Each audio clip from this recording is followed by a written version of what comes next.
I mean, again, he doesn't know who Gabriel is, right? Because he didn't come from an Abrahamic faith. The people of Mecca were pagan. Quran is mentioned, if this book was from other than God, they would have found in it many contradictions. If a book is without contradictions, that has no bearing on whether it comes from God or not. I've had phone books that are inerrant, but I certainly don't think God gave them. That we believe without understanding. The brother asked a very important question, that most of the scholars say that listening to music, watching movies, and most of the television programs, they're haram. So how can we have fun? Let me tell you, brother, at the outset that having fun is permitted in Islam as long as the fun is halal fun. That the standard narrative has holes in it. The Prophet tells us because Satan or the devil sleeps over our nostrils. Those who oversleep and not pray Fajr on time, Satan urinates in their ears. I really do think Jesus was crucified and that he really was dead and buried. He thought that he was a son of God in the sense that he was specially chosen by God. I think Jesus really did think he was going to be the Messiah, the future king of Israel. I mean, that is, after all, why they crucified him.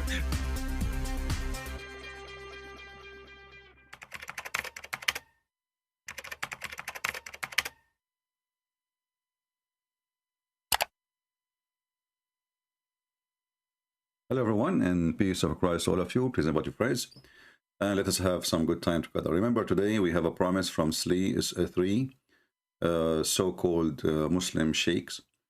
One of them is an Arab and the rest are from Asia. I'm not sure where from, maybe from Indonesia. And supposedly they will join us very soon. So please invite your friends. And for sure the debate will be in English, and I'm just waiting for them to text me to say something so I can call them. As you see, the title today is Islam is an endless lie. You know, like 2 days ago we have the 1st of April, and actually in the 1st of April we get calls maybe from 5-6 Muslims trying to answer us, and you can tell every single one of them, he failed miserably trying to lie to himself and to us. If you remember the Muslim from Egypt who called and he tried to fix the lies of his prophet, when we showed him that the prophet, he says that the women, she have a yellow water and the man, he have a white water, and whoever comes first, the baby will look like the father or will be the gender. And then he answered, he says, well, if it's not discovered yet, we did not reach the top of the science yet. But all of us, we knew how the baby is created, and we know that who comes first have nothing to do the gender or the look of the baby. This is very stupid. At the same time, when we showed him that the Quran say sperm, women have a sperm, and it's coming from the ribs, in the beginning he tried to deny it. And then when you showed him Ibn Kathir, he said, Ibn Kathir, he do not know what we know. This is how they, you know. So what if Ibn Kathir, he says something, it's an agreement with science today, Ibn Kathir is right, you know. So now what we do, we sacrifice Ibn Kathir, but we cannot sacrifice Muhammad. This is how the Muslim, they try to support their lies, and nothing really changed. Right now my Skype is open. We're waiting for those 3 sheikhs, but if there is any Muslim would like to join us until they call, but just to let you know, if they call us, I will drop you because we promised them for a debate. But if you are a Muslim, you like to join us for free, you can text me in Skype and I will call you. All right. First of all, is it allowed for a Muslim to lie? You know, when we try to speak about lying, you know, Islam as a religion, according to Muslim, they call it religion. They claim that Muslims are people who are forbidden to lie. It's not part of Islam to lie. It's not right to lie. This is what they say. But the second you start, you know, checking out what this false cult is about, you will find that Islam based on lies, and even Muhammadi allow it. This is a question in Sheikh Asim. Sheikh Asim is very well known. Sheikh. He have a beard, you know, and that make him a sheikh. and his knowledge is astonishing to the point he think, according to Islam, that lizard is an insect. But let us see what he said about lying. When is it permissible for us to lie? Look at the question. The question telling you exactly what is the answer. The brother says, when it is permissible for us to lie, meaning that, can I lie to my wife if this adds some form of harmony between us? This is from brother Muhammad. Well, Muhammad, the Prophet said, alayhi salatu wasalam, lying is not permissible except in 3 cases. 3 cases. Hold on, Sheikh. Are you saying that lying is permissible? What are you saying? Akhi, Allah Azza wa Jal stated in the Quran that lying is sinful. The Prophet Sallallahu Alaihi Wasallam stated that lying is sinful. Okay. But the Prophet himself made an exception in 3 cases. And these 3 cases, when you hear them, you would understand. You would understand. Take a note. You would understand. So lying is sin. It's clear, okay? Come on. Lying, it is sin. But you can lie in 3 cases. Exception for sin. Listen and laugh. That the benefit of lying far exceeds the harm. The benefit of lying. Listen. The benefit of lying. There's a benefit. In Islam, there's a benefit of lying. Exceed the harm. So even if it causes harm, as long as the benefit exceed the harm, it's okay. So if someone says, you took my money, and I said, no, I didn't, and I'm lying, there's no benefit in this. What do you mean? There's a benefit. You took the money.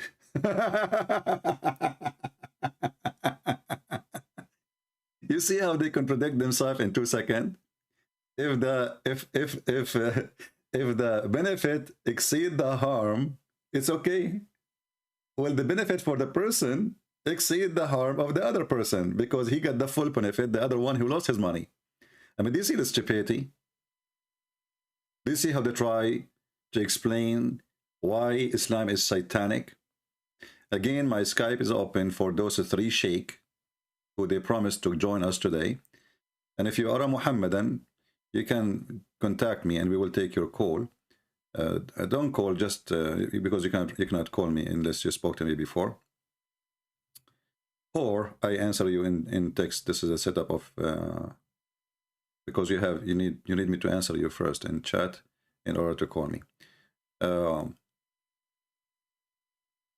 If you like to call me, feel free. But as soon as those sheikh they call us, I have to drop your call. We have Mr. Muhammad. You know, this is the guy, I think, from Afghanistan. Let us see.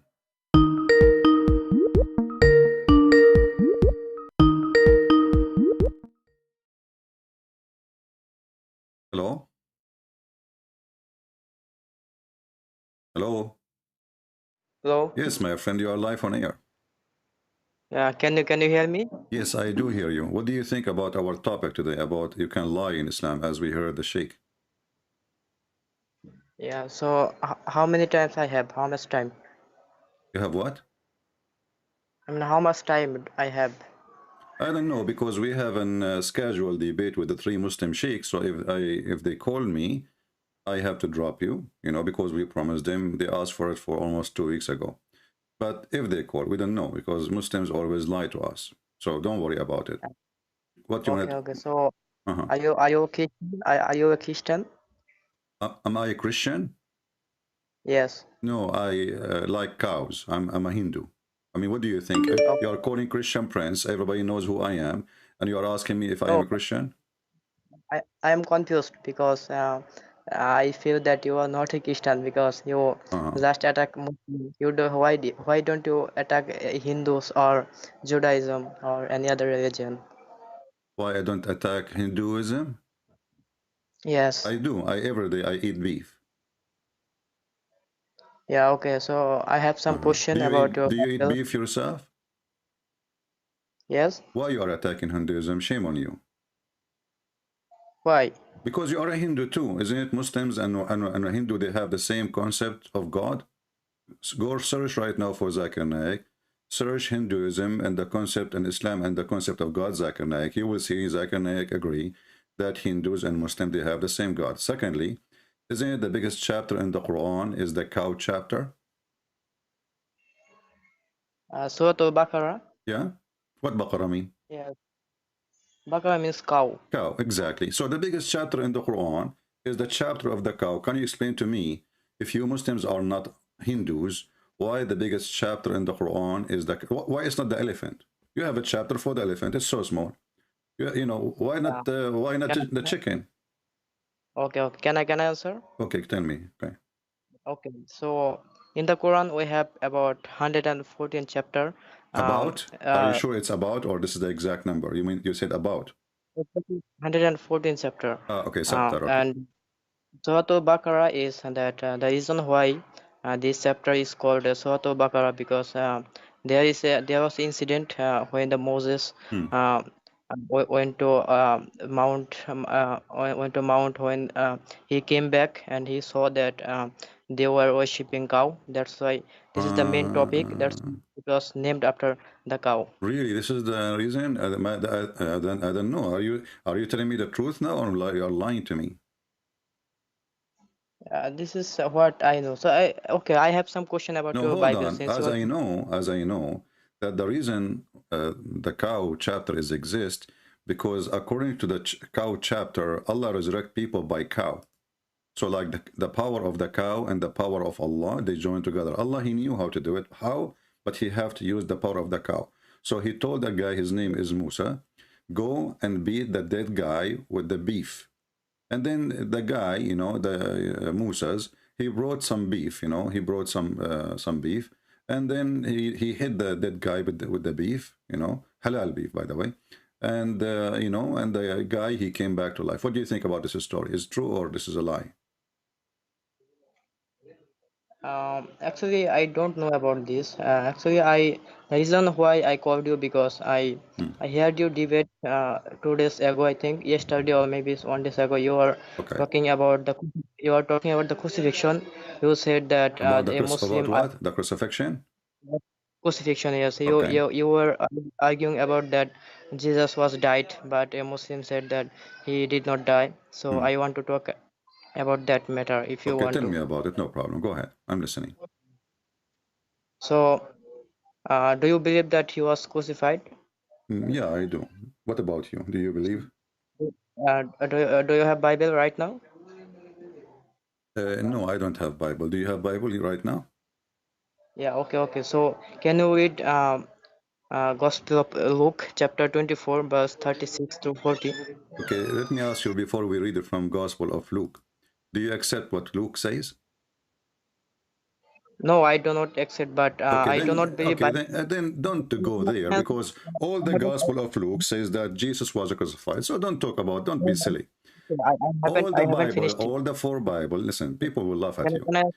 Okay, Can I answer? people will laugh at you. People will laugh at you. Trust me. So Can I answer? Can I answer? yeah, but do you know? Let me ask you: did the Bible of Luke says that Jesus is crucified or not?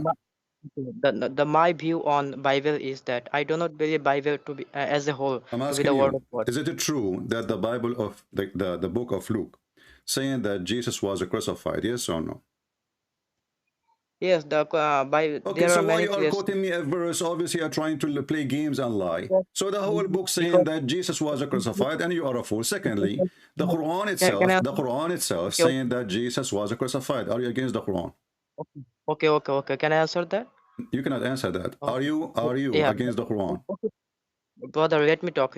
Because You the are reason talking. why I am calling will work, because the Allah said in the Quran in the chapter 4 verse 158 that all those who differ with the matter that crucifixion, they are in they do not have the knowledge. So the Quran is claiming that, and the author of the Bible, they do not have the knowledge, that's why they are differing. So I'm trying to prove that First the of all, author of the all Bible, the Christians, this is a big fat lie. All the Christians agree that Jesus was crucified. So Allah, he made a lie, because not a single Christian don't believe that Jesus was crucified. Now, if you read in the verse, the same verse you quote for me, it says clearly that Jesus was crucified. Can you read it for us? yes, okay, can I read in Arabic? You can read, but people, they are listening, they are in English. I mean, they speak English, so you better read Okay. in English, and you can use Arabic if you want, but you have to use English I'm itself. reading from I'm reading from Surah Nisa chapter 4 verse 157. Chapter what? They chapter Yeah. 4 Okay. Yeah. verse 157. All right. They killed him not, they crucified him not. It was only made to appear so. So the Okay. Quran is, and all those who differ with that matter, they are in doubt. Okay. That means the Quran is saying that all those people who differs about this matter, that he wasn't crucified or he was crucified, they are in doubt. I mean, they do not have the knowledge. This is the claim in the Quran. So I'm Okay. trying to prove No, that hold on, the one by one, just to show you. You see the title of our, hold on. You see the title of our video today? Islam is an endless lie. So what the Quran saying, hold on. What the Quran saying, that Allah, he made Jesus look like Jesus in the cross, correct? It doesn't say that. It said it was only made to appear so. It does not say that Jesus was. Okay. Okay, how it made appear to us? Explain to us. Go ahead. Okay. So now I am I'm trying to prove that the claim of the Quran is true. I'm trying to prove from the Bible that if you read the Bible, they are the authors of the Bible. If you say that Gospel of John and the Matthew, Mark and Luke, they all are differing with that matter. So I'm trying to prove that. That's a big That's fat why I lie, am because quoting. all the Bible is saying that the cross of Jesus is what saves us. So you are a liar again. Don't waste my That's time. wrong. My friend, don't waste my time. Explain to me how Allah made Jesus appear to us in the cross and he was not. Go ahead. So okay, this is an issue of dispute. The scholars are divided Don't tell me an in many issue of categories. dispute. It's not a dispute, because it says there, he made it appear to us. He made it Yes, appear. So this is not a dispute now. So does it say okay. Allah, he made it appear to us? Yes, it Okay. says that. So how we can dispute something we saw? Who is the stupid here? If Allah, he made us see Jesus in the cross, how we will dispute about something we saw? Okay. Can I answer that? Yeah, okay. Yeah, you can answer. Okay. So the mission of the Jesus was that Allah Don't tell sent me about Jesus. the mission of Jesus. You are trying to change the question. You see, what's wrong with Muslims? Don't duct tape, my friend. How Allah he made, I'm not asking you about the mission of Jesus. I'm asking you how Allah made Jesus appear in the cross. Explain to us. Go ahead. Okay. This is my view. Maybe most of the Muslims, they are not agree with me, but this is my view is in the Your Quran. view? Who are you to give me your view? Yeah, I You am a want Muslim. Islamic view. I mean, who are you? Are you a Muhammad now? Are you a prophet? Okay, I am giving the majority view. The view is that most of the Muslims will say that he was not put on the cross, but I said that he was put on the cross. First And of all, you are a liar. First of all, you are a liar. When you say most of Muslim, in my opinion, this is not most of Muslim. As you see, the Quran now calls to us. Hold on, just to show you how stupid the Muhammadan religion is. You said that the one who dispute about it is the Christians. But look like it's you Muslim who dispute about it. All the Christians agree that Jesus was crucified. But you just said to me, my view and their view. Their view, who? The Muslim. So the Muslim view, some Muslim, they think that Jesus was never in the cross. Your view as a Muslim that Jesus was in the cross. So who is the one in dispute? It's you Muslim, not us. The Quran says about the Jews and Christians. Quran never talked about the Muslim. The first of all that. Exactly. So the Quran never spoke about the Muslim, but as you see, the Christian, the Catholic, the Orthodox, the Protestant, all of them, they agree that Jesus was crucified, and the four Gospels agree with that. This is why we agree with them. Now I'm asking you, as long shut up, don't lie. All the Christians know that. Every single Christian church agreed. Even Jehovah's Witnesses, who they honor the Christians, agree. Even the Mormon, who they honor Christian, agree. So don't be a fool. Listen, don't waste my time. How Allah he made Jesus appear in the cross? You just said Jesus was in the Yeah, cross. And you said I haven't. other Let Muslims, me. Let me. you, Okay, oh, brother. you will Let talk, me. you will talk, just to make the idea clear.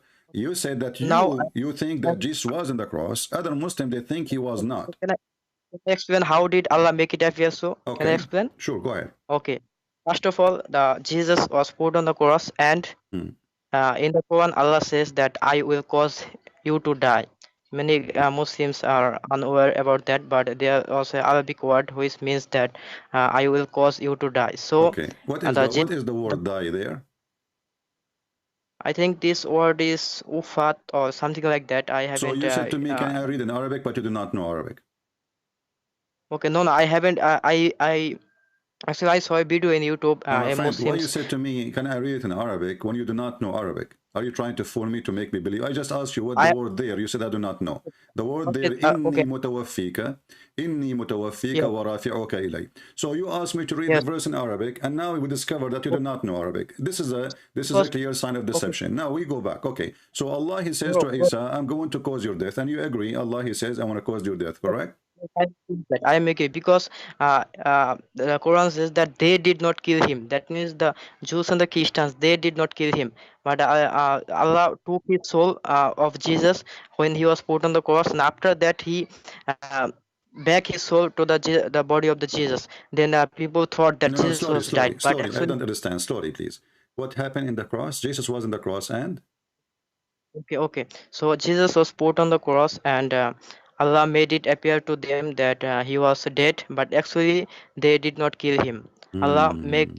made it appear so. Then Allah, when he was put down on the cross, from the cross, then he was put on the tomb, and after Mary Magdalene went to the tomb, and I think Mary Magdalene knows that he was alive, because if you read the Bible, Ah, it okay. seems that Jesus wasn't die on the cross because Mary Yeah. Magdalene Hmm.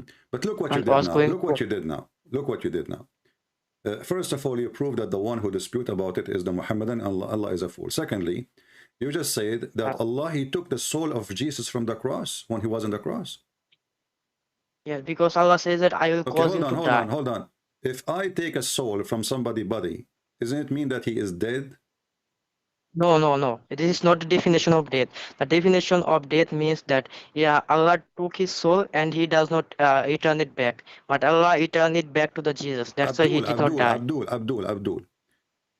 Since when you Muslim believe that if a soul leave the body, he is not dead? Yes, he did not die because when you sleep, yeah, at that time maybe many people will say that your soul also disappear, but that does not mean that you are died. No. When you say Uh, to me, that Jesus' soul was taken from him when he was on the cross. So now the body of Jesus is in the cross. Is its body, right? Is it that body or a live body? that's why I'm saying that Allah made them appear so. The people thought that he was dead, My but friend, but actually his soul. you said, not me. You said his soul, Allah, he took soul. He took his soul. Did he take his soul or not?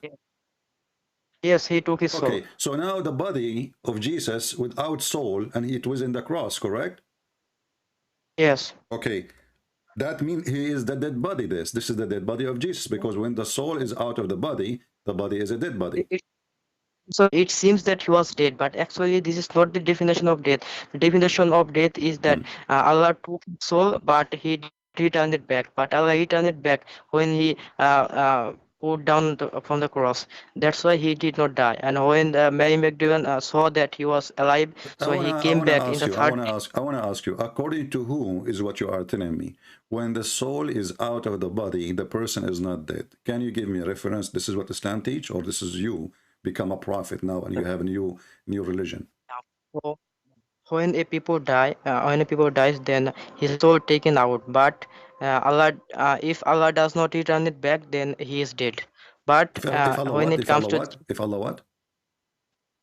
if Allah does not return the soul, then he is died. Okay. So guys, if Allah did not return the soul, so when the person, Allah, he took his soul in that moment, he is dead or alive? At that I mean, this is it maybe seems he's dead, but he did not die, because when you My sleep, friend, what do you mean he he seemed to be also. dead? I'm asking you, why you always Muslim, they duct tape the question or they dodge the question. When the body has no soul in it, is it dead body or it is alive? If the soul does not return I'm it not back, then asking he's you dead. if later return or not. What's wrong with you? I'm asking you at this moment. Now his soul is taken away from him. This body has zero Yes, soul. There's no soul. At this time, yes. is that a dead body or not? No, he is not dead body. How he It's is not not dead dead body. body if there is no soul? Because the definition of death is here, the soul taken out, but it does When you not say, return you it back. stupid, you If idiot, you see, you Muslims are a bunch of kids. When you say to me the definition of death, according to who? What definition is that? That if a person, his soul is taken away, he is still alive. Can you show me the definition is coming from where? Bro, this is the definition of death. Yeah, Don't tell me why that do this you is the ask me about? definition. Give me where you got this from. You are a Muslim, you follow an idiot, his name is Muhammad. So can you show me where the idiot Muhammad says that the definition of death is that the body, even if the soul is out, still is alive? Yes, because when you sleep, it also your soul also taken up, but taken out. But yeah, after when you wake up, it soul also I'm not get asking back. you, this is not, this is stupid. When you sleep, you don't die. You are not, and your soul is in. And Jesus, are you saying Jesus was asleep in the cross? Yes. So my He was point is, asleep. He was you asleep. didn't. Okay, hold on. He was asleep. I didn't say that he was asleep. So, I like, said that okay, so why he you was. mentioned to me sleeping? I'm asking you, is when Jesus was I'm asking because when. okay, his soul is taken away from him. Where Yes. where the soul go and the body of Jesus at that moment, you said it's not dead. So, but that means that we can be alive without our soul anyway. Yes, when you sleep, your soul is not with you. Then you are also alive. You are not dead. So according to who? Like, where you get this information from? Okay, tell me where it's not true. I mean, if you My said friend, that, my where did friend, Muhammad? my friend, my friend, my friend, my friend. Okay, I'm okay. asking you, you are the one who come to me with this idea that Jesus now, his soul is taken away from him in the cross, claiming that he is Yes. still alive. And you say this Because, is definition. So because, as long as it's a definition, because you, let's hold on. As long as you are saying it's a definition, so you are yeah. taking your definition either from a dictionary or from a book. You are a Muslim, and your book is the Quran. Can you show me this definition you are saying, or you are making things up?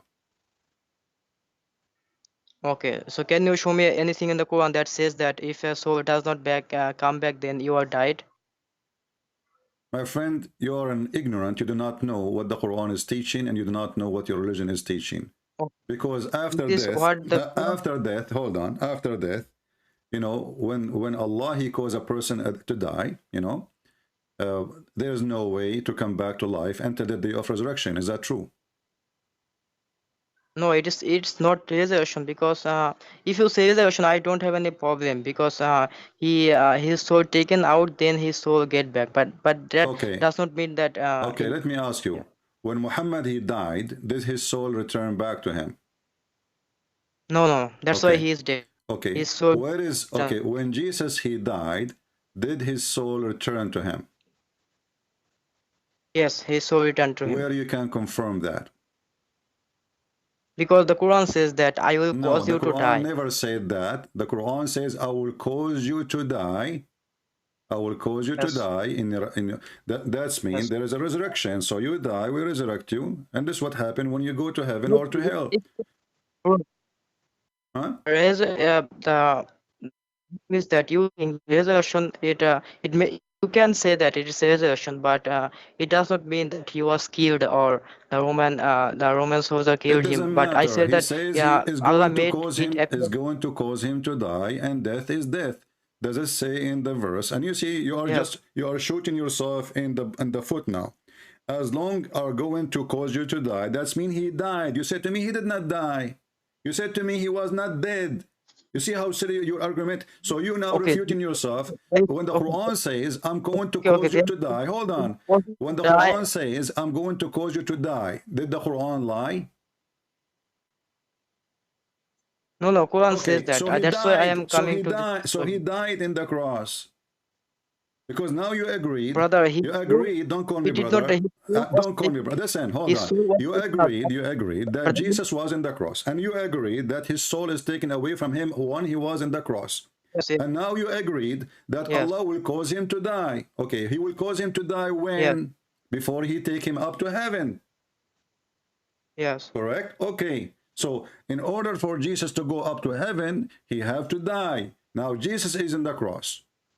When Allah he caused his death, can you tell me? Okay, when he was put on the cross, then I do not know when, but when he was put on the cross, then his soul was taken out. That's why people thought that he was dead. Abdul, But after hold then, on. Abdul, when what's wrong with you? Jesus now is in the cross. And now he is body. You said to yes, me, you said, not me, you said that his soul is taken away from him. So he cannot move, he cannot walk, yes, he yes, cannot talk, correct?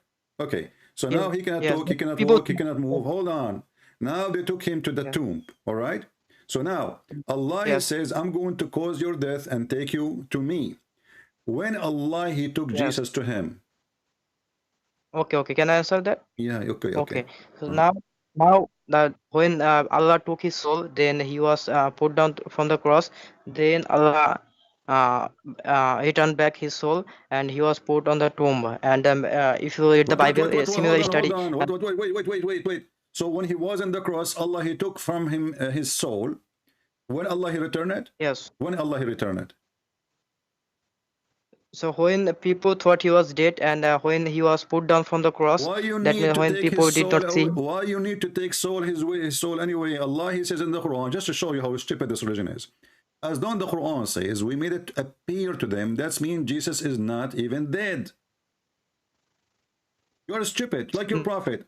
It says we made it appear. Brother, That's mean he is not even dead. So we made it appear. So what this is about? I take his soul to make him appear that he is dead. You do not need to do that. You are God. You can make him look dead, but he is not. What a stupid religion. So now you are saying to me, brother, Allah, he have to take his soul, so the doctor will go and hold the arm of Jesus. Oh, there's no blood. Yeah, he's dead. He's dead. Okay, take him to the tomb. What a stupid religion. So this God, he have to play tricks. First of all, he have to make it appear.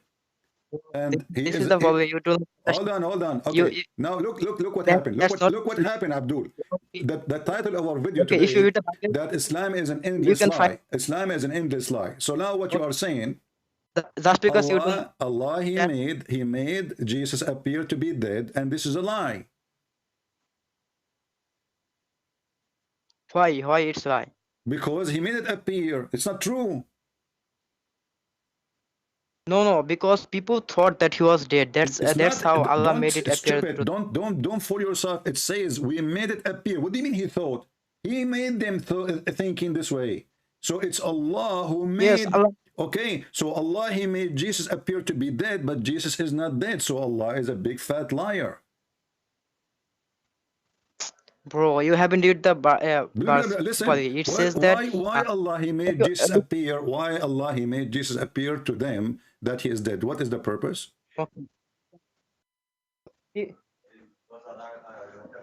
Okay. Can I explain that? Yeah, you can explain that. Okay. This is what I was trying to say from the beginning, that when Jesus was sent to the Bani Israel, then his mission was to rule the humankind. I mean, be a king like the David. It was promised Messiah. That's why when the people, or most of the Jews, they rejected him. That's why Allah said that he will. That's the reason why he took his soul, and he taken up to What this heaven, have to do because with he my will. question? I'm asking you. Why Allah he need to make Jesus appear to be in the cross dead? Why he did that? Because yes, so because people thought that because Allah has given your answer in the Surah Al-Imran chapter 3 verse 54, that they plan and plot, but Allah to plan, but Allah is the best planner. So Allah planned against them, that they they use deception. Okay, hold on.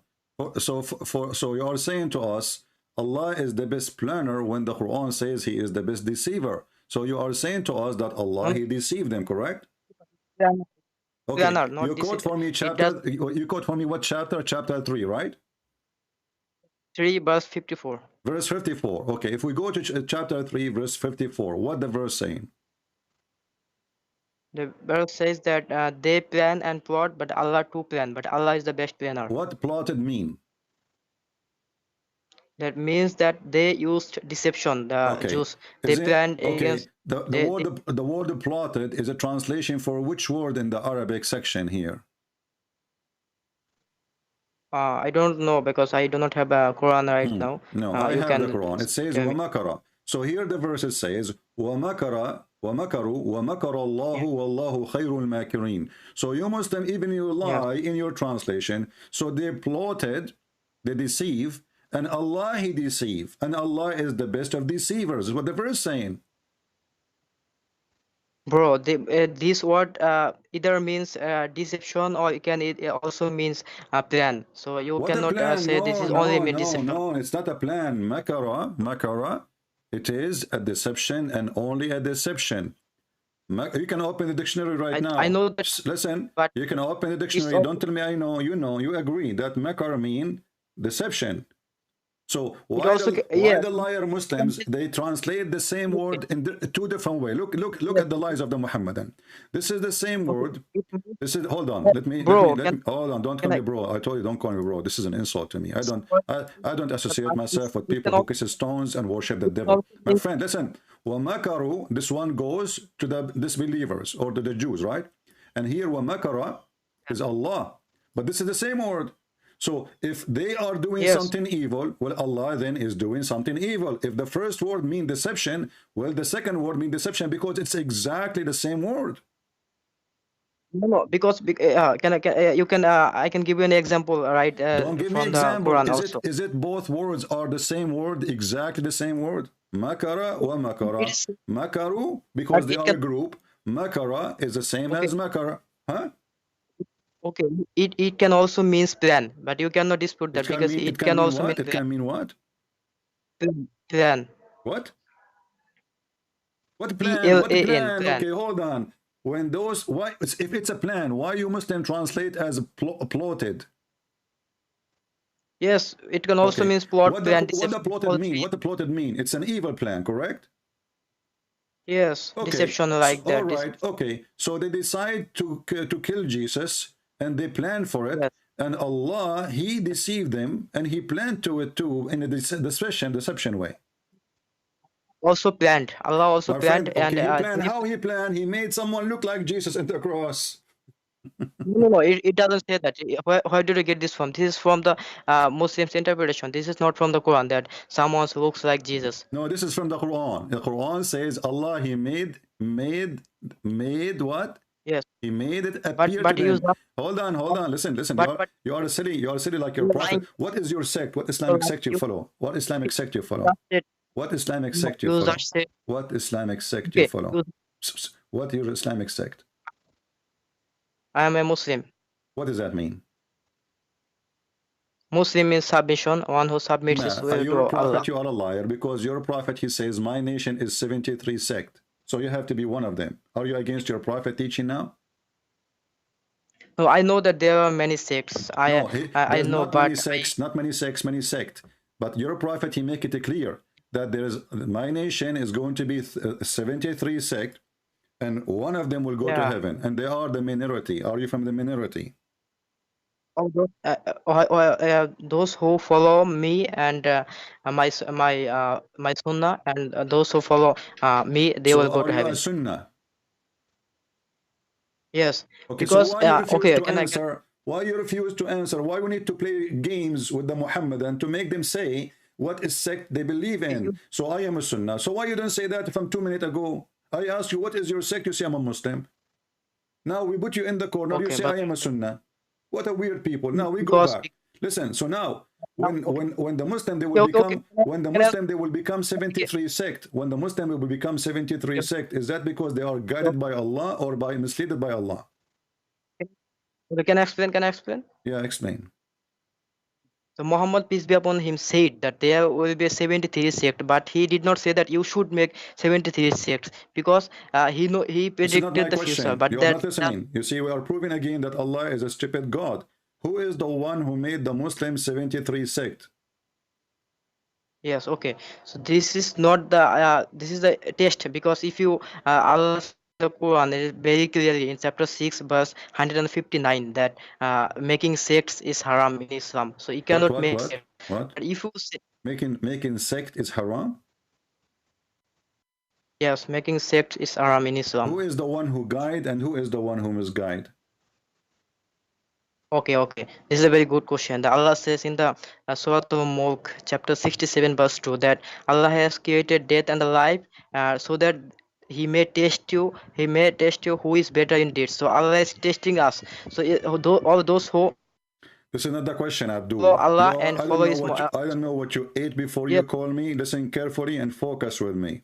Who is the one who guide and the one who misguide? okay. The Allah is the one who guides and the Shaitan who misguides. Okay, guys, be my witness.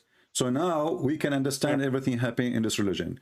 You confirm that the one who misguide is Shaitan and the one who guide is Allah, correct?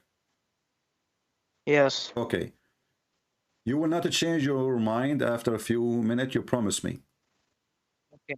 But Huh? you have to. I have to explain that why I did say that. You No, no, should no, no. You know will that. not Why did I? change. You will not change that. You promise me that the one who misguide people is Shaitan. Do you promise? Yeah. Okay. Go on. Go on. Okay.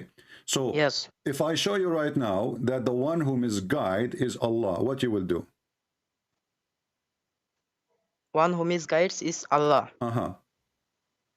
Okay. The problem is that you understand that the shaitan who is misguiding you, the shaitan is also This is not creation the of Allah. question. That This is does not not the mean. question. Who is the one who misguide? Is it Shaitan or Allah? You say it's Shaitan. Now I'm asking you, is it in this chapter, chapter 4? Did you open the Yes. Quran in front of you? Isn't it in this chapter says Yes. that the one who Allah misguide, nobody can guide? Yes. Okay. Yes. It's So who true. is the one who misguide? Is Allah, not Shaitan. Yes. So What do you mean the problem is yes? that But a you. second ago you said the one who misguide is Shaitan. So now Shaitan and Allah is one. Because Shaitan is not the Can one I? who misguide in Islam. The one who misguide Can I? is Allah. And the Muslim, they lie in the translation. Look what they say in the translation. The one who Allah sent Okay. Can I? astray. Hold on. What the word yudlil mean in Arabic? Do you know? Yes. What the word dalal mean? Yudlil. What does that mean? Isn't it No, I deceive? don't. Is it to deceive? Yes. Can I? Can you say it again? Is the word yudlil mean deceive? Deceives. Uh-huh. Deceive. That's what it means. Dalal is deception. Yeah. Okay. So Okay. the So. one, so the verse saying, you know, are you going to find a way for the one who Allah deceive, and the one who Allah he deceived? No one can find a way for him. No one can guide him. Yeah. Okay. Can I explain that? So who is Shaitan? When I asked you before, a few minutes ago, I said, who is the one who guide and who is the one who deceive? You said to me, Allah guide, Shaitan deceive, correct? Yeah. Okay, Yes. but now we Okay. found, Okay. Okay. but now we found that the one who deceive is Allah. So Shaitan and Allah Yeah. is Okay. one. Can I explain? Okay. Okay. Okay. Can I explain that? What do you mean to explain? Okay. How you can So explain Allah. that? How Allah he deceive? Why Allah he deceive? And why the one who deceived by Okay. Allah cannot find a straight? You cannot find a way for him. Go ahead.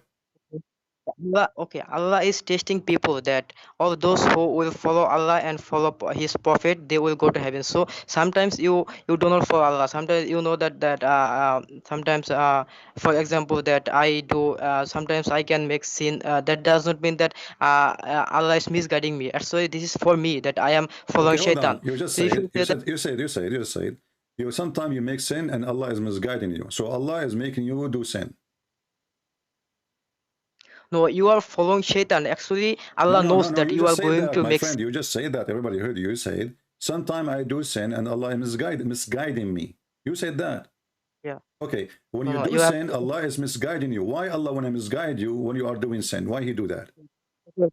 This is a very good question. So, for example, that you Take a are a note, people. teacher. Hold on. Take a For, note, people. This is a very good question. This is a very good question. Agree. Why? The question is, yeah, he said, this is a very good question. yes, Take a note.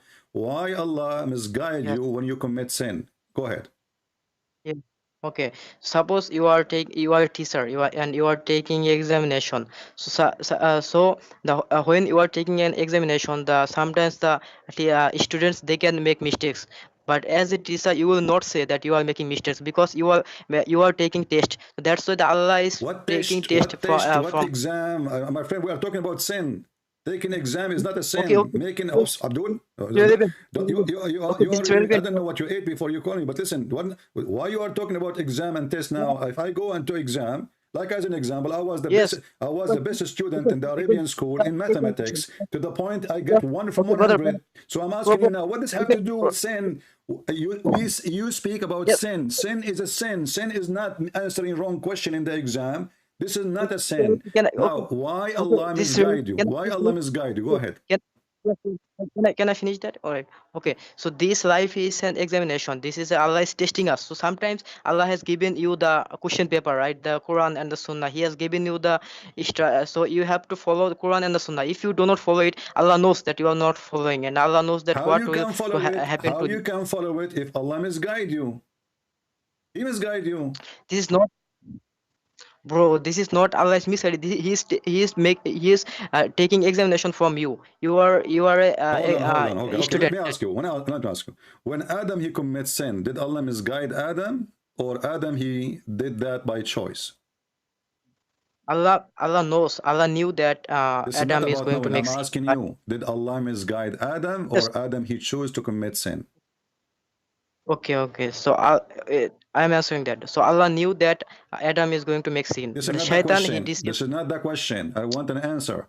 Did Allah But misguide Adam, or Adam decide to commit sin? Why you need to play games in order to answer anything?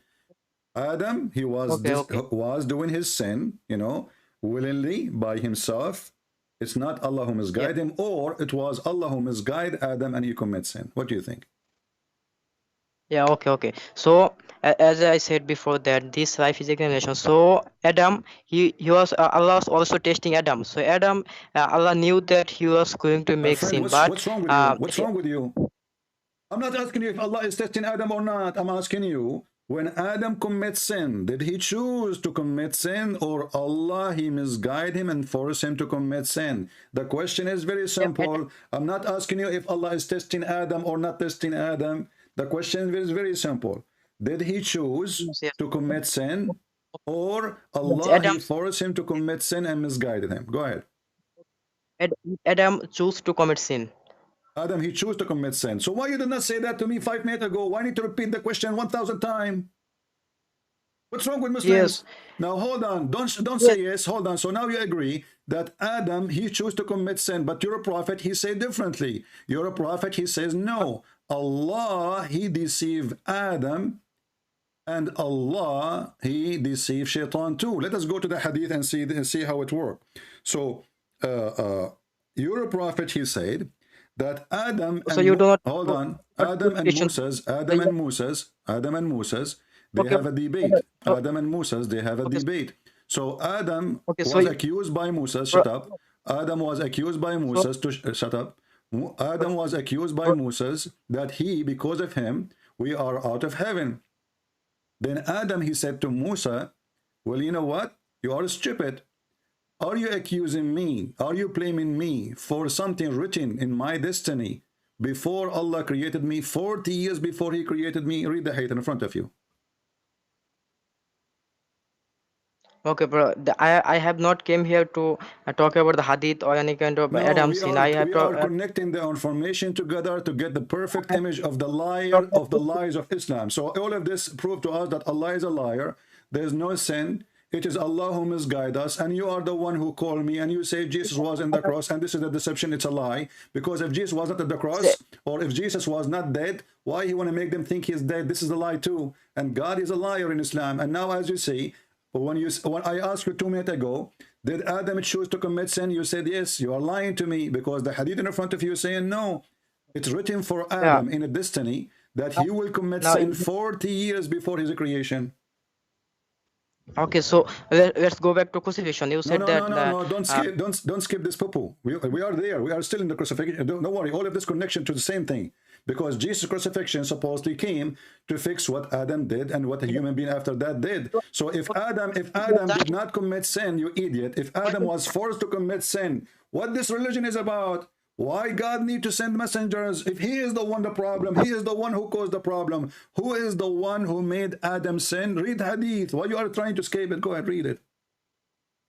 You do not understand the Quran. The My Quran, friend, I yeah, don't if you understand the say that the Quran. I agree. Quran is a stupid book. But now I'm trying to understand your religion according to you. Here we go with the hate in front of you. According to your prophet, look guys how many times and they say to you, Christian Prince, you have no patience and you don't let Muslim talk. Those Muslims, you have to force them to talk to answer the question. You cannot just let it go. They will not answer. Abdul, here we have Adam and we have Moses. Moses argue with Adam, saying to him, you are our father who disappointed us and turned us out of paradise. So obviously Moses accused Adam, because of him we are out. And then Adam, he said to him, Moses, Allah favored you with his talk, which means he talked to you directly. And he wrote the Torah for you by his own hands. So Allah have hands to them in the right. Do you blame me for an action that Allah written in my fate 40 years before he created me? So when I asked you, do Adam choose to commit sin? You said, yes, he chose. You're a prophet saying the opposite. Adam was forced to commit sin because it was a fate and written in his book 40 years before he created him. Your mic. yeah, okay. So this is also in the Quran that Allah said that I have made the world and I am going to set people on the earth. So that's Allah knew that Adam is going to make sin. Abdul, This was stop an saying in example for the you. human. You are a stupid idiot. Where it says in you, it says he wrote his destiny. He's saying to him, you cannot blame me. Can we blame Adam for his sin or we cannot? I'm asking you. Yes, so we can blame Adam because Okay, Adam guys, he he chose said, to. yes, we can blame Adam. But as you see, your prophet, he agreed with Adam that we cannot blame Adam. So you are saying again that your prophet is stupid. Because your prophet says, so Adam confuted Bro, Moses. you do Don't not call me understand. bro. Don't tell me I don't understand. It's you who don't understand. It's you who plain not understanding. Does it say in front of you, your prophet says, so Adam confuted Moses. Adam confuted Moses, and he repeat that 3 times as always, because he is a Trinity person. So Adam confuted Moses. So your prophet agree that Adam was right and Moses was wrong. Adam was right about what? That we cannot blame him, because Moses, the answer of Adam to Moses is, do you blame me? Do you blame me for an action which Allah had written in my fate 40 years before my creation? So Muhammad agree with Adam. You don't agree with Muhammad, don't you? Okay, let me explain that. Allah has written destination before many years ago. I mean, before the world has were created. So you know that Allah even knew that today I am going to Stop talk saying about. in you, you I'm going to stupid. talk with Stop saying in you, you stupid. Do you see the word blame? you. Do You you are, see the core of this bro. conversation? The core of this conversation is, I blame you and you cannot blame me. So Adam saying to him, do you blame me? So this is not about Allah knowing. This is about Allah writing your fate. This is not about Allah Yes. knowing. He wrote his fate. So it's a fate, and fate means it's something you cannot change, correct?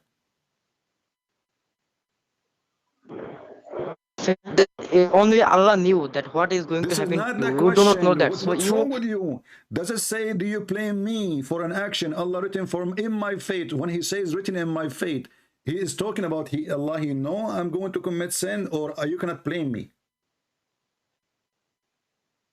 okay? So you cannot blame Allah for that because only This is Allah not the knew that question, you Adam is going to make stupid. sin. But You see, I mean, you need the patience of a brother, mountains to speak to the Muhammadan. Donkey, what's wrong with you? Do you blame me for an action? Do you blame me? Not saying to Allah, do you blame me? Do you blame me? Do you blame me? And who is talking about blaming Allah now? Do you blame me? So Adam saying, you cannot blame me. Correct? who is saying that Adam? Adam Huh? is saying that. Huh? Who is saying that? After all of this, now you're asking me where it says that? Bro, you are now changing the topic. I said that I want to talk about the Listen, it crucifixion. is Now in you the are going to screen. It is Adam in or the screen. This is Da'if Hadith. This is Da'if Hadith. It says, do you blame me for an action which Allah had written for me in my fate? Now he will lose connection. I could. This is the Da'if Hadith. This is You the, know that listen, this is the Da'if Hadith. It's in the screen. Read it.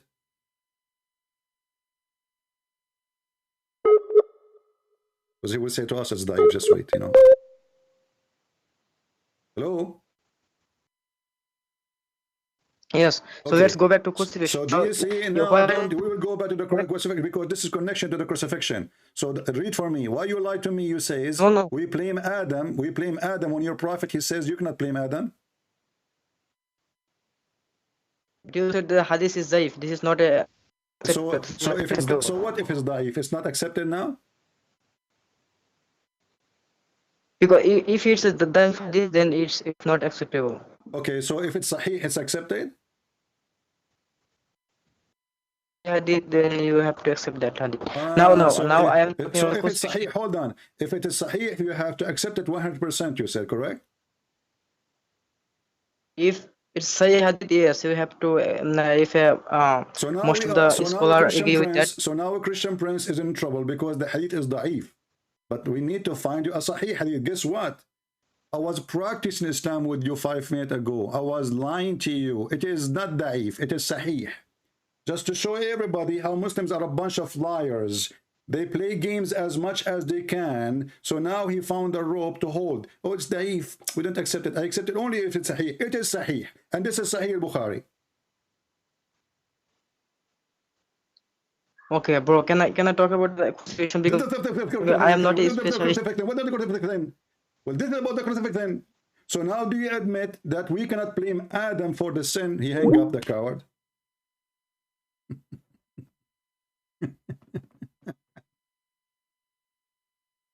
And where is the 3 sheikhs who promised me and they said to you, don't run away from us?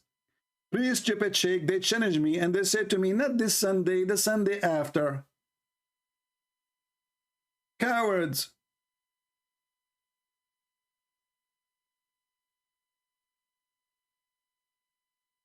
Everything in this religion is a lie. The sin of Adam is a lie. The poor Adam, he did not commit sin according to Islam. It was Allah, he fooled him and he made him, he forced him to commit sin.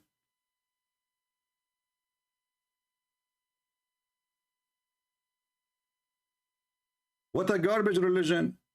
Islam, all of it is the 1st of April.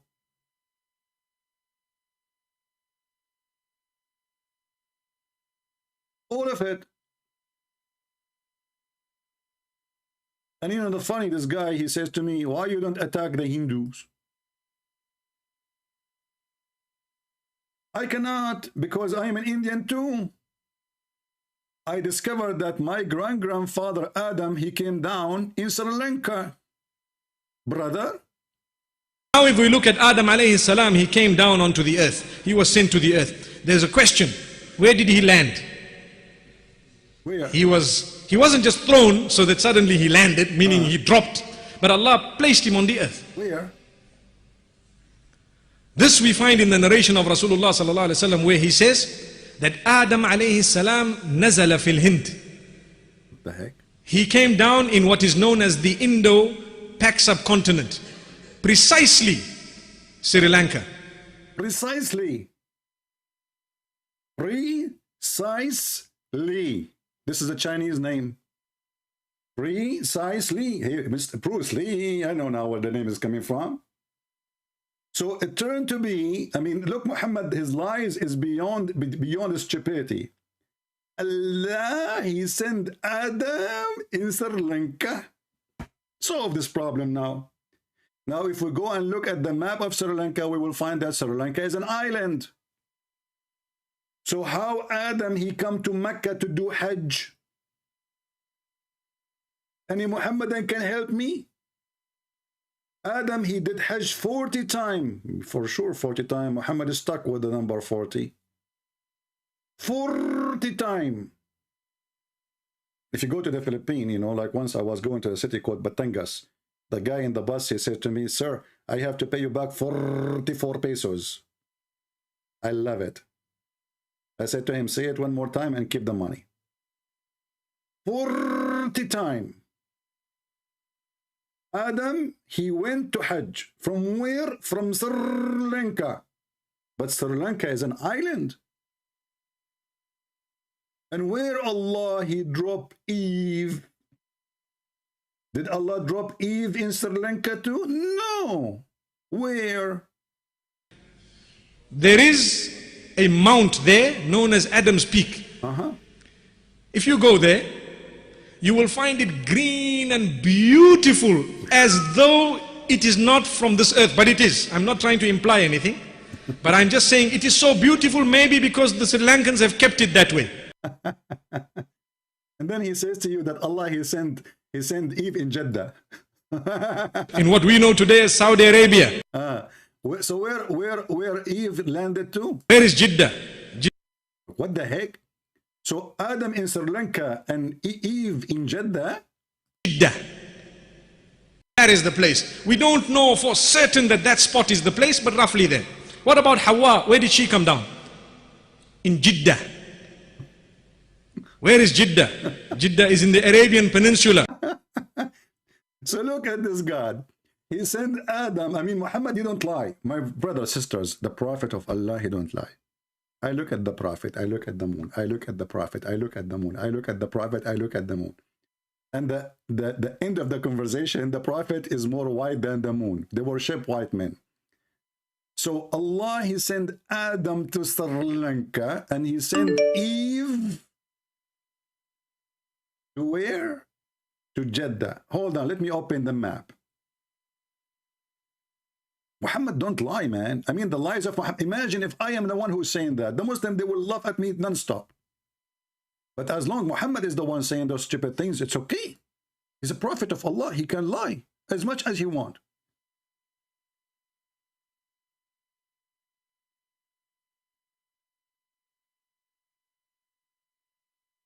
We will open the map just to understand how big the lie of, I mean, who can make lies like the Prophet of Allah?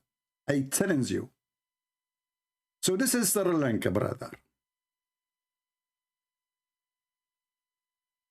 Adam was landed there. And as you see, it's disconnected from the earth. I mean, this is the mainland of India. It's disconnected. How Adam, he went all the way, and this is the first man. Don't tell me he have a ship and he have, you don't have anything yet. And where is Jeddah? Let us go to Jeddah. Man, look how close Jeddah is. This is Jeddah. Here.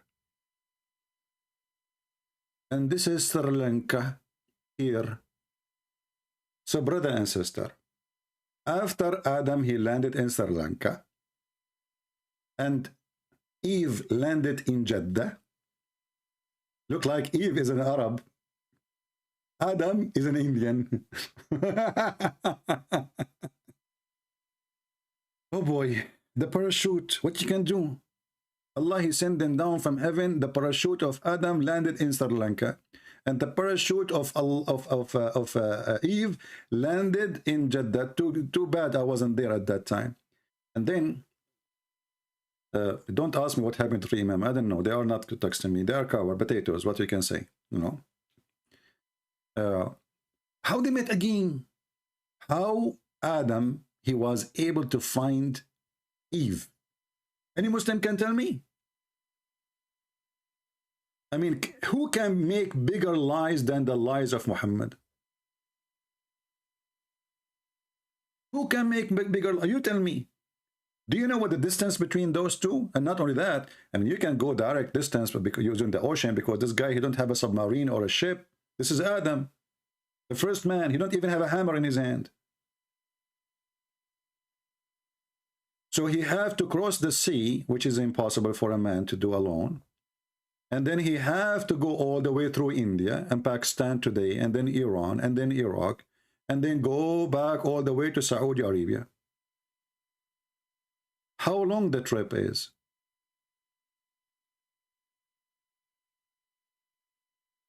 And all this time, how many years Eve is waiting for Mr. Adam? And how he knew she is there. I am thinking that Adam, when he went down to the earth, he opened his cell phone and he said to Eve, "What's up?" See, Eve, she said to him, "Who are you, you idiot? Don't you know it's haram to harass Muslim women?" Adam, he said to her, "Well, I'm your husband, you stupid. And how any man can harass you if I am the first man in the earth?" She said, "You stupid. Where you been? Don't you know that I'm alone here in Saudi Arabia, in the middle of the desert?" Adam, he said, "Don't blame me, you stupid. It was Allah who sent me down in Sri Lanka." She said, "Sri Lanka?" He said, "Yes, Sri Lanka, because this is an island was used to be owned by Sir Joe. He gave it to his son, Mr. Lanka." I mean, what kind of religion this religion is? And then the Muhammadan, they claim that they found the footprint of Adam. Let me find you the footprint of Adam.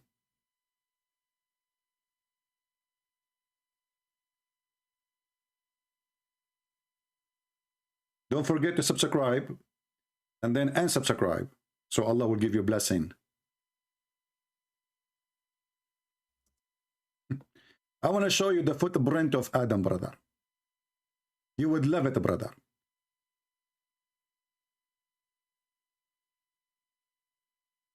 Brother, look at this. The footprint of Adam is a Buddha temple. This is the footprint of Adam. You know, the first time I saw this, I said to myself, I think Adam was a kangaroo because there's only one footprint. What happened to the other print? Like Adam used to walk like boing, boing, boing, boing with one foot. When you Muhammadan, do you use your brain? How come there's only one footprint? Where is the rest? The guy, he have only one foot? So Adam with one foot, he was able to walk all the way from Sri Lanka, all the way to Jeddah. And he left only his footprint only in that place, brother. Hold on, Zakir Naik is calling. Christian Prince, first of all, I'm going to get deported. Me, myself, I went to Sri Lanka, and I saw the footprint. And actually, we saw even fingerprint of Adam. Fingerprint, I thought only footprint. First of all, the fingerprint of Adam vibrated. And the Buddha, because the Buddha, they are trying to take it from us. The Muslims, they want to hijack everything. Even the Buddha temple, they want to take it, claiming that this belongs to Adam.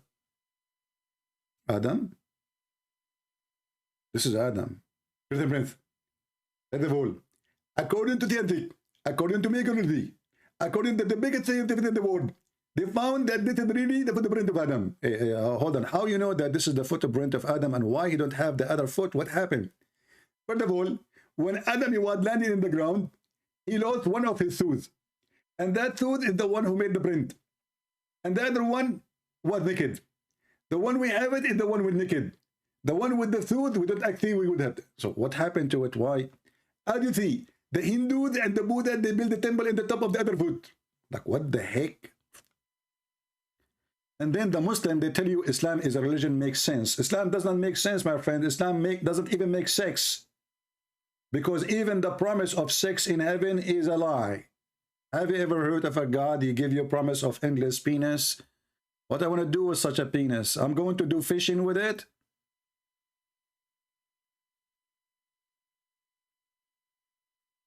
And where is the three sheikhs who told me we need time? And why this guy, he hang up? The poor Abdul, he called me, he thought he have something to say. He ended with bankruptcy. Let us see this Abdul.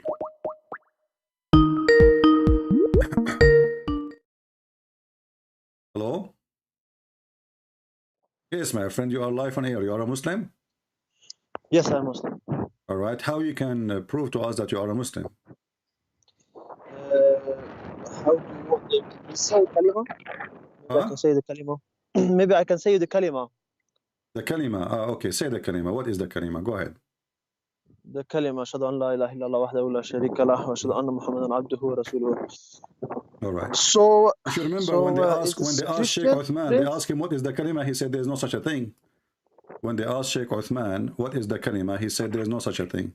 But anyway, so why you said to me shahada? Am I talking to Christian Prince right now? Yes.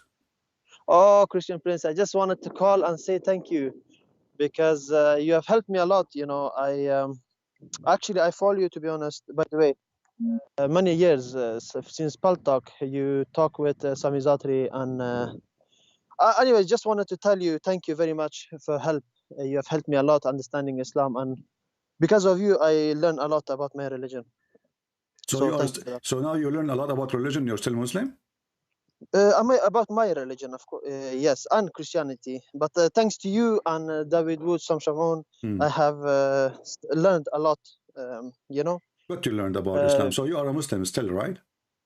Well, I wasn't practicing Muslim before. I was just Muslim by because my mom and dad. But after listening to you and Sam Shamoun at that time, I become more interested in religion, more and more and more. So I study. But yes, so now I'm Muslim. But yeah, thanks to So after what you learned from me, all of this, you think Islam is good? Yes, I think Islam is the one. Why? Yeah. Why? Convince me. I'm listening. Because it makes to me very much. It makes sense. Okay, tell me what makes sense. Can I give you one example? I mean, there are many, but can I give you just one? Give me the best. Okay, the best. The oneness of God. About Tawheed. The thing that confuses me most about the Christianity, to be honest with you, is Trinity. I don't understand this Trinity. Okay, let's focus first on the Quran, and then we will go to the Trinity. So you said to me the oneness of God. Hold on, my friend. The oneness of God. How you explain to me that the Quran says if Allah want to take a partner, He will take it from ourselves.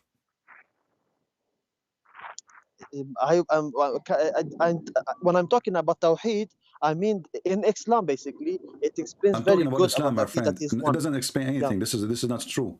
Here we go. Chapter 21, verse number 17. It says, if we like to have a partner, a girlfriend, a consort, we will take it from ourselves. If Allah is one, who is ourself who will partner with Allah? But see, this is one of the reason you are. So when I listen to you, and then it comes question to my heart. Okay. So I say to myself, it is true. But when I go to actually look the text, always I do the same, and then I find that actually that's not the case. You just sugarcoating. Sometimes I don't know if you just feel like get me busted. Here we go. You are live. People, they hear you. I am sugarcoating. How is that? Go ahead.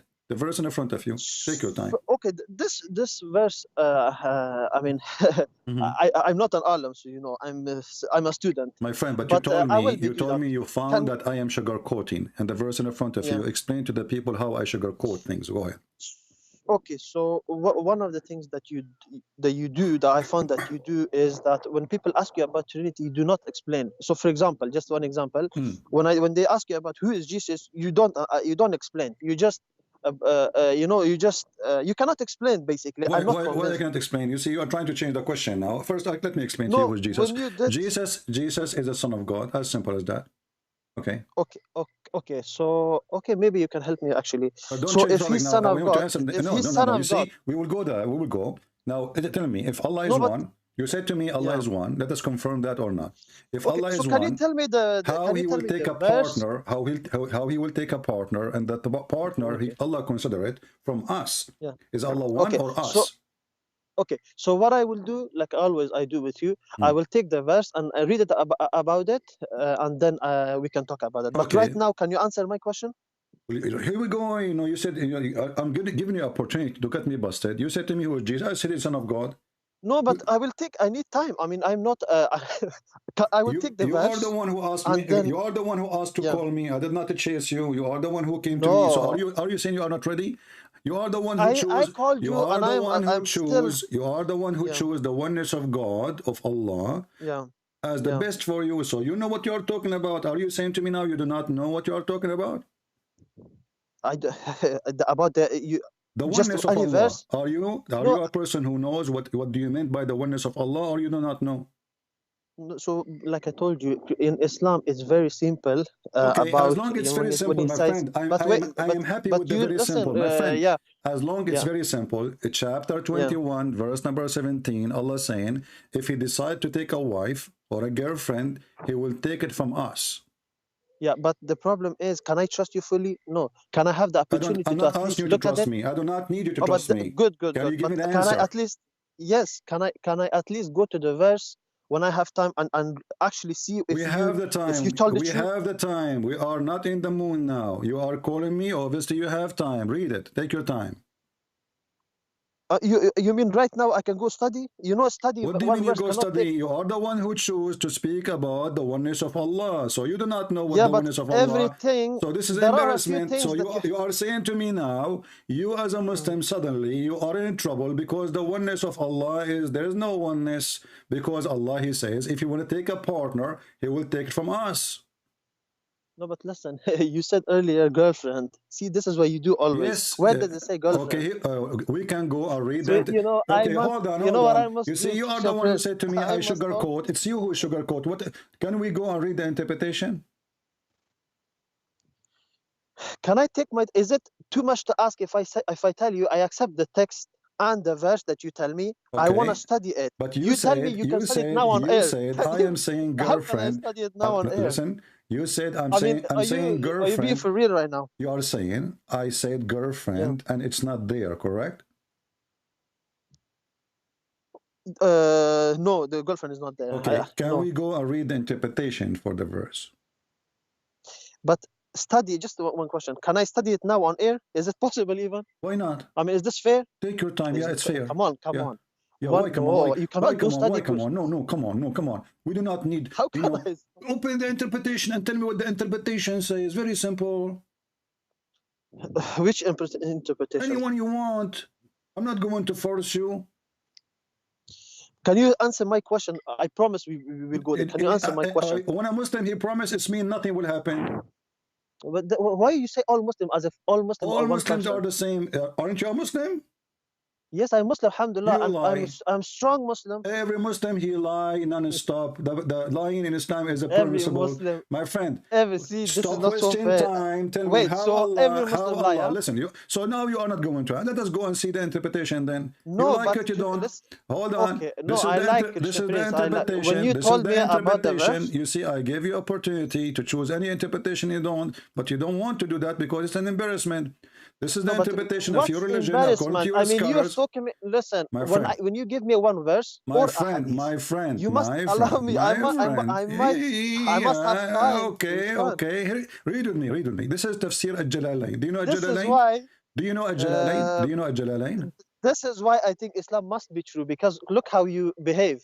Look how I behave. I am asking you for the last 20 minutes. Can you explain to me a verse? And that is a misbehavior for me. No, I cannot. Of course I can. I'm not. You can't just take one verse. Can we read the interpretation of your scholars then? If you cannot, is it okay if we read the interpretation of your big scholars? But you did not answer my question. But me. Can we read the biggest scholars of Islam, and wherever they say you accept?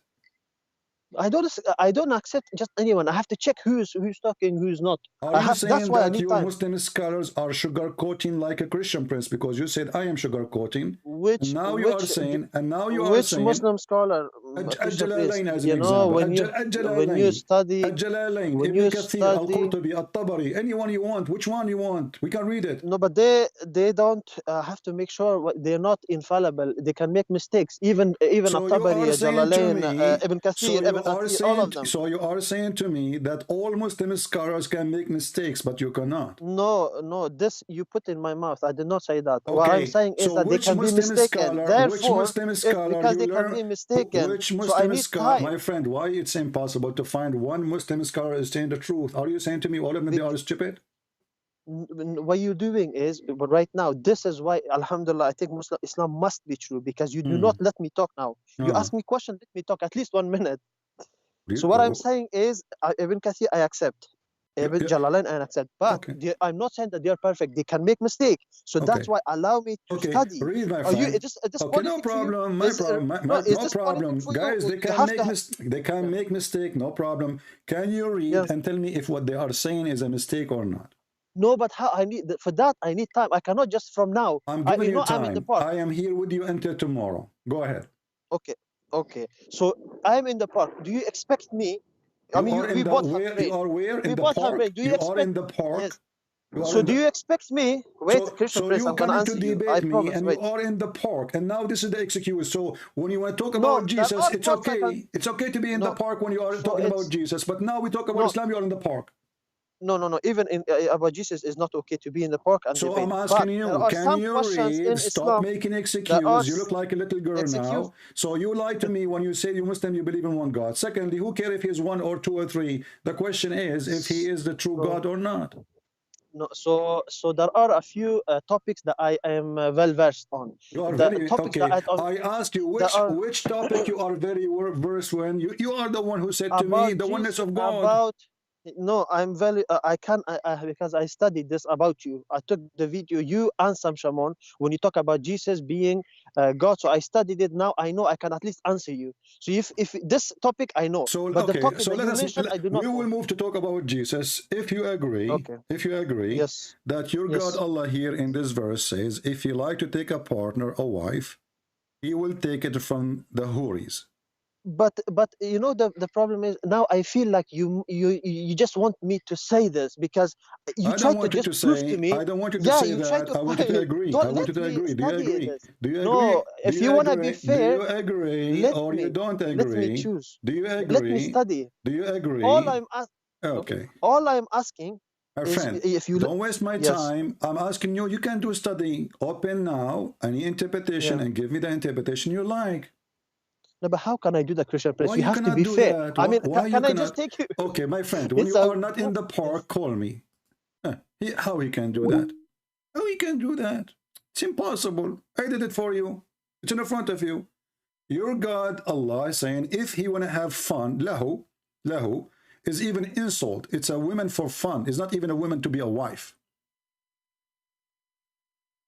And you can open any interpretation. If we want to take out women for fun, we will take it from us. The Muslims' explanation for the verse saying, among the beautiful-eyed houris. You know, in order to have a partner, the partner have to be from your kind. You cannot be a mice and have a wife. She is a horse. It doesn't work. So when Allah He chose the beautiful-eyed houris or the angels, that's mean Allah and the houris and the angels are from the same kind. That's why He says us.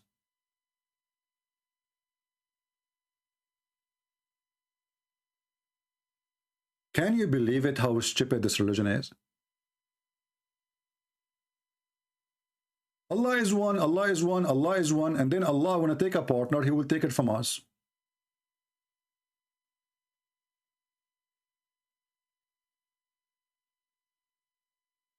In the top of that, Allah is one. Who cares if He's one or two? One what? One what exactly? One God? Or one Allah?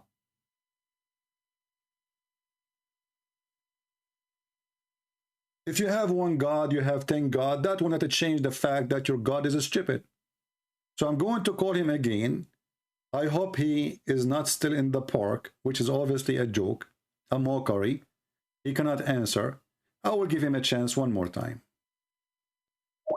And until now, the three musketeers, the sheikh, did not show up.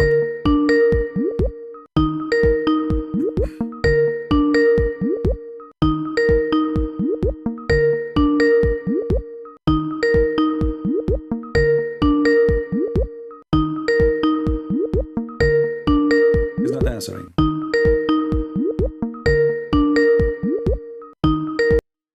Let us lower the speaker so it doesn't bother you.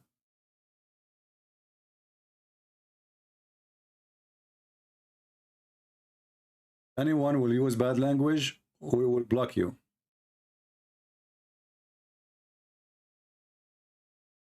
Okay, he's not answering. No problem. Anyone will use the F word in the chat, we will give you a warning first time. Second time you use it to Muslims or non-Muslims. We don't want garbage people here. Clean your mouth. Clean your mouth. If you cannot keep your mouth clean, leave. Don't open your sewage here. If you are a trashy person who cannot say two words together without saying the F word, leave. I will not tolerate anyone saying the F word to a Muslim or to anyone.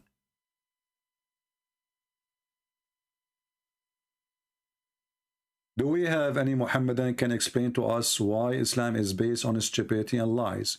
So Allah is one. But Allah is we. And we will find it with ourselves. And the Muslims, they try to cover it like between two brackets from our presence, but it says from us. From us.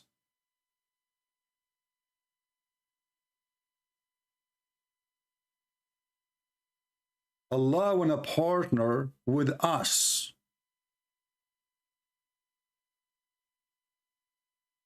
And what makes sense in Islam, the oneness of God. Well, the oneness of God is not in Islam, it's in Christianity. And Christianity is correct, or we believe in it, not because there's one God. What if there's 10 God? What if there's a million God? If one or two or seven, it's not what make it good or not.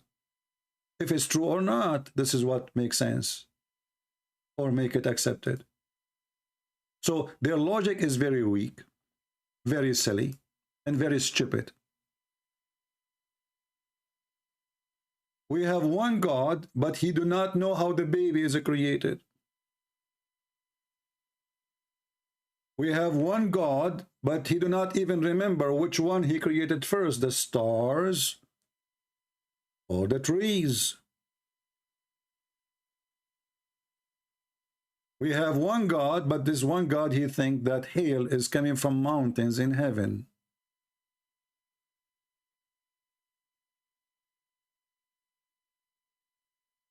We have 3 sheikhs who promised me 2 weeks ago they will join us here, and they said to me, let us hope you will not be a coward and you will not run away. And until now, they did not text me, neither try even to say hello. Do we have any Abdul? Somebody asking, is this his life? Yes, it is life. And Muhammad is dead. Suddenly, the Muslims, they need to go and study. They call me to get me busted, but we need to go and study.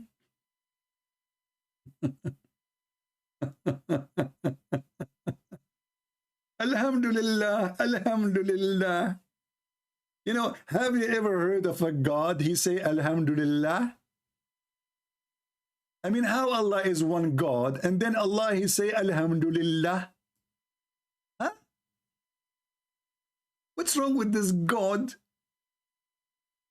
Allah, he gave Muhammad Qur'an, okay? And what the Qur'an says, Allah, he says in the name of Allah. Like, who are you then? I'm Allah. So how you say in the name of Allah? I mean, even Joe Biden don't do that.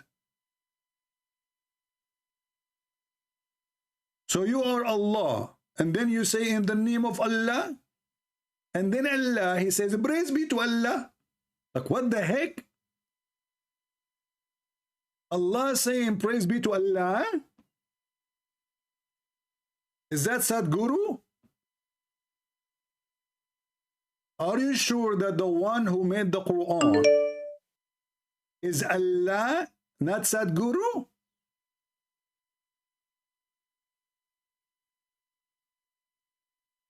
And then Allah, he just said in the first verse, the most gracious, the most merciful. Why you are repeating that again? Are you stupid?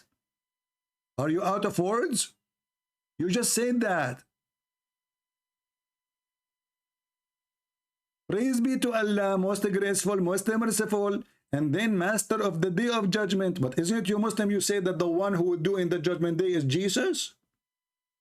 Hakaman Muqsitan, he will be absolute judge. So who is the master of the judgment day? And then Allah, he say, thee do we worship. Like, what the heck? Allah saying, thee do we worship.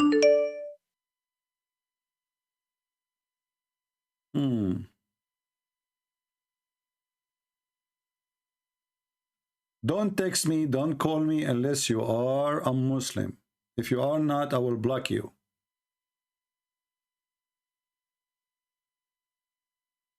Any Muhammadan. The sheikhs of Islam, they are gone. They promised to be here Sunday. 3 sheikhs. And not only that, they said, we hope that you will not run away. And we are live on air for how long now? 1 hour, 31 minutes. They did not show up.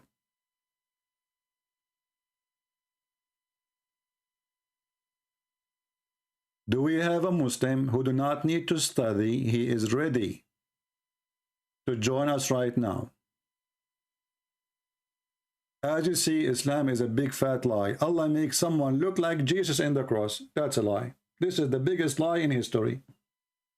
Allah, brother, he made the Jews think that Jesus looked like Jesus. And now this guy, he called us, he come with a new idea. Yes, it was Jesus in the cross. So Allah, he took his soul. Okay? And later he put his soul back. Oh, okay. So now Jesus, who is have no soul in the cross, was he dead? No. Because later Allah put his soul back. What a drama.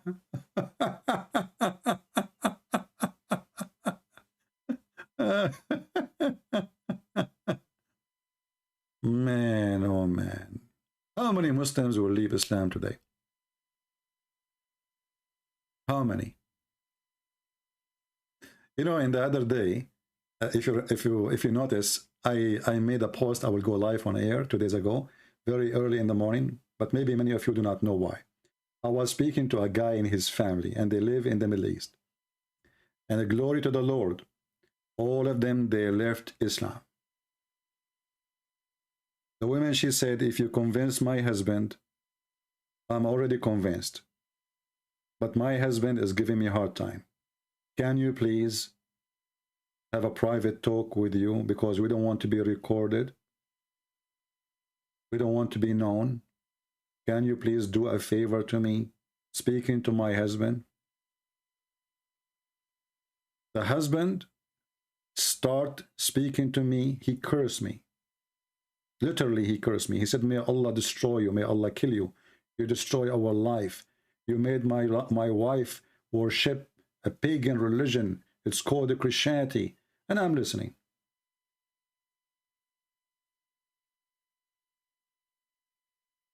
He said, see, now he have nothing to say. I said, no, I have a lot to say, but I'm going to let you finish your cursing. Are you done? Instead of cursing me, well, show me that I'm wrong. And this way, you can make your wife believe in Allah again. And maybe you can make me believe in Allah too. So we started discussion.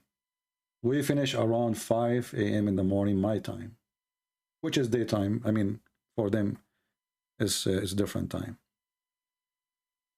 And at the end, the guy, he cried, he apologized for cursing me. He said even he did hit his wife once because of me. and he accepted the Messiah as Lord and as Savior.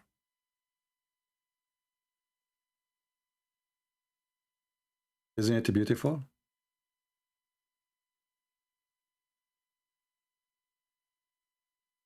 We have endless number of Muhammadan leaving the cult of Muhammad non-stop, either live here or under air, because they discovered that Islam is the biggest fat lie ever, and no Muslim can prove us lying. Alhamdulillah, Christian Prince, I learned Islam from you. This guy, he just called us, he said, and claiming now he become a better Muslim.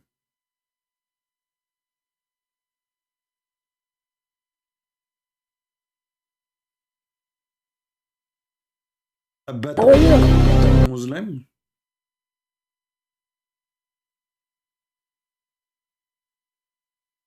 How better you are. We will take a commercial break with Sheikh Ahmed or Yumad. In case you do not know Sheikh Yumad, he have a nice channel. He is an ex-Muslim too. He left Islam here, and this is his channel. Let me show you on the screen. Muslim leaving Islam with the Christian Prince. He made a video. I encourage you all to go and subscribe to his channel and to watch his videos. They are hilarious. They are funny, many of them. And he himself is an ex-Muslim. We will take a break with this video a little bit, and then we'll start taking calls again.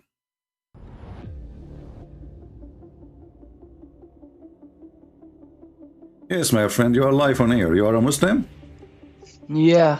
Can you confirm that? Can you say the Shahada? Yeah, La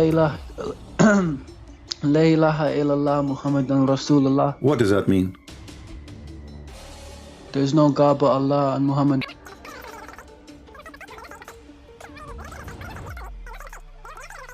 Right. Yeah. So you are out of Islam? Yeah. Yeah. Wonderful. Hello? Yes. How is it Christian Prince? Yes, we are live on air in YouTube. Everybody hear you. What do you want to say to me, my friend? Okay, I was listening to all these, just checking your references you're giving against my Quran. Either you are a filthy fat liar, or all the imams since I was a child have been lying to me, because Islam.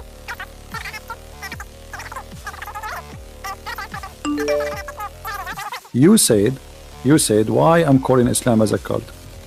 Now you promised me if I show you this and this was true, you will leave Islam, correct? Yes. Are you willing to keep your promise? Yes. So are you denouncing Islam? If this is all true, we heard Islam is a cult. So you agree Islam is a cult? Yes. Thank you. Hello, Christian Prince. Yes, I hear you. Go ahead. What do you like to say to us? Why you are a Muslim, Rashid? Good evening, because I'm in Europe right now. All right. Not the US. So for us, it's almost evening too. Yeah. All right. Salam.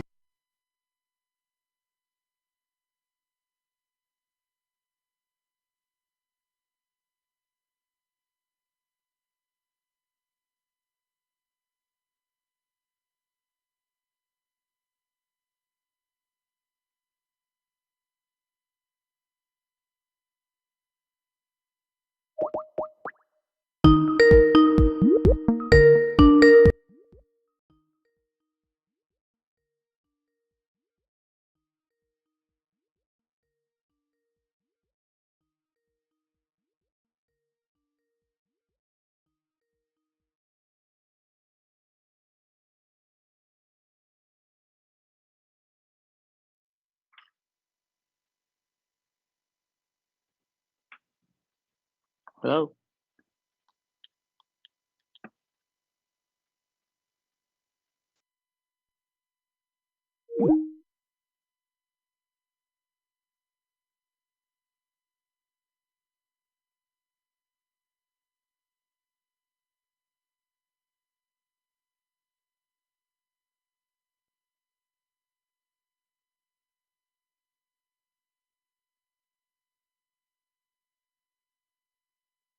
Hello.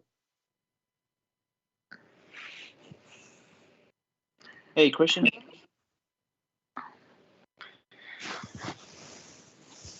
Christian, you hear me?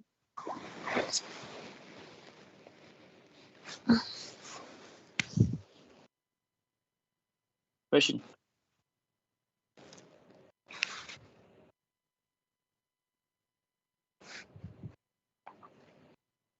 Christian, do you hear me? I don't hear you. Okay, do you hear me now? I hear you now. Yeah. All right, sorry for that. It's from my side actually. So No. you said you have a Muslim friend with you, or you are the Muslim? No.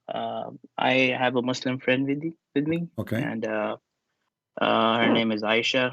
All right. And she's a very great friend of mine, and I wanted to introduce her to you, and so you can talk to her. All right. She is welcome. Very nice person. She is welcome, and I will be happy to talk to her. Are you there? Are you there, Aisha? Yeah, I'm here. Thank you. You are welcome, sister. So, what do you think about your religion as a Muslim? I mean, I have not done a lot of research. I've been just like reading Quran and basically practicing my religion, and She's fasting actually right now, just to give you a heads up. She is fasting, but you know, the fasting in Ramadan is useless, because you just abstain from food in the daytime, and then at night you eat, like, until the morning. So there's no fasting really. It's just a sleeping. I mean, it's a change in the day between night and daytime. Okay. This is not really a real fasting. Actually, in the month of Ramadan, as you know, people, they gain more weight because they eat more, and food price go more crazy because they are eating more. So there's no fasting. It's kind of a cheating. We just change the day with the night. Yeah. So you were Muslim before? No, thank God, I never been one. You've never been Muslim? Okay. I don't wanna be rude to you, but this is how I talk. Don't take it against you.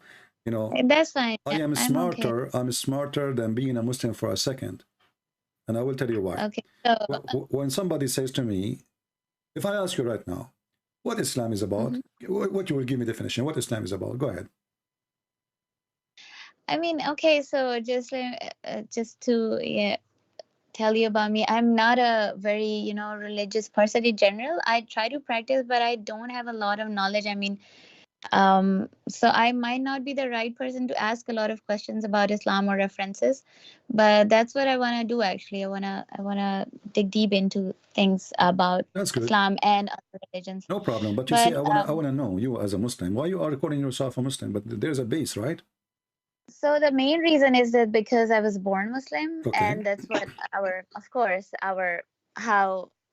if I'm not doing any kind of study or research, I've been just following whatever our families and all taught us since childhood. So that's the main reason. Okay, in based on what you learn, I don't know how old are you. How old are you, if you don't mind to say?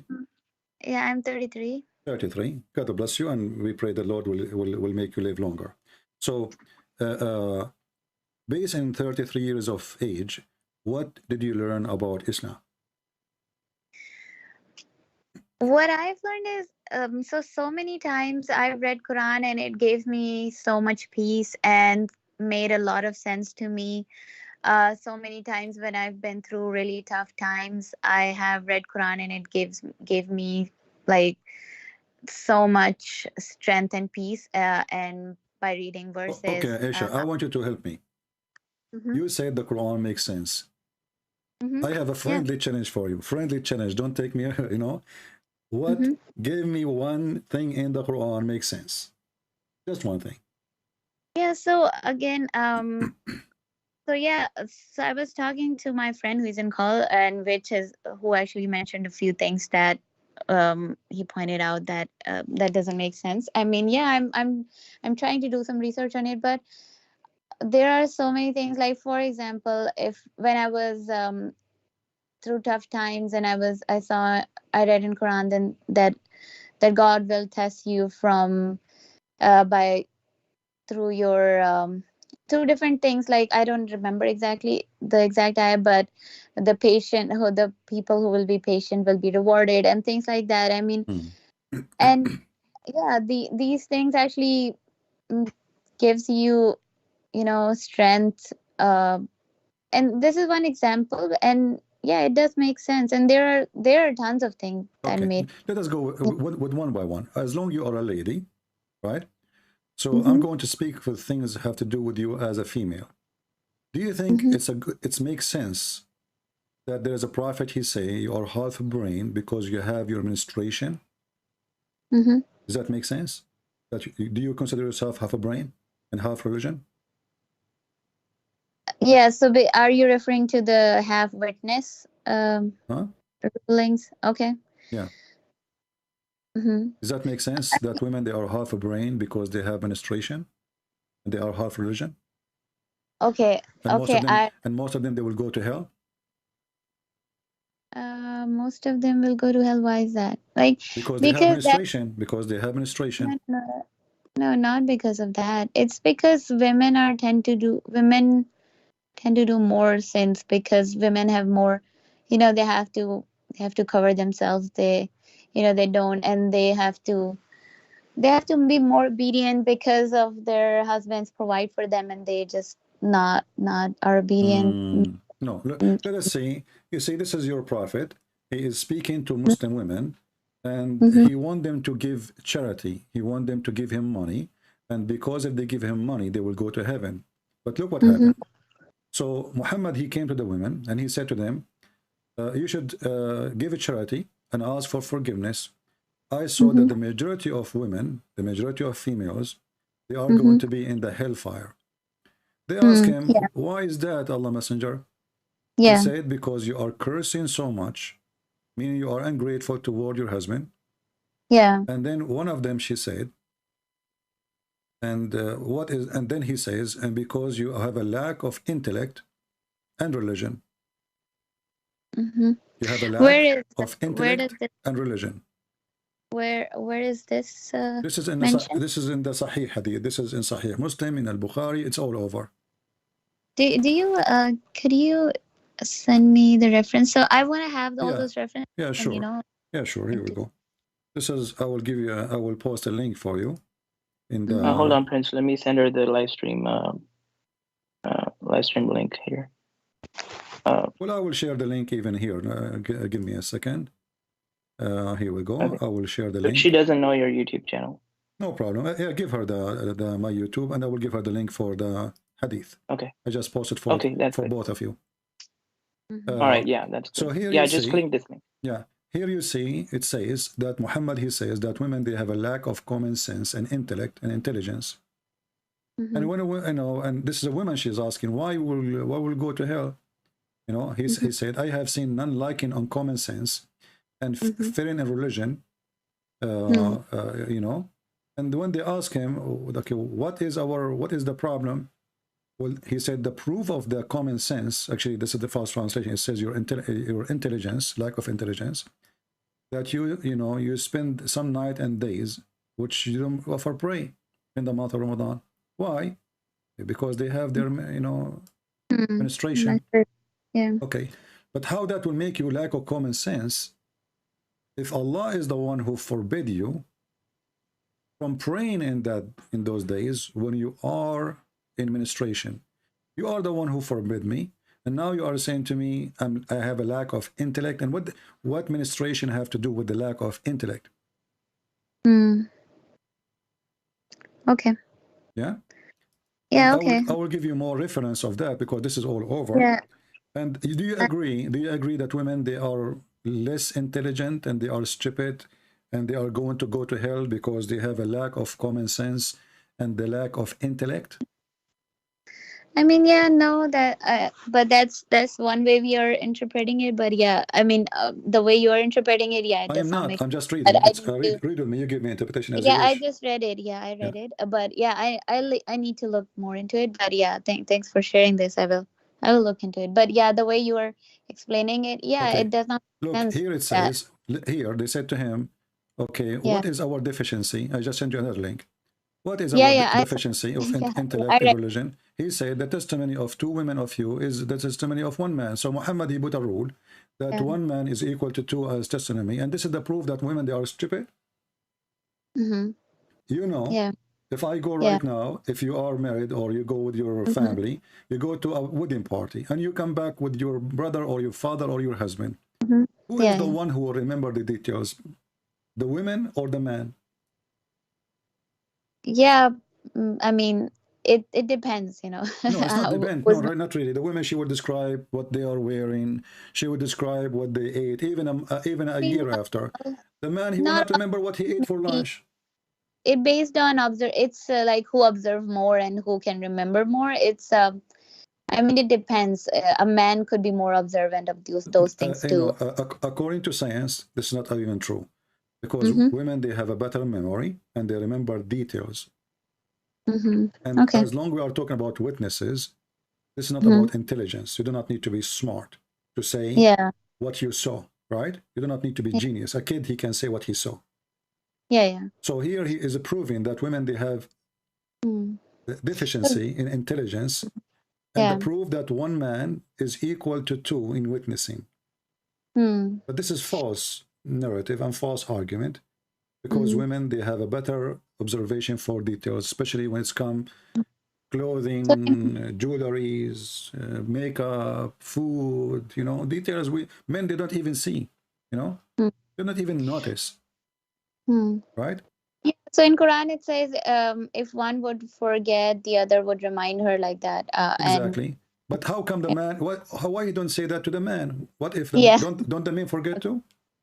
Yeah, I'm gonna have to, you know, have talk to other people about this too and get answers. Let us focus with something more. So now he claimed that deficiency is because of witnessing, but then he says, when they ask him what is our deficiency in religion, he says ministration, because one of you will go for 3 or 4 days without performing salat. But how that is deficiency? Who is the one who created you and he gave you the ministration? Is it Allah?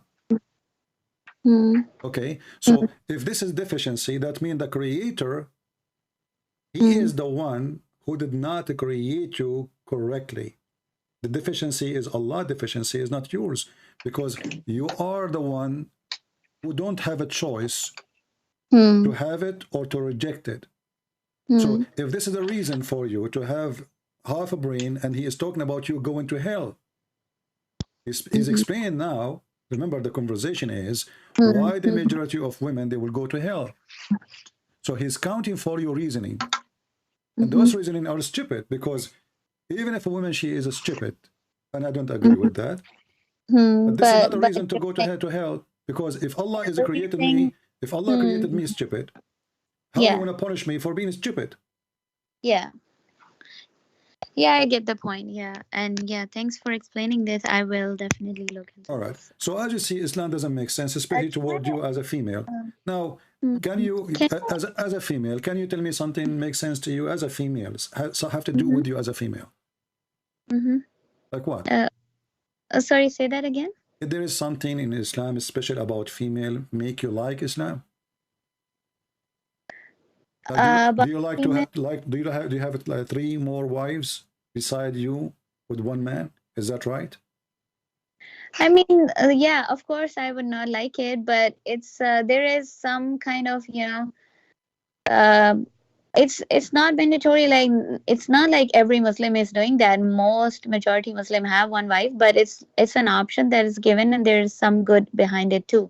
And I've seen what is the good behind it? What is the good behind it? I have seen a few examples. Like I was telling my friend that day that I had a family in my neighborhood, and they were one of the women was not having child, so she actually found someone in her own family and got her married to her husband so that they could have kids, and then they are actually living together.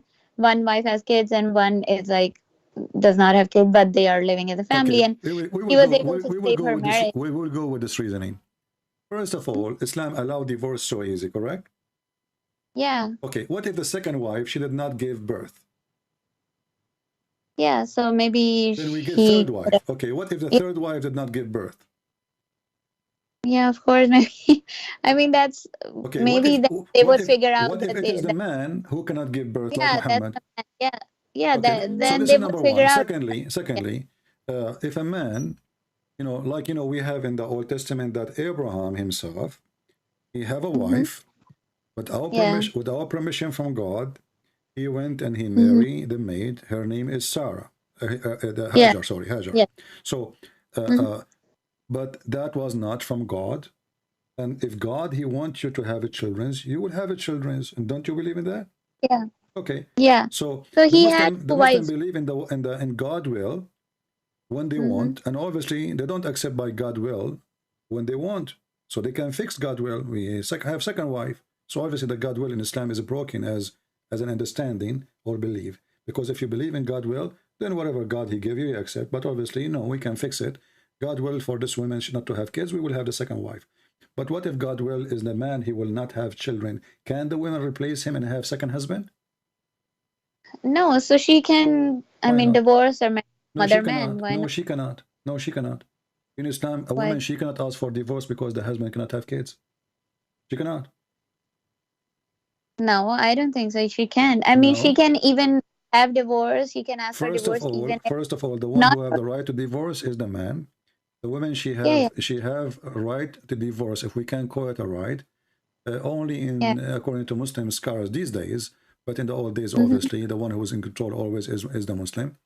Mm-hmm. If he did, harm her severely, if he is not providing, she can ask for divorce, etc. But as long as the husband he bring No, food, and he is doing his no, that's duty as not a right. man. Hmm? No, no. So I read so I don't have the reference, but I can right help now, you. but I read it. I can help you. Hold So on. there. If your husband divorced you, as an example, just show you how Islam abuse you as a woman. If your husband he divorced you 3 times, can he have you back? So there's 3 ways. I mean, no, not 3 times. After 3 times, no, but yeah, after. Okay.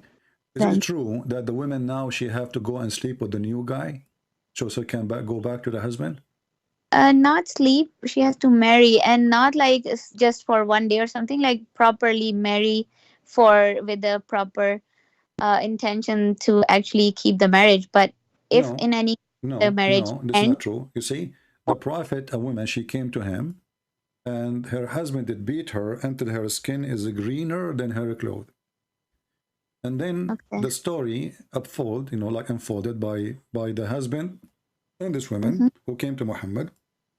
And Aisha, she said to the prophet, look, her skin is greener than her clothes. Why? Because the husband is beating her. Now, what happened? If we read more in this story in the hadith, I will send you the link. That this woman, she got married from a new guy, but she want to go back to Rifa. Rifa is the previous husband. And she thought, well, as long as the Quran says you have to marry, as you said, another husband, I will marry this guy and I will go back to the previous husband. You said to me a second ago or a minute ago that it have to be a proper marriage and it have to be not for this reason, right? Yeah. Okay, but look what your prophet said. Your prophet, he says, you cannot go back to him unless he tastes your juice and you taste his juice. He didn't say it's a proper marriage. It's going to be fixed marriage for a long time. She have to taste, and I don't want to be rude with you. You are a lady, but in a Muslim they say there's no shame in religion. The juice here is the orgasm. Okay, he did not say unless you stay with him for 10 years. He said unless you taste his juice and he tastes your juice. And actually, asila in Arabic is the word orgasm. So what is the condition to go back to her husband? You have to taste his orgasm and he have to taste your orgasm, and then you can get divorced and you can go back. Okay, so let us listen to this, what happened now. Who is the one is getting abused here?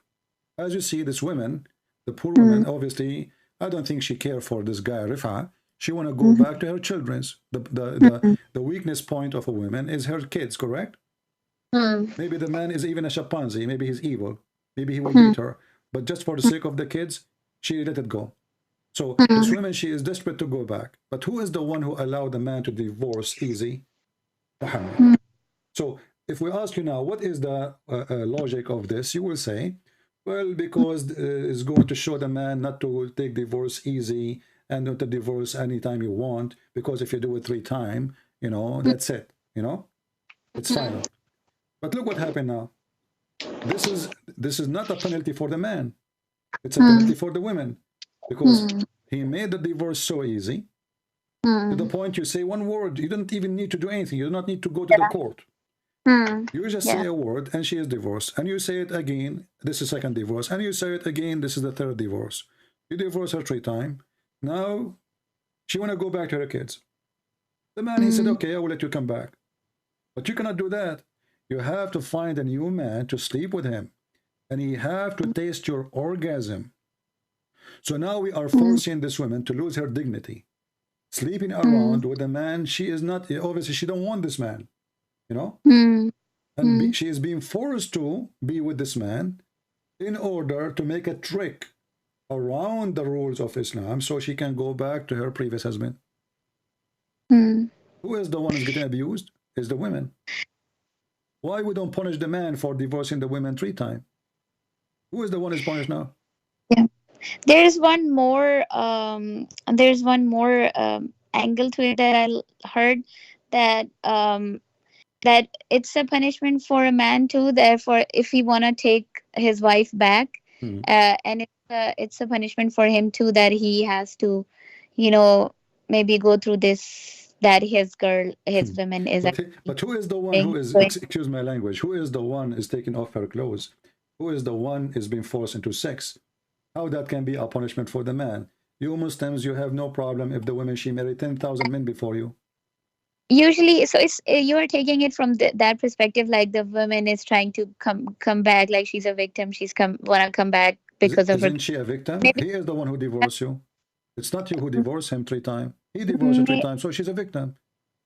No, it's like maybe, for example, a man really loves his wife, and he, for any anger reasons, he actually divorced her, and now he's regretting and he want her back, and now he has to go through that. Maybe, you know, it's a punishment that now he has to actually know that what did that fix the problem? Still the man, after he have her back, he can get angry again, divorce her again, first, second, 3 times, and now we have to find a new husband to sleep with my wife, and then I get her back. I mean, what kind of religion is religion? This is hippie. You know, what is the logic behind this? Did we fix the problem, or we are creating more problems? So now she will sleep with this man. She might have kids from him, even if she sleep with him one night. So her life is broken. Why? Because we have religion take and give the right only to the man, and the woman, she is just a victim. So what my understanding was so far is that you have to have a right intended marriage first, and then nowhere it says that. Nowhere it says that. No, nowhere. As you see here, you see, this is a real story. This is a, let us say, you know, we have a case in the court. Muhammad is the judge. The woman, she came to him. He did not say to her, you have to stay with him a day or 2 or 3.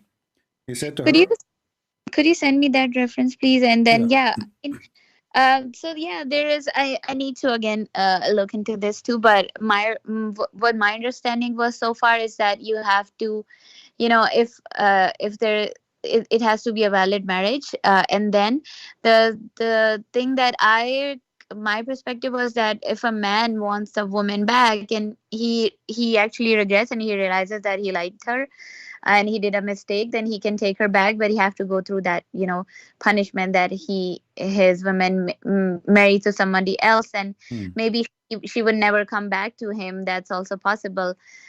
So like that's what my perspective was so far. That the man is basically more suffering, and women can get married, and maybe she would find a better husband. I find it very astonishing. They are saying that the man is more suffering when you are the one who is taken to the bed of a strange man against your will.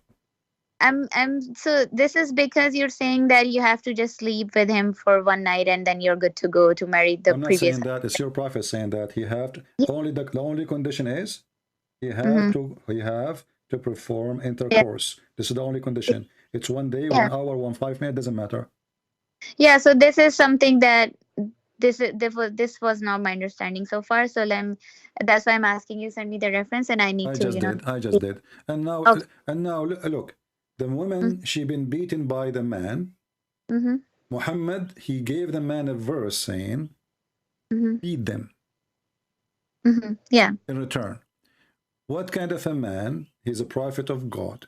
The woman, she is a victim. She been divorced. She been humiliated. She been taken from her house, given to other man. And now she is suffering with the new man because obviously she don't want to sleep with him. So now this is a rape. This is literally a rape. Muhammad, he is taking the side of the man who did beat the woman. Obviously she don't want to sleep with him. And he's saying to her, well, if you want to go back to your husband, you have to let him do it. And he did not take any action against the man for beating his wife. Instead, he gave him a chapter or a verse in the Quran. Chapter 4, verse number 34 says, beat them. Do you support rape? There is another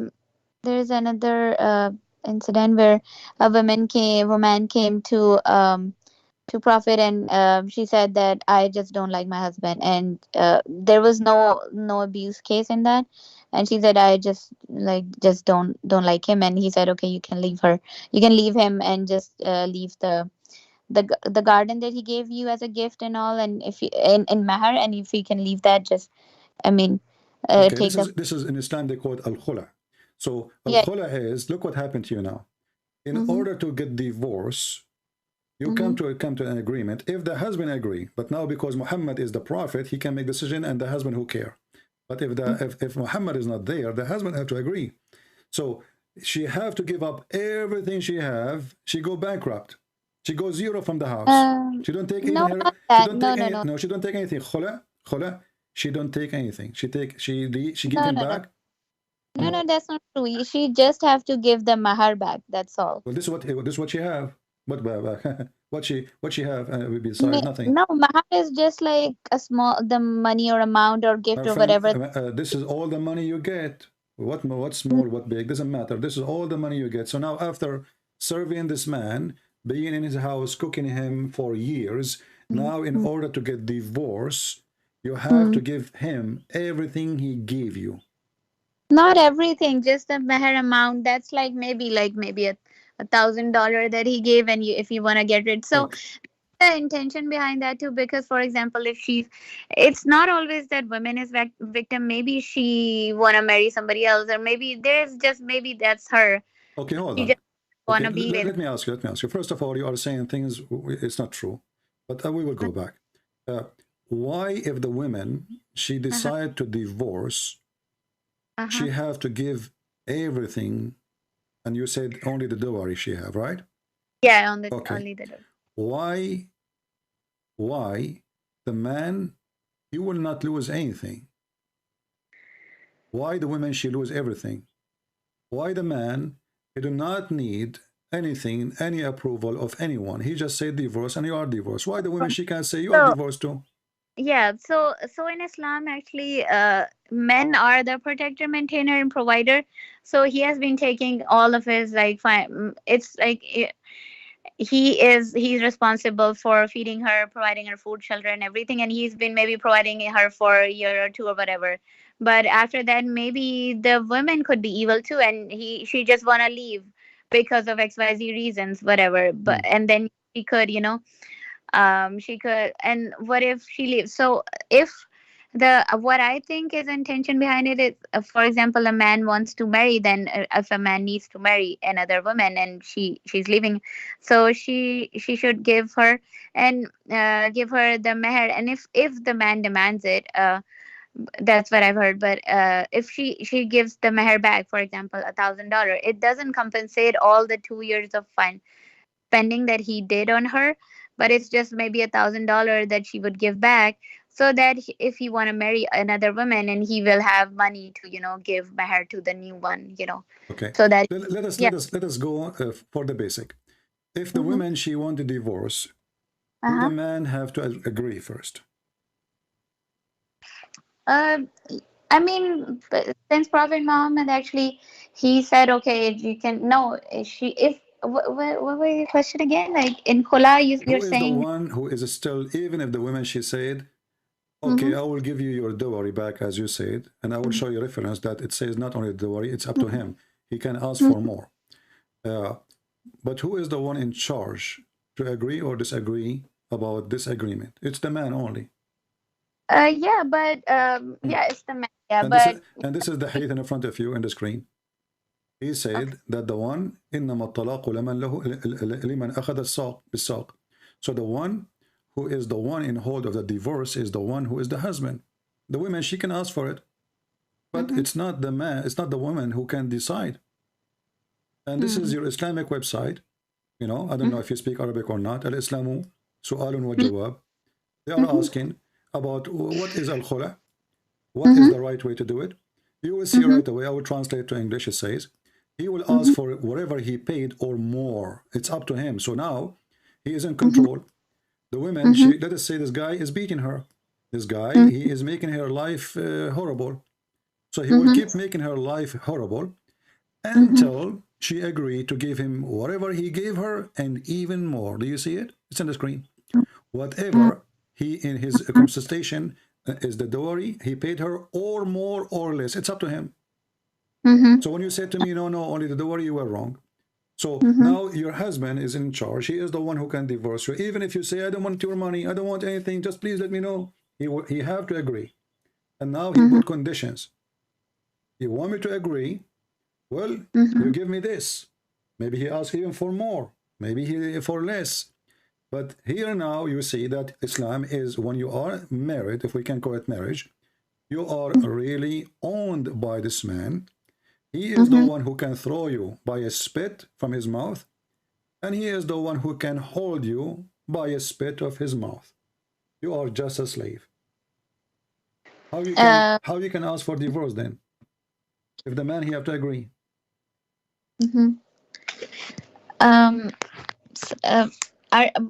Were you reading the hadith here? Was that all? Well, this is a Muslim website. This is the sheikhs. These are the scholars. They are answering, and they are even quoting the story, the one you mentioned about the woman. He asked her, "Do you want, the guardian he gave her, and he, he gave it back to the man, right?" But here, because Muhammad is there, he is the one who made the decision, and nobody there to say yes or no. So the man right is stripped.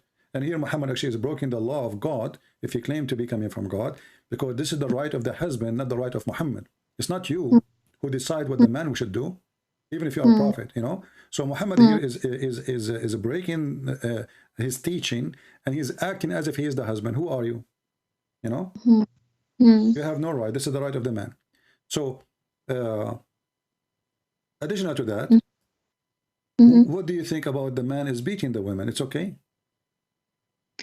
No, it's not okay. So again, why not? Why it's not okay? Of course, it's not okay to beat anyone. But what my understanding so far about this is that I think if I mean, we cannot in all situations think that women is she's a victim and she is being abused. There could be there could be actually like real disobedient wives too, who actually do such wrong things that a man could be. So it's not just about that man could do anything. There are so many verses in Quran that that told men to be good and gentle and kind to other people and their women and everything. So the first step is for man to be just and be kind and gentle.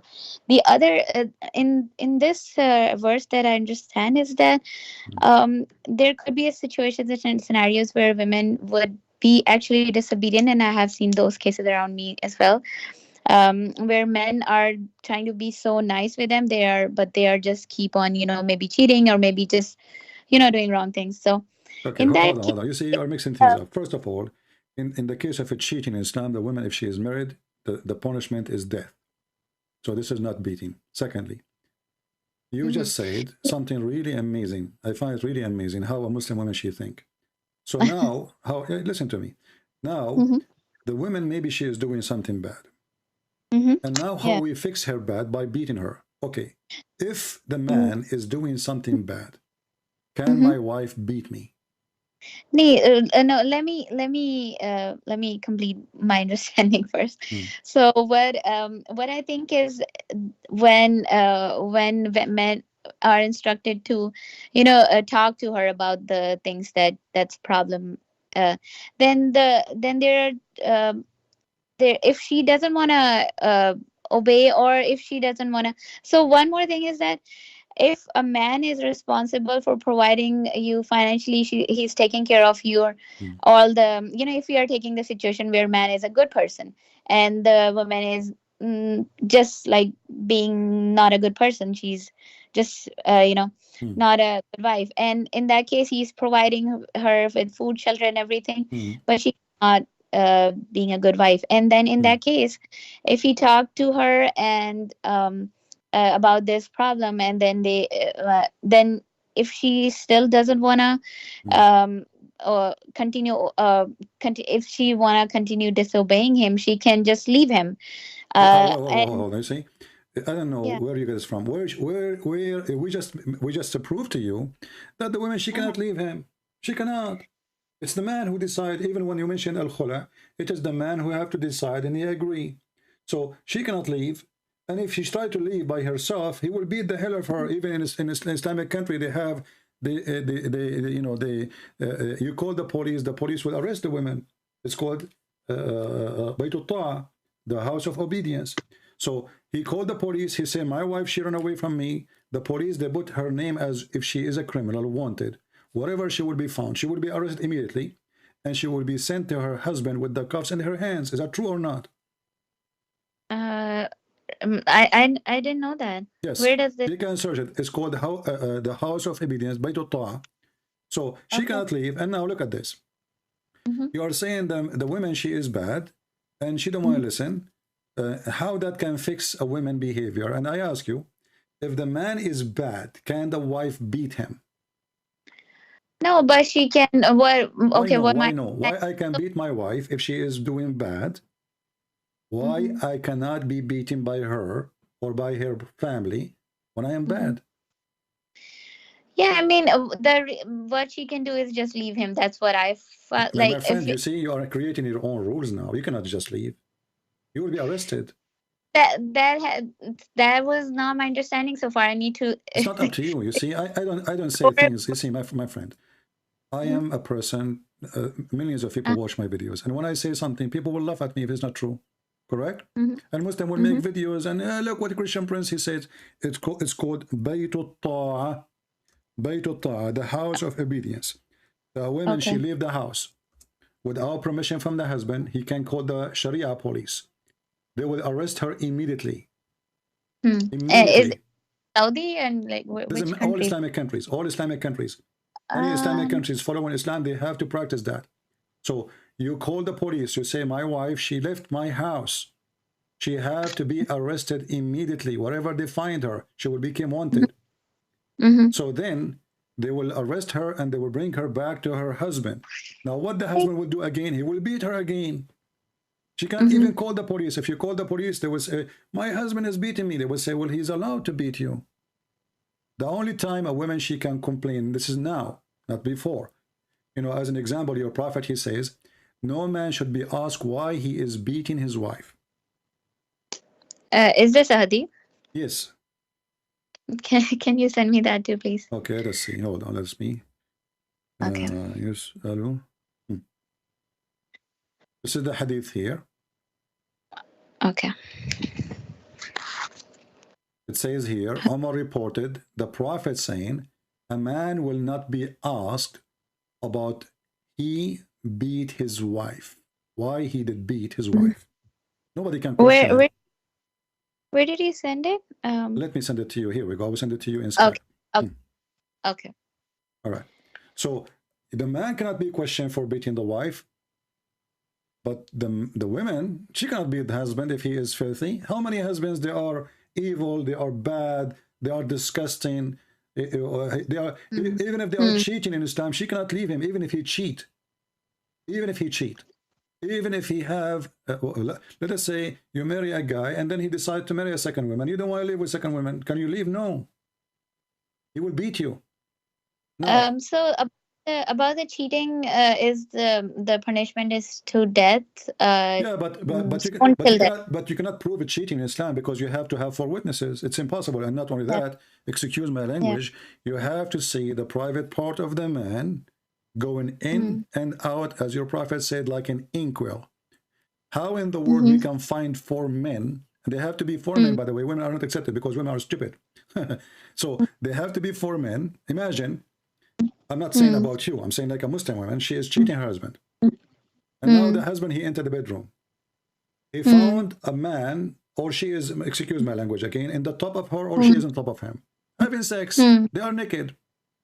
Then the guy, he have to call 4 of his friends. Tick, tick, tick, tick, tick. Assalamu alaikum, brother Abdul. Can you come over? Please, my wife, she's having sex with the neighbor. And then he have to call the second one. The second one is busy. He called the third one. Oh, the third one is fixing the car.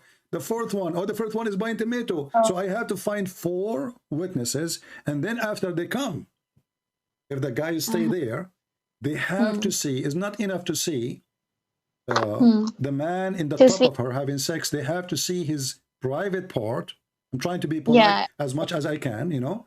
They have to be. No, I get. Yeah. So they have to see his private part going in and out.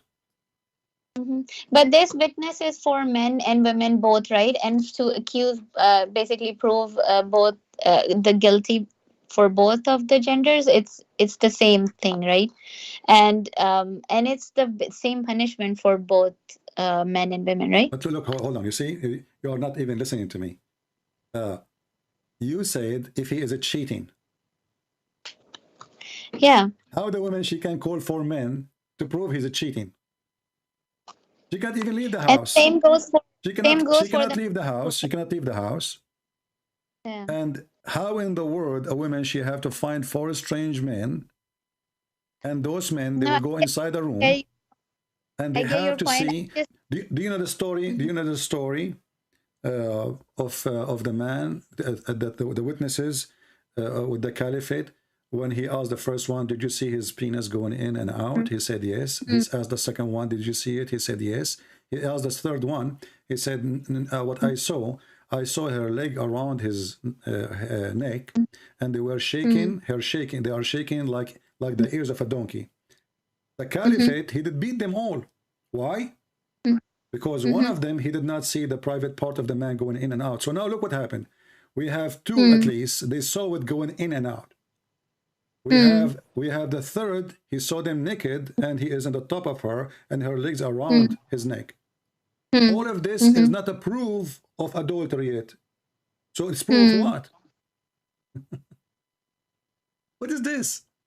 It's a madness. All of this because Muhammad, he had 3 witnesses. They saw his wife having sex with Safwan. So he decided to change it from 2 witnesses.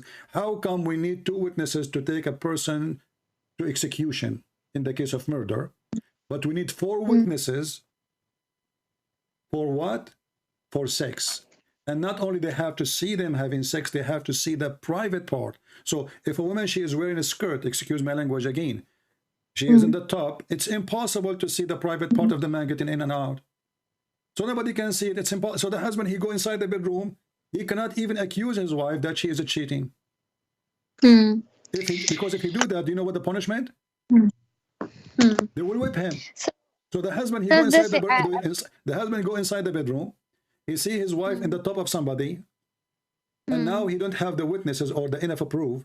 If he accuse her of adultery, he will be whipped. Yeah. Okay. Same for the woman. If she accuse her husband, and she don't have the 4 witnesses seeing his private part going in and out in other women, she will be whipped. Okay, so look what happened now. So we can beat the wife for any reason in Islam, any reason. You see, in the Quran, it says in the verse number chapter 34, verse number 4, it says nushudahun. You know, nushudahun.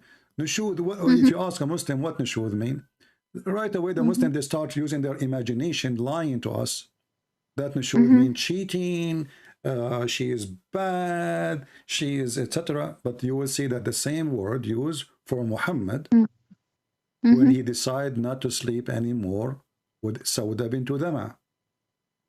Do you know that? Is this in Quran? Yes. Or so when Muhammad he did nushud, and this is the hypocrisy of the Muhammadan. So when the women she do nushud, and what is this? You fear their rebellions. You fear like he said to you, can you make me some tea? You don't go and do it right away. So now you feel like, she start, showing signs of being rebellion to me.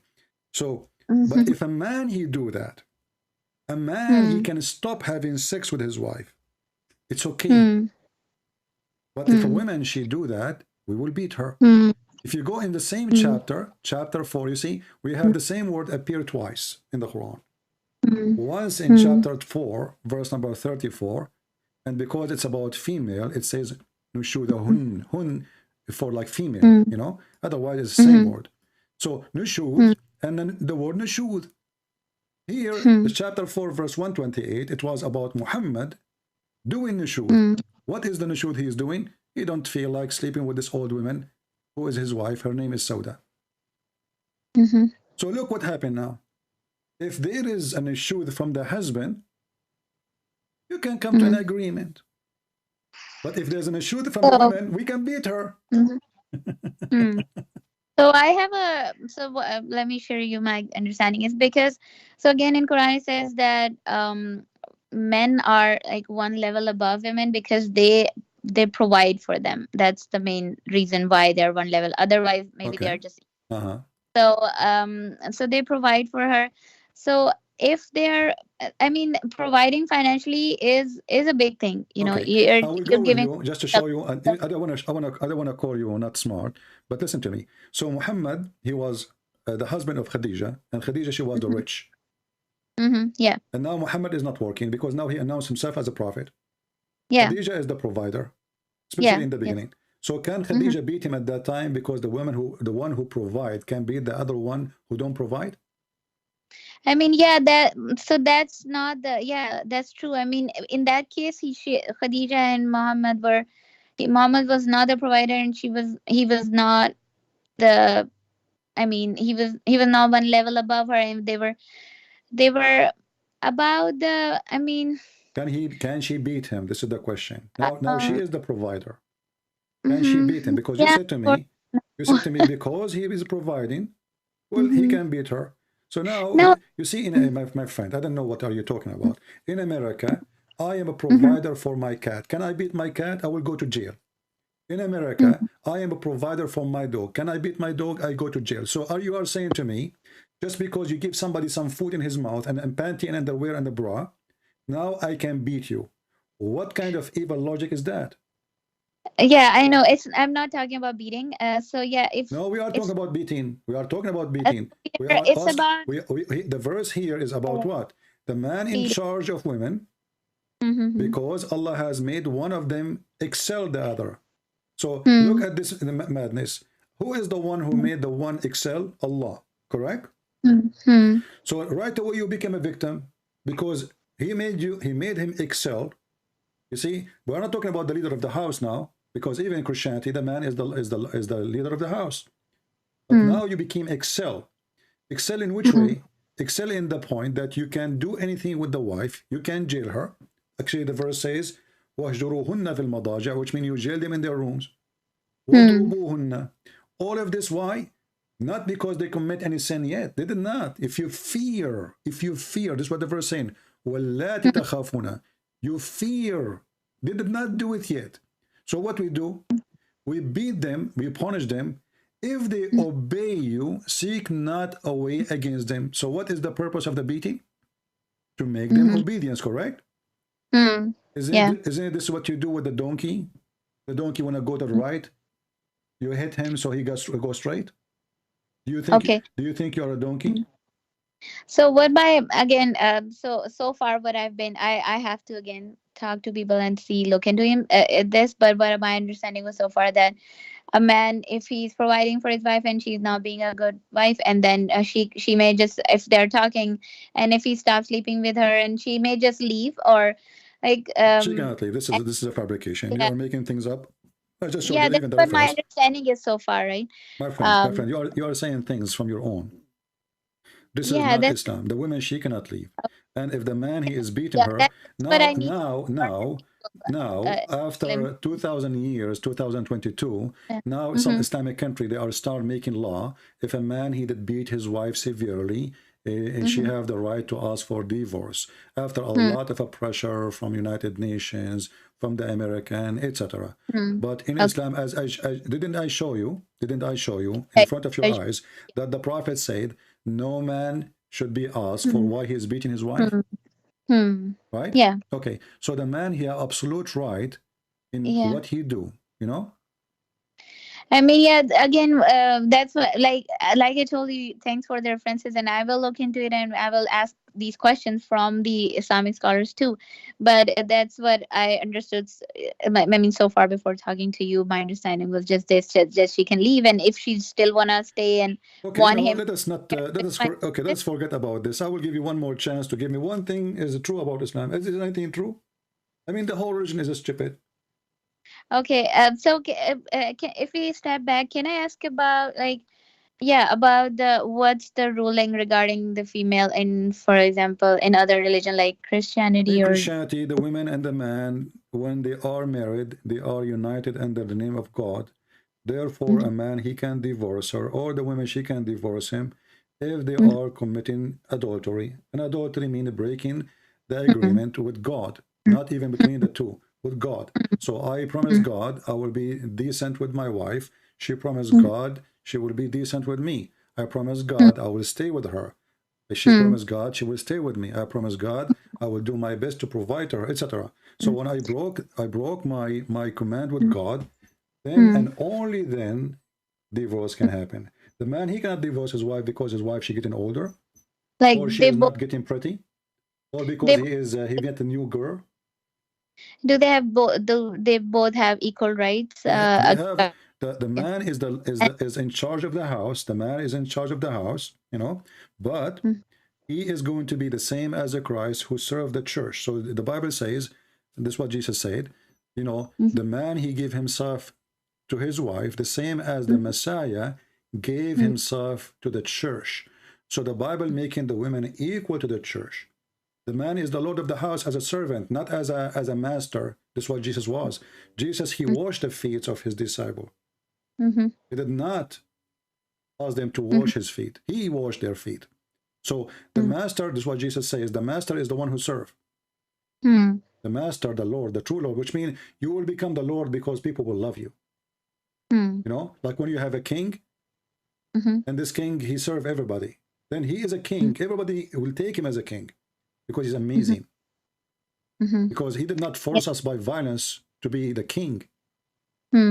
What your religion doing now is the man is forcing you to be his slave, and he is the king because he have the authority. But in reality, you hate him in your heart.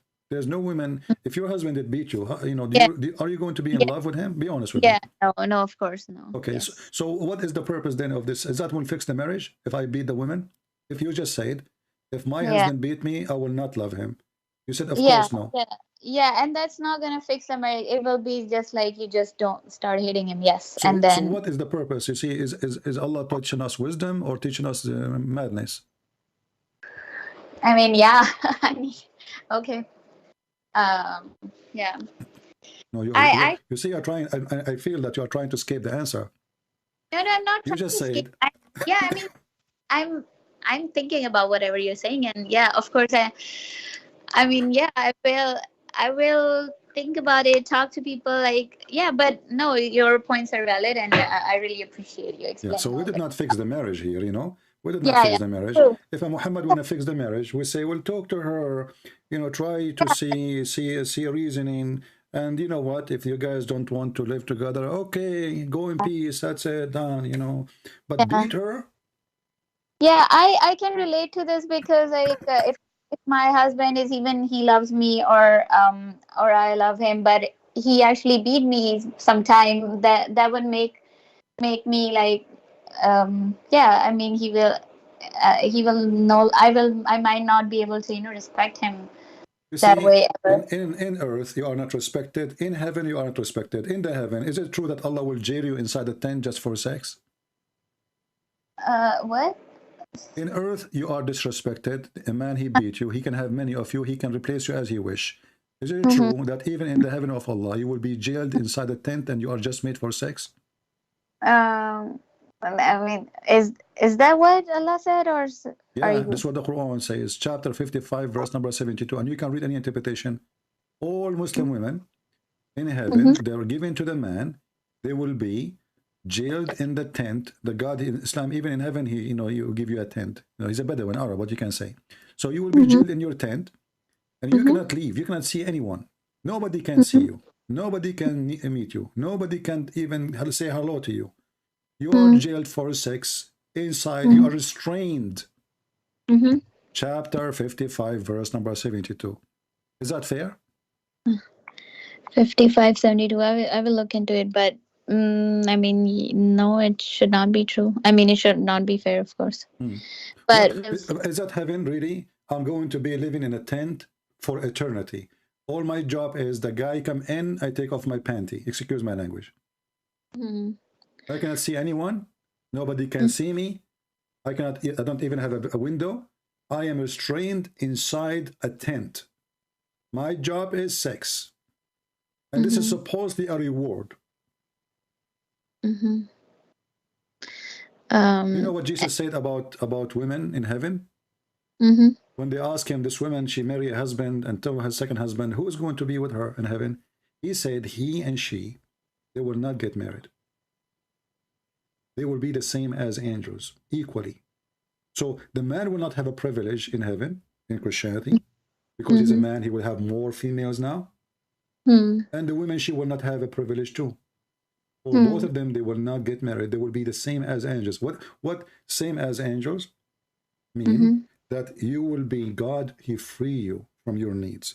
And God of Islam, he make you addicted, especially for sex. So you will be free like angels. Angels do not need to have sex, do not need to eat, do not need to sleep, do not need anything. They are free.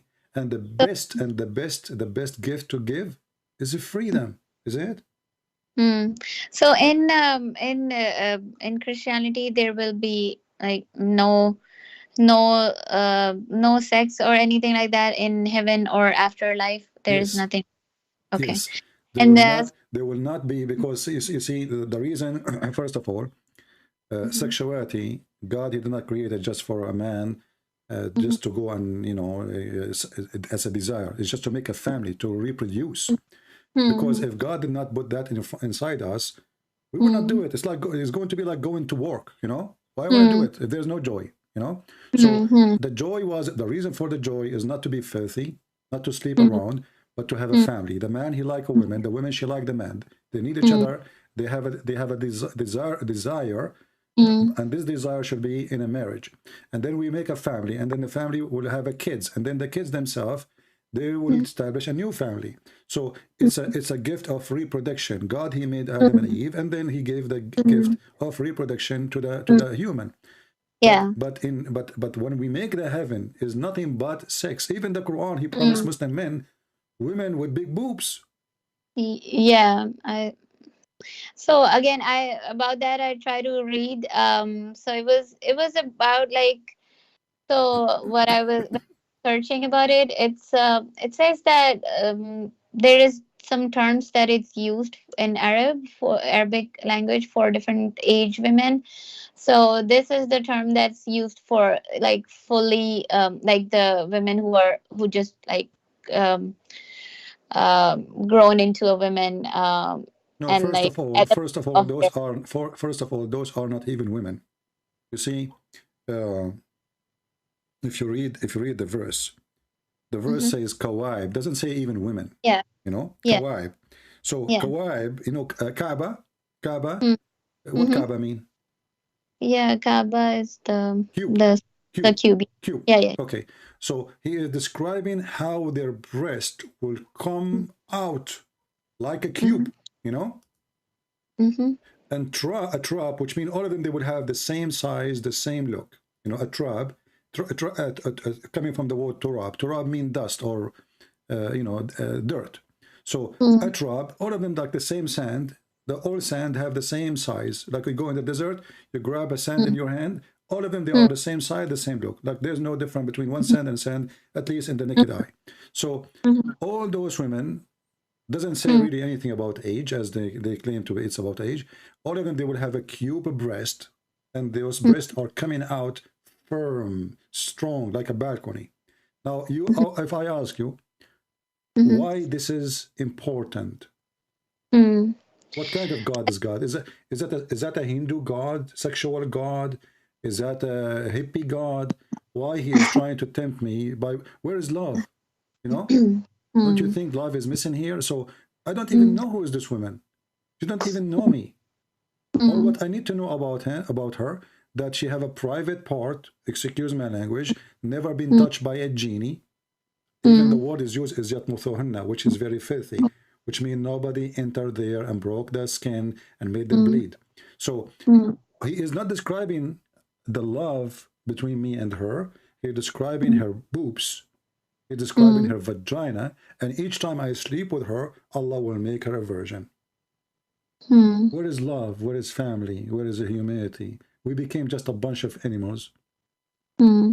So how does Christianity heaven looks like, is described? Well, like the first heaven we have, it was a garden, and the garden was on earth, not in the sky. You know, when we say the garden of Eve and Adam, they were not really in the sky; they were on earth. So this is the garden which have the normal trees. You do not need to work; everything is easy. Adam and Eve and live in the garden.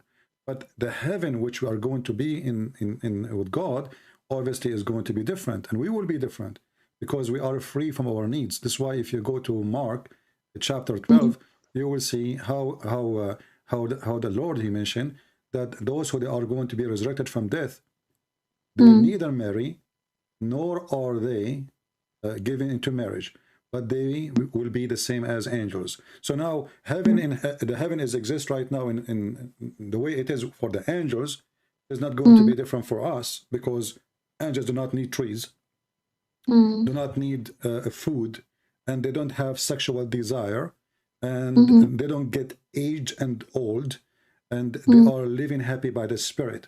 So if God can give me a joy, like when you bite an apple or an orange or a banana, you enjoy the taste, correct? And who is the one who gave me that joy? God. He gave me the ability that my tongue can feel something special about it. So if God, he can make from a banana a special joy, can't he make a higher joy have nothing to do with the banana? He can, right? So this is what Christianity is about. So you will be happy, and the happiness cannot be described, but not by sex, not by, because they are talking about God. Being with him, being in his presence is a big joy itself. And being free, imagine I have a car, I do not need to buy gas. I will be traveling the world, What is preventing me now, that the gas price is so scary, I don't want to even go to the store. I try to do shopping for 2 weeks now because I'm not going to spend money. I'm scared of going out. So, but if I have a car, do not need gas, and I have a stomach, never get empty and never feel hungry, and if I have a body, never get sick. Who need doctors? Who need medicine? So all our needs will be dropped down. In Islam, is the opposite. In Islam, you will be more sexually addicted. The Prophet, he described, my book is called Sex and Allah, you can read it. You will die laughing at how Muhammad described heaven. It's disgusting, by the way, but you are 33 years old, so you can read it. But you will see a description, you will see how huge difference between what Jesus said about heaven and what Muhammad, he described his heaven. He says even dahman. It's, I don't want to describe for you, it's disgusting. And and this heaven, like even the size of the private part is scary, endless. The women, she have a vagina fit for that penis, and the women, her ass is 1 mile, and the boobs is so big. I mean, what is that? And when you go in if you speak a little bit Arabic, there's many videos on YouTube. They describe for you what will happen to the man when he entered to the whore. They will jump on him. One she will be kissing his mouth, one she will be sucking whatever. I don't want to go there. But this is a very sexual, evil religion. And who is the best in the reward in sex is the one who kill. The one they call him a murderer, the one who do jihad, is the one who get the highest number of women. And ask yourself, my friend, is that really from God? What God, you know, if I ask you now, what Satan he tempt us with? What do you think? Yeah. What Satan he tempt us with? Well, sex and money and gold and silver, correct? And power. Yeah. Yeah. That's what Muhammad promised. Do you know that even Muhammad he claimed that in the heaven that you will have 4 heaven, 4 paradise, 2 is made of gold and 2 is made of silver? Is that yeah, I have heard about gold and silver in heaven, but not this, that too will be this. If you go and read, you see right away how silly, how stupid. As an example, chapter 18 verse number 31, it says that you will have a garden. Okay, the Muslim, the add word is not even there, you know, it says eternity. It doesn't say that in the Quran. And then it says underneath of it there is a river, and then they will be wearing a bracelet of gold. What is the point of wearing a bracelet of gold? What does that mean? And what is the value? What is the value of gold? Yeah, I was also thinking, why do we need a gold over there? But so what came to my mind was maybe Prophet was trying to tell them that tell people that we don't need to have lust in this world, because it will be a common thing in heaven. So I mean, we don't have. Hold on. If we do not need Muhammad, he need the gold. He was asking people to give him money. This is why he said to the women, most of you will go to heaven, give it charity. And here you see the hypocrisy. So now if they give it charity, they will go to heaven. They're still bad. He said, give it charity. I saw most of you, majority of you will go to hell. And they start giving him their ears and their bracelet. So now they will go to heaven. This is hypocrisy. So now I can go and I can be a cheater or a liar or whatever I am, and then I give it charity, and then I will go to heaven. So Muhammad is selling you heaven by taking your money. So how come bracelet of gold is not important on earth, but Muhammad was collecting their bracelet? How come bracelet of gold is not important on earth, but Muhammad he took the 5th of the booty? How come it's not important on earth, but he will let the Christian stay as a Christian, worshiping the wrong God, just if they pay him money? That's what the jizya is. So, and now we find that Muhammad, he is tempting people by women, by gold, by silver, and he will wear a brand. Do you know that he will wear Gucci in the heaven? Honestly, it says here, istabrak. Istabrak is a green silk made by the kuffar in Iran. At that time, Iran was kafir. So, istabrak, have you ever, this is the most famous Gucci at that time. Have you ever heard of a god, he say, I will give you Gucci? He's trying to tempt us with the clothes, with the bracelet, and you know what? I will give you a pillow. Who in the world when Allah? I mean, this is the most laughable promise ever. So now heaven is a bracelet of gold, a couch, a Gucci T-shirt. This is heaven. We have it here. I can go right now to Walmart. I can get a bracelet. I can get a garment from silk. Can I ask, in Christianity, isn't it like mentioned anywhere about like the perks of heaven, and have like a is it just like they will be like angel and that's it, like not about heaven? When the Messiah, he said in Mark, like heaven, like angels, that's mean we are going to be different in nature, you know. And I get that. And we will be free from all our needs. So there's no need for this description. But how heaven will be, I mean, this is the work of God, and this is the miracle of God. I did not see it. I did not go there. But what I know, my nature will not be the same, and I will be free of all my needs, you know? But isn't there a description like heaven will be like this, and there is descriptions in... You know, there is like in the book of Revelation some description, but it's a metaphorical. It's like a prophecy about how the Lord will come with the glory of his cloud and take his people, like we call it the rapture.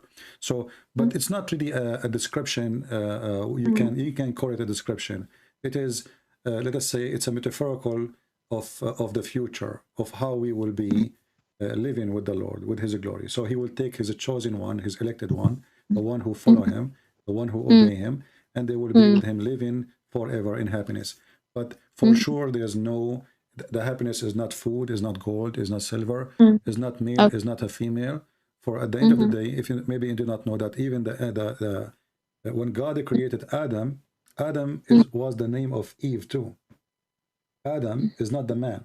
Adam is man, and the man and Eve, both of them, he called them Adam, which means a human. So God, he created the human. He did not create us, you know, for the purpose of this. You know, he created us to be human. And Islam make you lose your humanity. As you see, I can beat you. That means I'm losing my humanity now. You know, when I start beating using violence to convince you that you are wrong, obviously I don't agree that you are a human. I agree that you are a donkey. And the donkey will not walk in my direction unless I hit him with a stick. So Islam make us lose our humanity. Not only disrespect women, even disrespect others, everything. And violence is the way. Even Muhammad, you know, he says, I've been ordered to kill all mankind. Do you know that your prophet, he said, that the best of mankind are the Muslims because they will bring them with the chains around their neck? Sorry, say that again. According to Muhammad, the best Muslims, the best of mankind is the Muslims. Why? Because they are the one who bring you and they put the chain around your neck to take you to heaven. So Muhammad, he claimed that violence is the way to go to heaven. Read with me. This is Sahih al-Bukhari. This is not my words. The Prophet, he said, you are the best, and this is Quran, by the way, chapter 3, verse 110. You are the best ever. You know, the Muslims, they say that the Jews, they claim that they are chosen people of God and that make them racist, blah, blah, blah. But the fact this is in the Quran too, that Allah, but anyway, focus with me here. You are the best of the people ever, raised up for benefit of mankind. Chapter 3, verse 110. The best for mankind are those who bring them with the chain around their necks till they embrace Islam. How in the world that can be from God? If you put a chain around my neck now and you force me to say Shahada, how that make me a Muslim? Okay, I have to read this ayah. Yeah, this is. I mean, I heard that there is like no like light rafidin, so there is no there is no force in Islam. No, that's false, my friend. The verse there, the Muslim, they use it to speak to the kuffar. When the kuffar, they are not allowed to convert to Islam, they say to them, well, there is no, you know, there is no like compulsion in Islam, which means you cannot force your children not to convert to Islam, but a Muslim cannot convert to other religion. This is why your prophet says, Man baddala dinahu uqtuluhu, the one who changes religion, kill him. Because if there's no enforcement in Islam, then how the one who leaves Islam will kill him? You know what I mean? I actually heard that there was some situations where this was called, and because they were hypocrites who were actually it doesn't matter, my friend. Let us say I have a son, he is a hypocrite, he is a liar, he is filthy, he is whatever, you know, and he don't want to be a Christian. Okay. Either the law says kill him if you leave, or don't kill him. There's no special situation.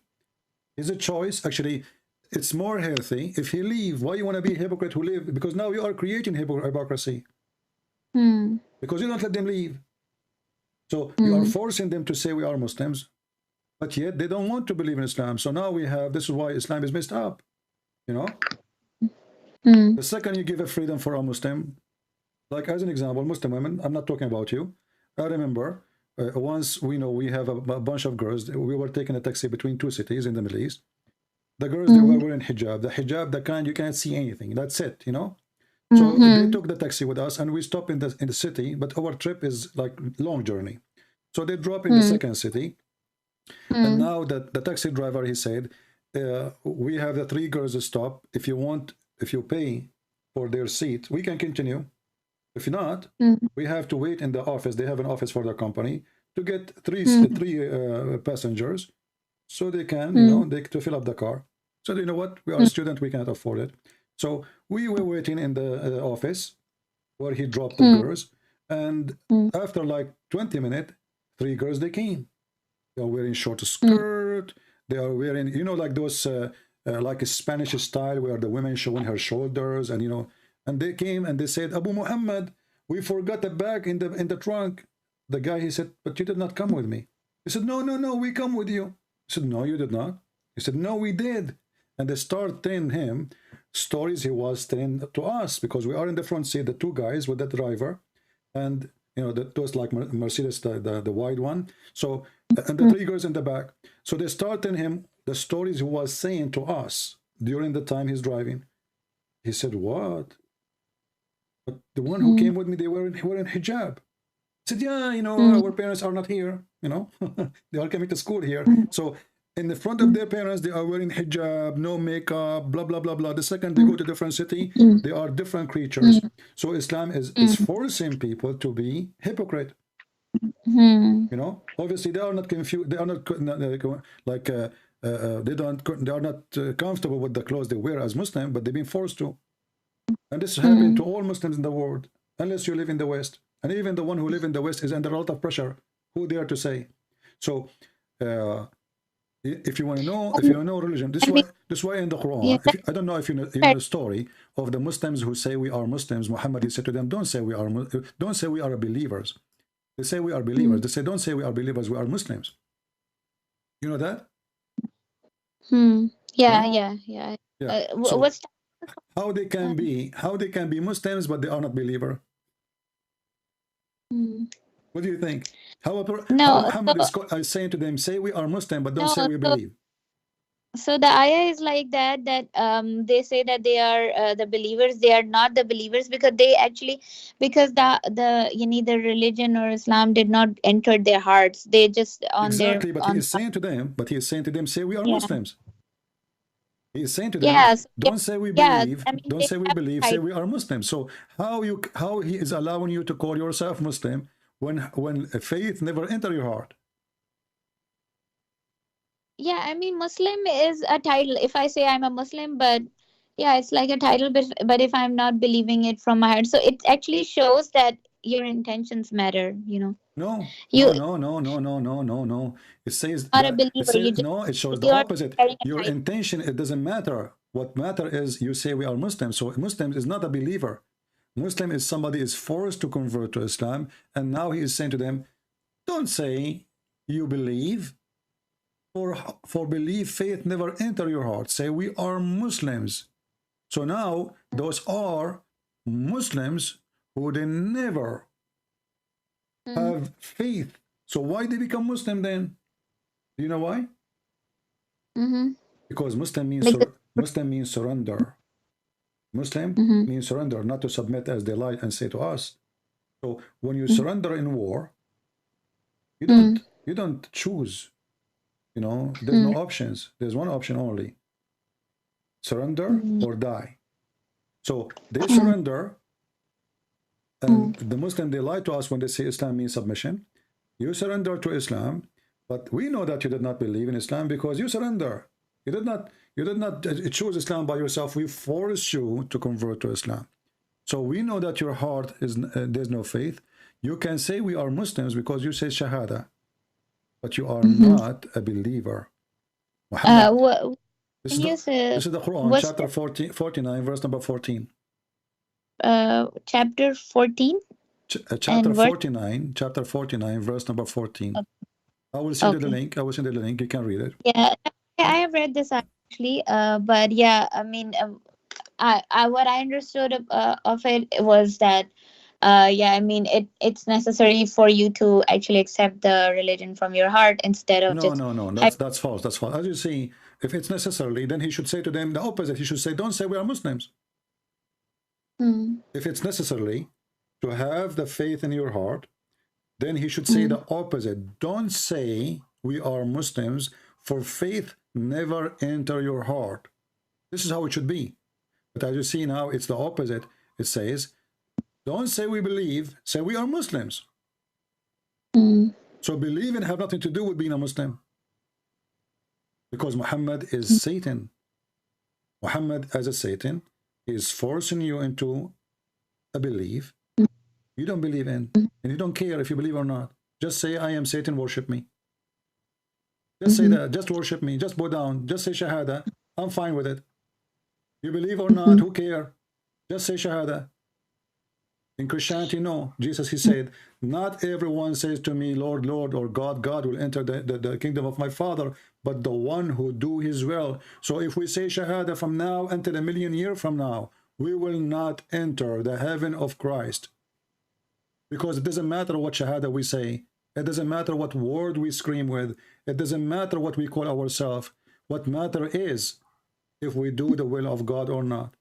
That's why here you see that Muhammad, he promised Muslim very funny promises. As an example, if you say Bismillah, Alhamdulillah 100 times, you go to heaven. Is that true? I never heard this. Madman. I mean, how in the world? So now Christian Prince, he attack Islam every day. He laugh at Muhammad every day. Before he die, he say Bismillah, Alhamdulillah 100 times. You go to heaven. What is that? How in the world that can be from God? I mean, how easy it is. So now we can go and do all kind of sin you can imagine, and then we say Alhamdulillah, Bismillah, etc., and we go to heaven. Yeah, I don't know about this.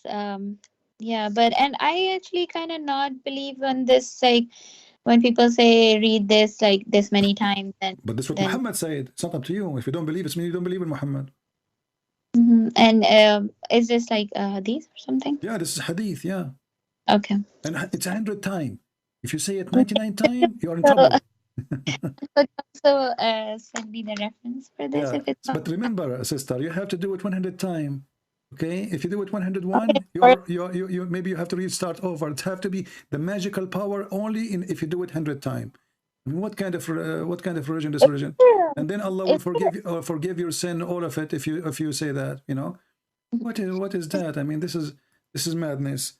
And there is many like ton of things like shaitan sleep on your nose. Shaitan, he play with the penis of the Muslim. If you don't say the name of Allah before intercourse, shaitan, he will be doing the women. Shaitan, a genie, you know, I don't know if you know the story. There's a guy, he opened the door for the wife's bedroom, excuse my language again, and he found his wife doing something, we don't want to say what. And then the sheikhs, they told him that she is sleeping with the genie, and this is why he described that he saw a fire in her bushes. Why she have a fire in her bushes? Because she is sleeping with genie. This is Islam. Islam is just a bunch of fairy tales, stupidity, mental illness. You know, shaitan around the penis. Shaitan take hair from the anus of a Muslim when he pray. Have you experienced such a thing? Excuse me again. No, this is stupid. I mean, this is madness. If you enter the bathroom with the wrong foot and you don't say the certain prayer, shaitan go inside the anus and he block it. This is what Muhammad. This is teaching of God. What is this? And then this man who is speaking about God and he is supposedly holy, he is the most filthy. Do you know the story of Muhammad when he went to his own son's wife and he flirted with her when the husband is not there? Zainab? I mean so what I know is that Allah wanted him to marry her, but he was trying to convince his son. You see the hypocrisy? You see the hypocrisy? The guy, he went there just 15 minutes ago, flirted with the wife, and he is telling the husband, keep your man now. Come on, man, keep your wife. Don't divorce her. Come on. I mean, the guy, he was there. This is telling you how filthy Muhammad is. How 15 minutes ago, I was in the house, in your house, and I flirted with your wife. And I told her, praise be to Allah, the one who made my heart flip for you. And now the husband, that story says, فأخبرت زينب زيد ففطن زيد. Now he got it. That's what it says even in their books. ففطن زيد. So he went to the Prophet. He said to him, please allow me to divorce her. She have a bad mouth. You know. So Muhammad, he said to him, no, man, keep your wife, man. Like, you were there flirting with the wife. And you know, when the Muhammadan, they say he was flirting, I believe he was sleeping with her. Because let me ask you honestly, if your father-in-law come to your house and he flirt with you when your husband is not there, are you going to be so angry, disgusted, or you will be so happy? Of course, disgusted, yeah. Okay, so how come Zainab is not disgusted? And why Zainab is telling him, she's telling him, listen, we are doing it. Okay? Don't you get it? So the husband, shouldn't he go to the father and say, shame on you? You flirt with my wife? No, because he will kill him. Who there? He knew now that the master, his father, but by adoption, he wants his wife, and that's it. So that's why it says for Fatina. Otherwise, any woman, she have a little decency, she will be so upset that the father, how disgusting it is, the father of my husband, come into my house, and then after that she go and she agreed to sleep with him. And then Muhammad, he forbid adoption just for that reason. So he can have the women. No, he didn't say that. He didn't forbid. He just said that that the son, like the adopted son, is still adopted son. I mean, you cannot have like inheritance, and so No. You see, when you say things, remember, you are talking to me. You are not talking to an average person who know nothing about Islam. The reason for adoption, the Arab always do adopt, and Muhammad himself, obviously, because he cannot have kids. The Muslim, they lie to themselves. They say Muhammad have kids. Muhammad never have kids. Never. That's why he adopt. So what about the daughters he has? Those are his daughters. Those are daughters of Khadija. Khadija, she have 2 husbands before him. And this is why she was rich. They had common daughters too between these two, right? No, he never have a daughter. He never have children. Even the sons, the Khadija, Aisha, she tell him, even Ibrahim, he's not your son. Can't you tell? This is Mary. She sleep around with her cousin. She's a slave. She sleep with everybody. So Muhammad never have a son. This is why Khadija, she adopted a child, because the guy, he cannot have kids, and she is old too. How she can have kids? Khadija, she married Muhammad when she's way older, so he never had one. This, even the Quran says that there is a man, he was making fun of Muhammad. He's saying that he called him Abtar. Abtar mean the cut off. Chapter 108, verse number 3. Cut off from what? Cut off from offspring. Why? Because simply he cannot have kids. If Muhammad he couldn't have sons. What? It was because he was not having sons. That's why, probably. No, he never have any kids. Secondly, and here you will see another stupid things about Islam. Muhammad, he claimed that anything happened wrong is happened by the will of Allah. And then we ask ourselves, if Muhammad have a child and then the child die, why Allah killed him? Why he is doing that to his prophet? I mean, all the prophets have been through difficult things and different kind of tests. Well, so what test? This is a test? This is not a test. This could be, I mean, Muhammad, anything. He said, I was the most weak person in sex and invoked my God Allah, and he sent me a dish of shish kebab, and then I get the power of 40 men. Okay, let me ask you. Muhammad now get the power of 40 men, but he cannot have kids. So what the point of this power? What was that, like, just about the men, 40 power men? Is it like a hadith or something? Yeah, it's a hadith. As Muhammad, he never stopped making his poo-poo. Let me see if I can send it to you in English. Okay. Let us see if I can find it in English. If not, I will send it to you in Arabic. So, I mean, look at the language. I mean, what kind of a prophet? He claimed that he have a sexual problem, and then he invoke his God, and this God, he fixes the problem. How? By going to the kitchen, making shish kebab, send him this shish kebab with Angel Jibreel, and then after he ate it, he got the power of 40 men. What is that? I mean, and the Muslim, they say to us, if Allah wants something to happen, he say be is going to be. Right? Yeah. Yeah. But obviously, this is, Muhammad, he live in a very perverted society. If you read my book, Sex and Allah, you will see. So let me share. I could not find it in English, but I can find it for you here. This is the book. It's called Faidul Qadir. This is one of many books, Faidul Qadir. And this is a Sunni book, not Shia. I think you're a Sunni, right? Yeah. Okay. Yes. Variant number 5, hadith number 6426. It says, كنت من أقل الناس في الجماع حتى أنزل الله علي الكفيت فما أريده من ساعة إلا وجدته. So I was the most weak person between all mankind until Allah He sent on me the kufayt or kufta. And then I found it in a sa'a. A sa'a at that time used for like 15-20 minutes. So each time I need to have sex, Allah He sent me a dish of shish kebab. I ate it in less than 20 minutes. Will be sent to me. And then in different hadith says, I get the power of 40 men. But let me translate this one for you first. I will use English translation because it's in Arabic. Here we go. It says, I was the least people in intercourse until God He sent me down the kufta. And then I find it within 20 minutes or 15 minutes or an hour. Yeah. Bro, I sent the hadith, the one that you're talking about. So what is that, my friend? I mean, come on, what is this? This is God. This is the prophet of God talking. So now God, He sending Viagra for Muhammad, which is a dish of shish kebab. And then he got the power of 40 men. And why he need to get the power of 40 men? What about 39? How he measure his power? Like they have a race. They brought 40 men. And Muhammad, he did exactly the same as they were able to do. What does that mean? This is why you see, when you read, my sister, when you read the word of Jesus, you will see how amazing, how wisdom, high, noble. And when you see the word of Muhammad, how disgusting, how low, how trashy. What is this about? Imagine I claim to be a prophet, and now, guys, I have a problem.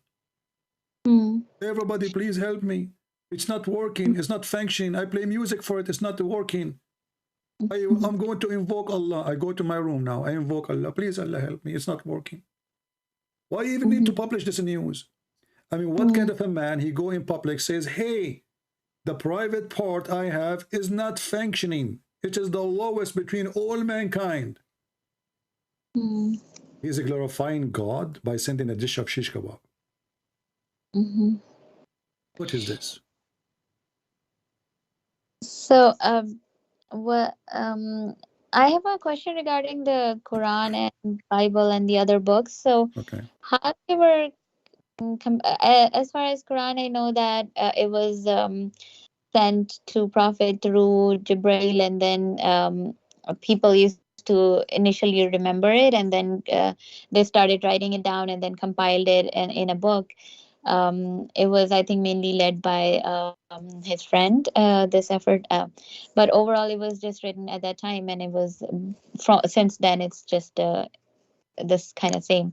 I was reading about Bible. It was there were like it was written in a very long time, like in generations, people used to add in it, and like how it was compiled, the whole book. Well, and the Bible is not a book. The Bible is a book of books. Okay. So there's many messengers, prophets, and kings, etc. So the Jews in this book, the Bible, as an example, the Old Testament is a book of history. Same time is a book of God, which means there's he, she said, this king said, this woman said, this guy he said, and there's God said.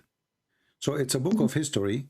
And we Christian, we don't claim that the Bible is a God, he sent it down, written. What we believe that, as an example, that the Ten Commandments, this is what God he sent. And the rest is the history of man with God, the history of a prophet with God. What God said to the prophet, what prophet said to the people, and what people say to the prophet.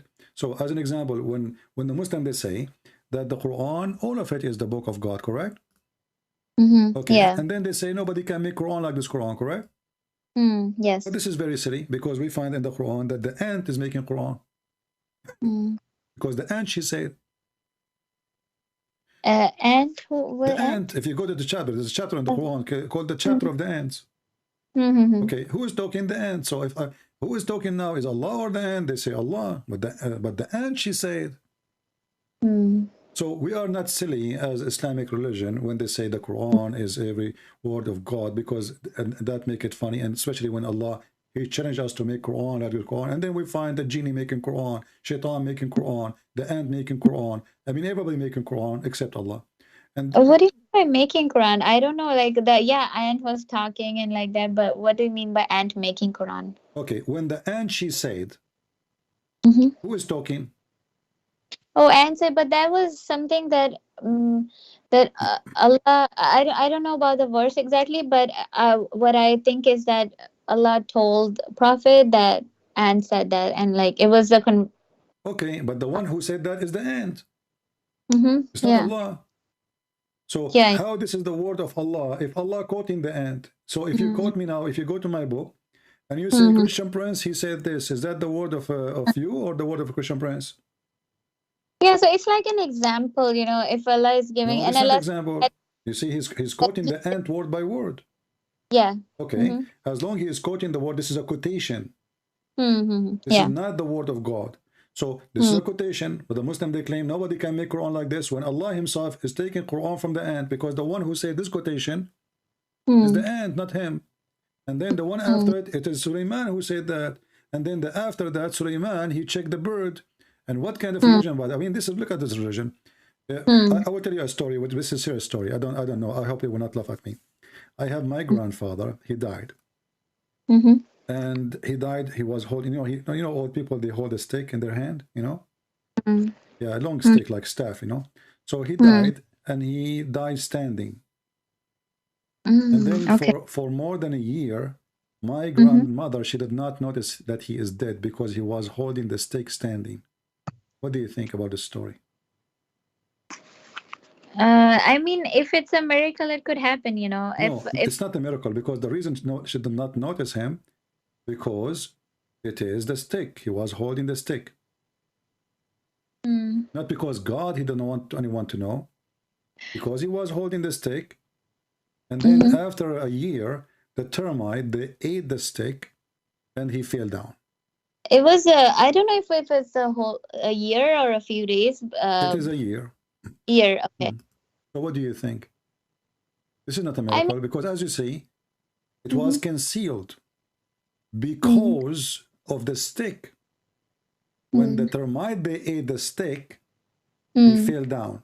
Is that God really talking, or this is really silly, stupid? I mean, that's because what we see is okay. It is it's in Quran, right? Yeah, this is a story of this is my grandfather, by the way. His name is Solomon. Chapter 34, verse number 14. 34, 14. Yeah, I read this one.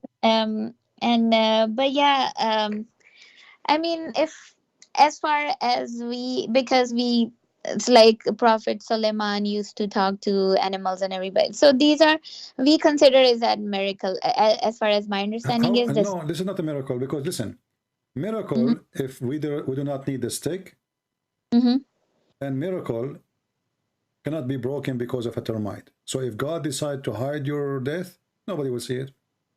What concealed the death of Suleiman is he leaned on the stick. What destroyed the conceal of his death? It is the termite eating the stick. All right. So if it's a miracle, then there's no need for the stick, and termite cannot stop the miracle of God. So what this verse saying, that there is a reason. What is the reason? It's not God making a miracle. It's the guy dying, and he leaned on the stick. And it took them a year. Now the guy is a king. He have ministers. He have wives. He have soldiers. He have army. He have generals. All those people did not notice that the king is dead, because he is leaning in the stick. Okay, what about we talk to him? Hello, Suleiman, he don't answer. We come second day. Hello, Suleiman, he don't answer. Suleiman is not moving his eyes. Suleiman is not moving his fingers. Suleiman is not talking. Suleiman is not doing anything. Month after month after month, according to your prophet, he's saying it's almost a year. Go Ibn Kathir, open Ibn Kathir and read the interpretation. Almost a year, and nobody noticed that the guy is dead until the termite ate the stick. Isn't it obvious in a fairy tale? Now you said that we know that Suleiman, he been taught the language. What language he been taught? I don't know, Arabic maybe. He been taught the language of the birds. Birds, yeah. How he been taught the language of the birds, and he was speaking to the ants?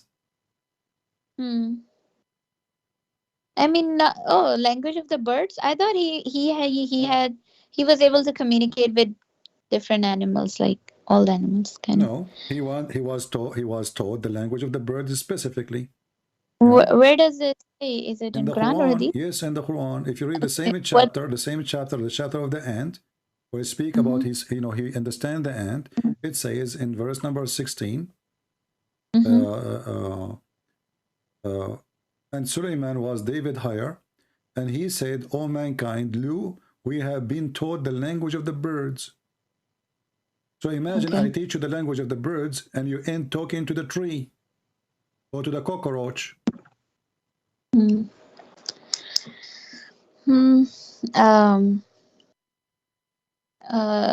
By the way, I've been in school too, and I learned the language of the birds. I mean, what is the point of this madness? So God, he taught Sulaiman the language of the bird. What is that? I mean, what about Allah? He teach Muhammad how to read his name. So Allah have time to teach Sulaiman the language of the birds. For what purpose, we do not know. This is stupid. But he did not have time to teach Muhammad how to read. He taught Muhammad 3 times read, and Muhammad still cannot read. So now we have Sulaiman. He do not need to speak. Why he need to speak the bird? Because he have an army of birds, army of genie. What is this? Army of a chicken? Do you watch cartoon? Do I watch what? Cartoon. No. I love cartoon. You know, it's the best. It makes sense. The Quran doesn't make sense. Look at this. He have an army of birds. Okay. Do you think Putin now in Ukraine should use the birds of Suleiman? Since when? What does that mean? The army of birds? You have an army of birds, and who is the head of the army of the birds? Do you know? Who? The Suleiman. Hubub. You know, the Al-Hudhud. Yeah. Yeah. I mean, look at this guy. I mean, who in the world want to believe in this? So now we have an army of birds. And the head of this army is this bird. Do you really, my friend, believe in this madness? I thought it was the whole army of the Hudud. Huh? The army was. It was like all the birds were this bird. All of them, they are the same. Yeah. Okay. The Ababil. Okay, let me ask you. Let me ask you. So Suleiman, he have millions of those birds. How come he find out that this guy is missing? Oh, which guy? This bird. There's one of them. He found him missing. I don't know about that story. I think. You know, just to show you how stupid this religion is. Do you see how you know how the bird looked like, right? Yeah. Okay, he looked like a Roman soldier, a general in the Roman army. So Muhammad, I mean, this is madness. This is the most stupid stories ever. This guy, he carried from the Jews, legions. They teach their kids. Whatever they say to him, he put it in the Quran. This is for kids. And then the Muslim, they say that this bird, he can find, he found Balqis, the women, you know, and he come to him with the news about her. Okay, we will go with that, no problem. But there is a little problem with this. There is a Muslim, he decided to argue about this verse. When Ibn Abbas, he explained how this bird, he can see things nobody can see. Even he can find water under the ground. Then then the Muslim guy, he said to him, well, if this is the case, how come a little child, he can put some seed and he put a trap and he covered the trap by some dirt and the hudhud don't see it? Ibn Abbas, he said to him, aren't you afraid that Allah will do this and this to you? He could not answer him. He could not refute. So how this bird, he can see what nobody can see. He can see under the ground. But then, if we put little seed in a trap and cover it by some dirt, this bird will not notice it and we can catch him. So this Muslim, he got Ibn Abbas busted and he got Muhammad busted with his lies. But then when he threatened him, that you know, you will be punished for saying that. The guy, he says, I promise Allah, I will never do that. I will never say that anymore. Do you really believe that the story that there's a bird and Suleiman, he was checking on him and he said, if I don't find you, I'm going to make you barbecue. You really believe in that? No, I don't know about this part that he but yeah, I have read this and I believe in it because it's in Quran, and it's as like yeah, because it's in Quran, and it's I mean, there are things that does not make maybe in previous, especially Okay, for example. let me ask you. So why Muhammad, he don't speak to the, why Muhammad, he was not taught the language of the birds? Why Muhammad, he was not taught the language? We have many hadith. We have many hadith. Muhammad is speaking to the lizard, correct? Yeah. Okay. Yeah. Muhammad, and to the tree. Muhammad is speaking to the tree. With the camel. Yeah, Muhammad want to do poo-poo, and he told the tree to come so they can cover him when he's do poo-poo. Okay. So when the Quran say nothing about Muhammad speaking the language of the lizard and the birds, why Allah is mentioning that Suleiman, he have all those things? He have a flying carpet, he speak to the birds, you know, he spoke the language of the birds, he spoke to the ant, and then Muhammad, we find that Muhammad have many of those, but they are in the hadith, and the Quran confirm that Muhammad has 0 miracles. Why is that? I mean, that's not what Quran says. I don't know, like we know that Muhammad could talk to camels and trees, and yeah, and he went to visit the God, and like all these things are miracles, but you would say that nobody saw that miracle. Which let me ask you. Okay, you remind me of the question. Why nobody can see a miracle? What's the point of a miracle if nobody can see it? If I say, before you call me sister, you believe me or not, I was flying in the sky and I was able to create a mountain of gold. And you say to me, okay, do you have witnesses? I say no. You believe me? Yeah, of course, no, but okay, so what's the point of the miracle? Isn't it the miracle supposedly so people they can believe? So in Christianity do you believe in Prophet Suleiman, that he could talk to animals and everything? And show me. I want to learn from you where it says that in Christianity that Suleiman is speaking to the ants. I'm asking. We don't have such a thing. Oh, so okay. There's a book. It's called The Legend of the Jews. You can download from the internet. Tons of the stories Muhammad he got from those books. Those are legend. Those are not Jewish scriptures. Those are fairy tales. The story of Alexander the Great. This is the trap. The Jews, they trap Muhammad. They'll make fun of him.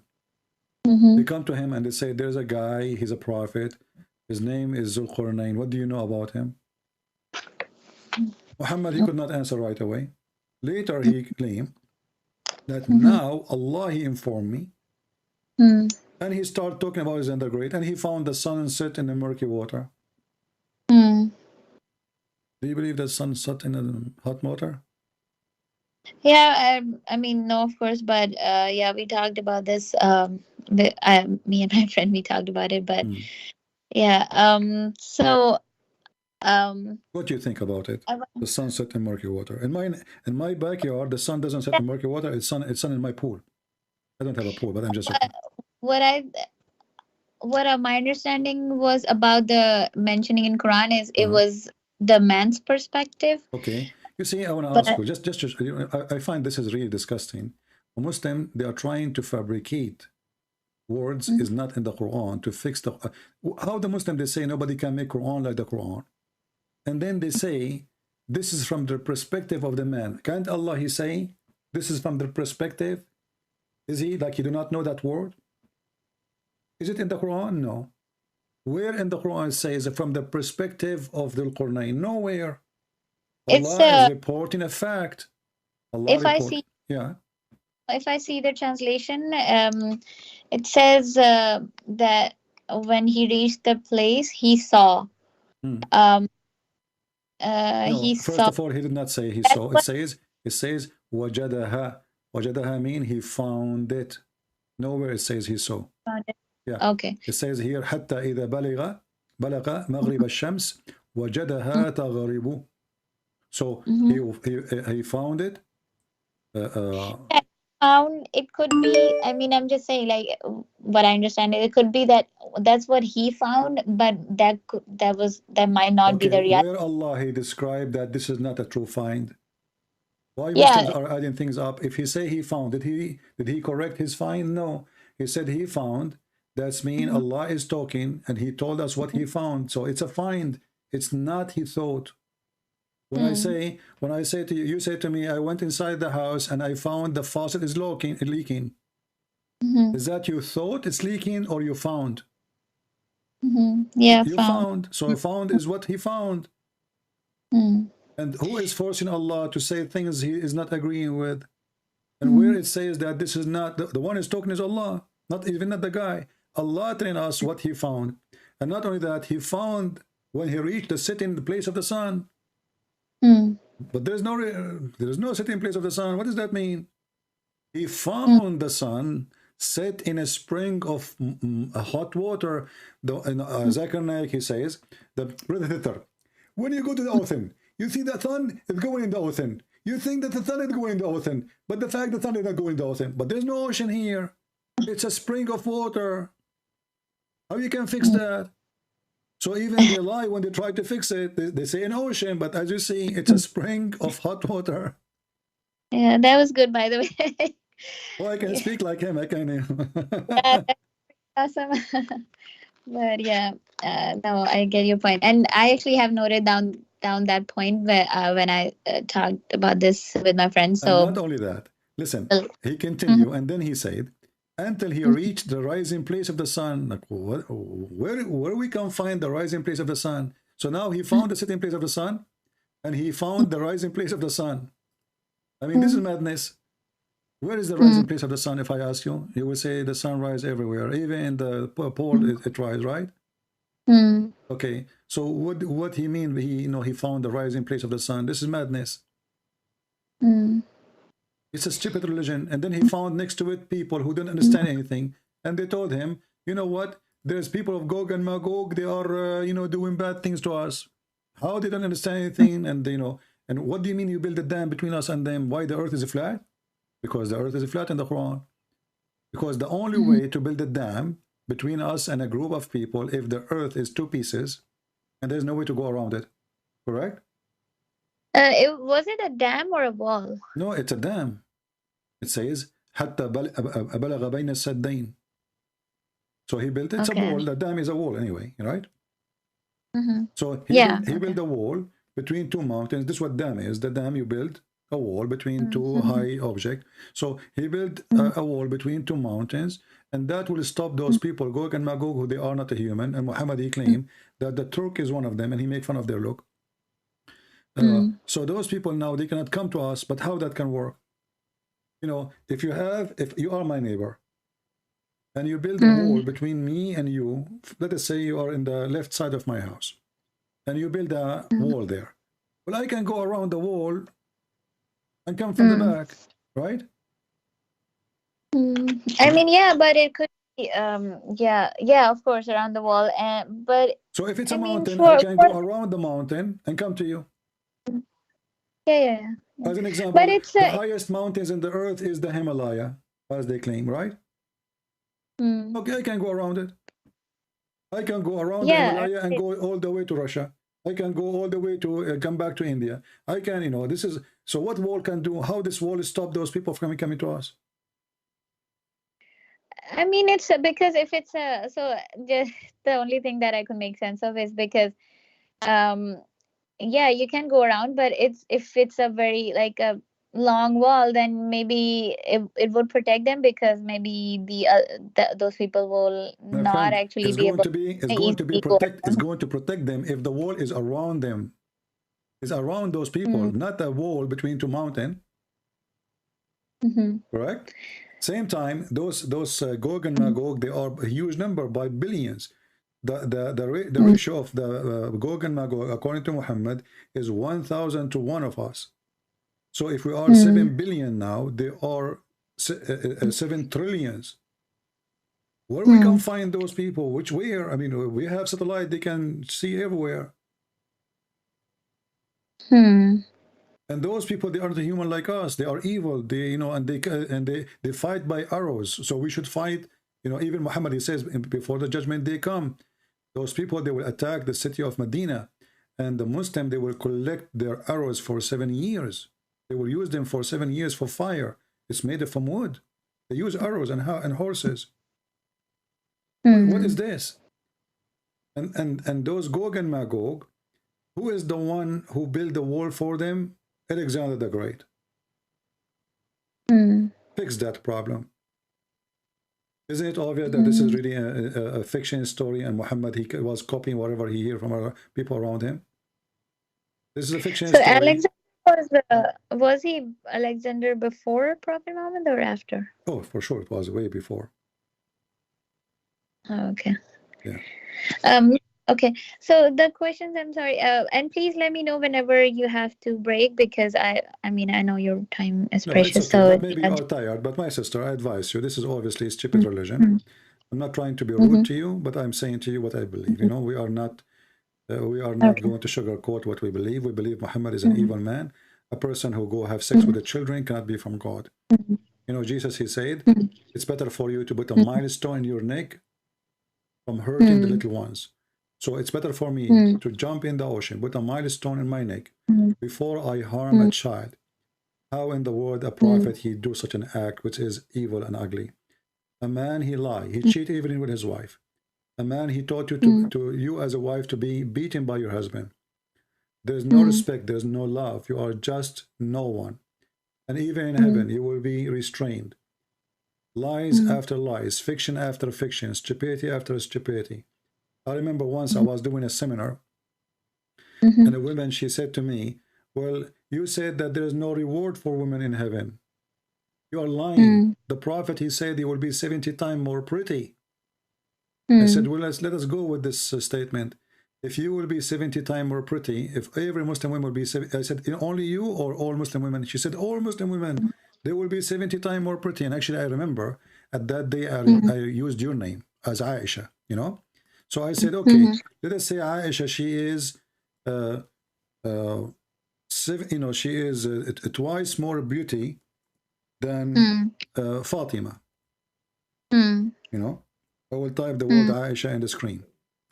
And she is, let us say, twice more beauty than Fatima. And we will type here Fatima. And Fatima, she is twice more pretty than Hafsa. Okay, let us see. She is twice from Hafsa. And then Hafsa is the last, which means she is the lowest in beauty. And now each one of them will be 70 times more pretty. So Aisha, she will be 140 times more pretty than Fatima. Or more pretty, let us say. Okay? And Fatima, she will be 140 more pretty than Hafsa. Right?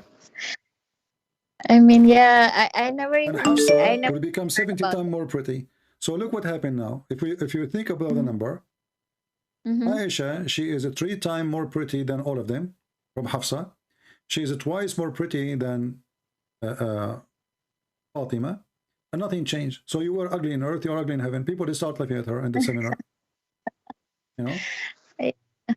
So I mean, yeah, I never knew where does it say that you will be 70 she mentioned that to me, but I can look for it. But this is what she said. You know, it's okay. I believe this is a true hadith. But this is how stupid this promise. He knew that many women, they are obsessed with their look. You know, so okay, we will be 70 times more pretty. But who cares if you know? It's like a relatively you are still ugly, right? and who care about this beauty? I mean, what does that mean? I mean, what about if you will be beautiful, But you cannot go even and see anybody in the street. You are restrained in your tent, and I show you the verses. So what is beauty for? Beauty for the husband. What this is mean? This is reward for the husband, not for me. You know? Yeah. And all the men, they will look like Joseph. You know?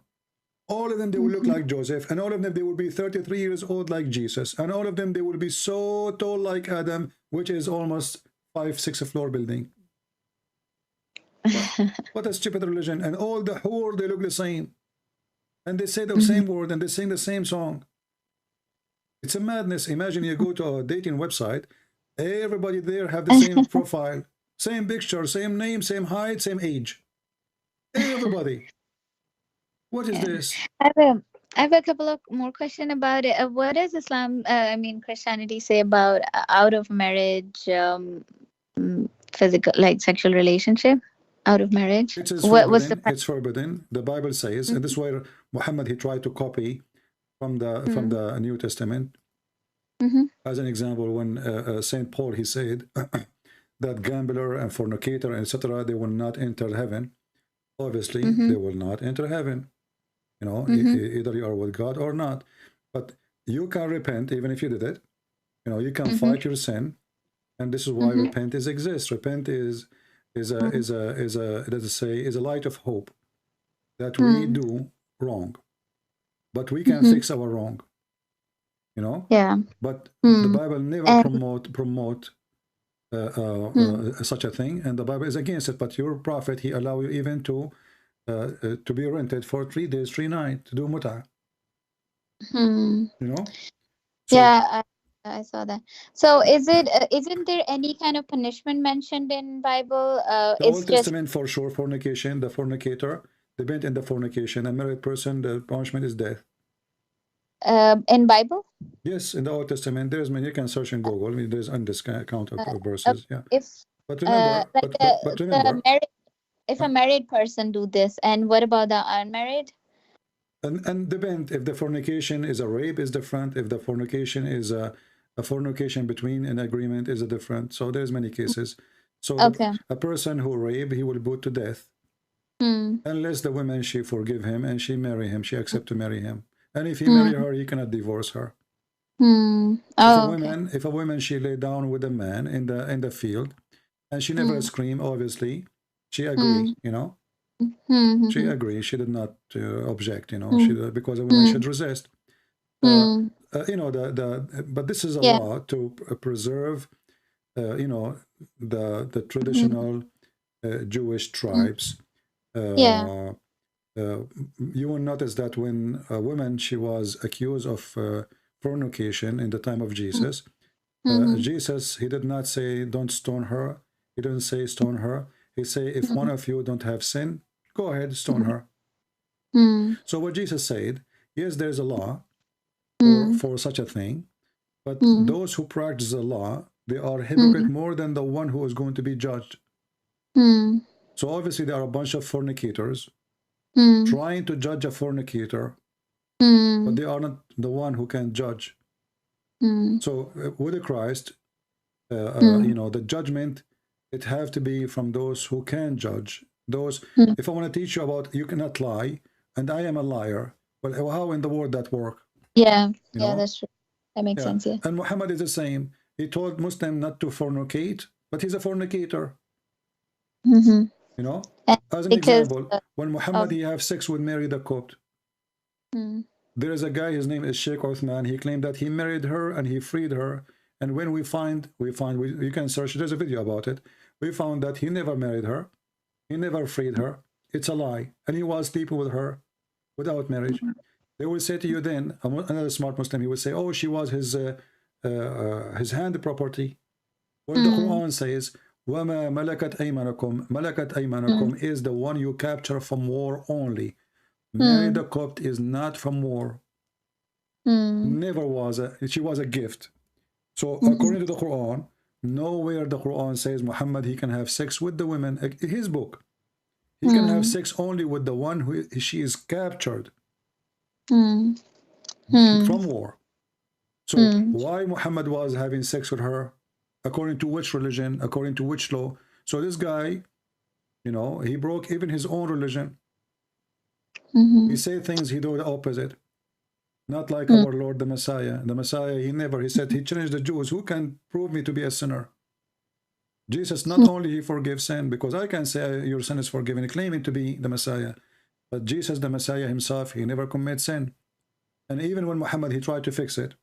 He says, he made a verse in the Quran, we know that Muhammad making those verses, saying that Allah told him in chapter 48, verse number 2, may Allah forgive your sin, Muhammad. Well, how in the world Allah is God, and Allah is saying, may Allah forgive your sin? With Jesus, he forgive your sin. This is why when Jesus was, he said to the man who cannot walk, your sin is forgiven. The Jews start thinking in their mind, who is this person who can forgive sin? This is only God can do that. You know, which means they're upset from him. They are not happy what he's saying. He is doing very bad thing against God. So, and then Jesus, he said to them, which one is easier? To say, go and your sin is forgiven, or to say, carry your bed and walk? The man, he cannot walk all his life. He carried his bed and he walked. Same for the women, go and your sin is forgiven. So, you know, the Jewish always, they don't accept such a thing. Jesus was forgiving women. As an example, in Luke chapter 7, you know, Jesus, he said to her, go and your sin is forgiven. But as you see here, Muhammad, even his sin is God saying, may Allah forgive your sin, which is stupid to say. It was because what I could understand is that he was just a messenger, right? So he was also actually depending on Allah to forgive his sin. The one is talking is Allah. So when Allah is saying, may Allah forgive your sin, that is a stupid statement. It's not Muhammad saying, may Allah forgive my sin. No, I get your point, but there are so many verses which says Allah do that, Allah do that. It's because like no. When Allah is saying, I want you to listen to me, Aisha. When Allah is saying, may Allah forgive your sin, Allah making a wish to who? I have to actually look into this verse, but I'm saying that there are many verses like that where it says that if Allah wills, if Allah does that, or Allah does that. No, this is not if. Wait, hold on. Well, first of all, the one is talking is Allah. And Allah is saying, may Allah. Who is making the wish? Allah is not saying, like, it's because I don't know. Can you give me the reference and then I can Chapter 48, verse number 2. 48 verse 2. Okay. I can say, may God forgive your sin, Aisha. That makes sense, correct? Because it's not in my hand. So I ask God to forgive you. But now the one is talking is God himself, supposedly. So this God is saying, even he name a name, which is Allah. But is the one is talking is Allah. How Allah is saying that Allah may forgive your sin? It's like when, for example, I'm saying to my friend that I mean, it's just the way the sentence is presented. That's what I understand. No, you see, you are trying to duct tape, Aisha. You're trying to duct tape and fix it. No. Focus with me. Allah, who is talking? Allah. This is not you and your friends, my friend. This is not you and your friends. Muhammad is not a friend of Allah, correct? Okay. The one is talking supposed to is God. Now, God is saying the word may. He is making a wish to who? To himself? He is probably saying that he's not making a wish to himself. He's just saying, like, maybe you can say that Allah wish it like that, like from the perspective of Muhammad, you know, like I don't know. Okay, you're trying to fix it. You know, you are good in using. I can tell you are very good in using makeup. What are you talking about? I mean, if I am God, how come Jesus said to the man, "Go and your sin is forgiven"?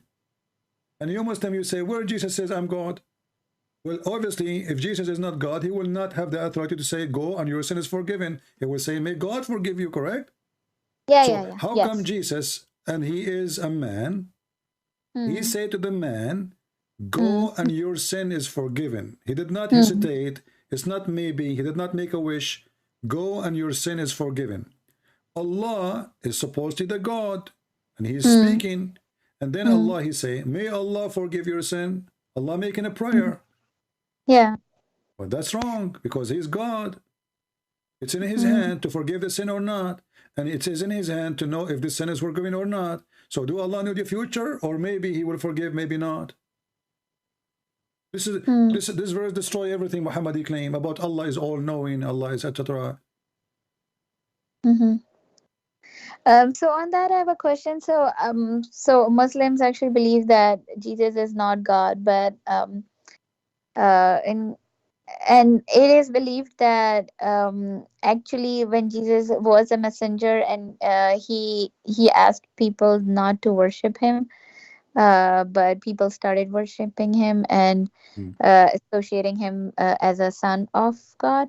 But that's like okay, let me ask you, why the Christian they worship Jesus as God? Do you know? No, yeah, that's what I want. That's my question is. If I have a person who is the one when the Quran says that you worship Allah, is that because He's the creator? Yeah. Okay. Well, Jesus in the Quran is a creator. Like how? He created it from the mother bird. As an example. Okay. So Jesus have all the quality of God. He don't commit sin. He is holy by birth. Even the Quran says, chapter 19, verse number 19, holy son. So I create for you from the mud the bird. I resurrect people from death. I heal the leper. And I tell you what you hide in your houses, chapter 3, verse number 49. What is left? Then the Quran says, by the will of Allah, who care? Now he have all the qualification of God. He tell you the unseen. If you know, he heal you from any disease. He resurrect people from death. And He's a creator. So right now as we speak, there's a bird flying in the sky made by Jesus. So if the qualification to believe in somebody is to be creator, well, Jesus is a creator. Question. If Allah is the one who gave Jesus that power, don't Allah knew by doing that the Christian they will worship Jesus? Do you know the future? If I am God and I give you power to be creator, to resurrect people from death, I mean, what is the purpose of the miracle? The purpose is to believe in Him, what? Right? Okay, to believe in Him as what? As a prophet or as God? What I understand is as a prophet. Okay, but those miracles is not given to a prophet because now he became a creator. Do Muhammad create anything? No. Do Muhammad make the blind see? No. Do Muhammad feed people from the sky? No. Do Muhammad resurrect people from death? No. So why all those things is given to Jesus? Just to make us believe that He's a prophet. And guess what? The Jews did not believe according to Muhammad. So all those miracles was for nothing. So you're quoting Quranic verses on this, and how do you think that the other Quranic verses are wrong and these verses are right? No, all the verses are wrong. I never say this is right. So about the Jesus, you mentioned that he used to do friend, this. First of all, your prophet, he got the wrong Jesus. First, he called him Isa, and we never know Isa. Secondly, he think that Isa is the nephew of Aaron, and this is stupid. Maryam, she is not the sister of Aaron. There is Maryam, she is a sister of Aaron in the Old Testament, yes. So he thought is the same person. And if you read with me, you go, if I ask you now, where is this story written? You will say the chapter of Ali Imran. Okay, who is Imran? Imran is the father of Moses. Amram in the Hebrew, Amram. The same Muhammad, he thought that Amram is the father of Miriam. So Amram is the father of Moses and Aaron and Miriam. In the Quran, Amram is the father of Moses and Aaron and Miriam. When a Jewish rabbi came to Muhammad to get him busted, he says to him, but as you know, there's hundreds of years before between Moses and Miriam, the mother of Jesus. Muhammad then, he tried to fix it. He says, oh, they used to call them by their great prophets. But Miriam, she is not even from the tribe of Moses. Secondly, if Moses is the greatest prophet, we call them by Musa, the sister of Musa, not the sister of Aaron. And in the top of that, how the father of Mary become Umran. So Muhammad, he could not fix that. Already he said that the mother of Umran, the guy, his name is Umran, he have a wife, and you know, he made a vow that if you give me a child, etc., blah blah blah blah blah, and then Allah, he gave him Maryam, and then from Maryam there is Isa. So the whole story is wrong. So when I use for you verses from the Quran, doesn't mean I believe in any of them. Okay. You see, I have degrees in Islamic law. I don't know if you know that. So when you go to the court, I don't give a shit. Let's say I want to prove that you borrow money from me, right? So I have to provide to the court a paper by your hand, not by my hand, that you borrow money, correct? So this is what I'm doing. I'm providing the paper you sign on it, the one you agree on it. Because if I give you from the Bible, you say I don't believe in the Bible anyway. Yeah, that's what actually my next question is. You mentioned the Bible is actually not the word of God. It's no, I did not say that. I did not say that.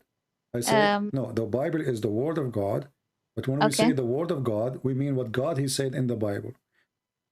However, in the Bible, there's stories about people. So, as an example, if Jesus says this to the ruler, the Roman ruler. The Roman ruler, he said this to Jesus. Is that God talking or the Roman ruler? So that's like a story that someone narrated. Exactly. But when Jesus talked, this is my God talking. Okay. Okay, so when we say the Bible is the word of God, doesn't mean that every single person there he speak is God. Okay? That's what I meant.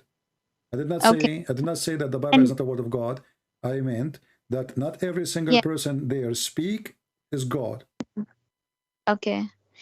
But it was not like all the things that is written in there is actually like a revelation.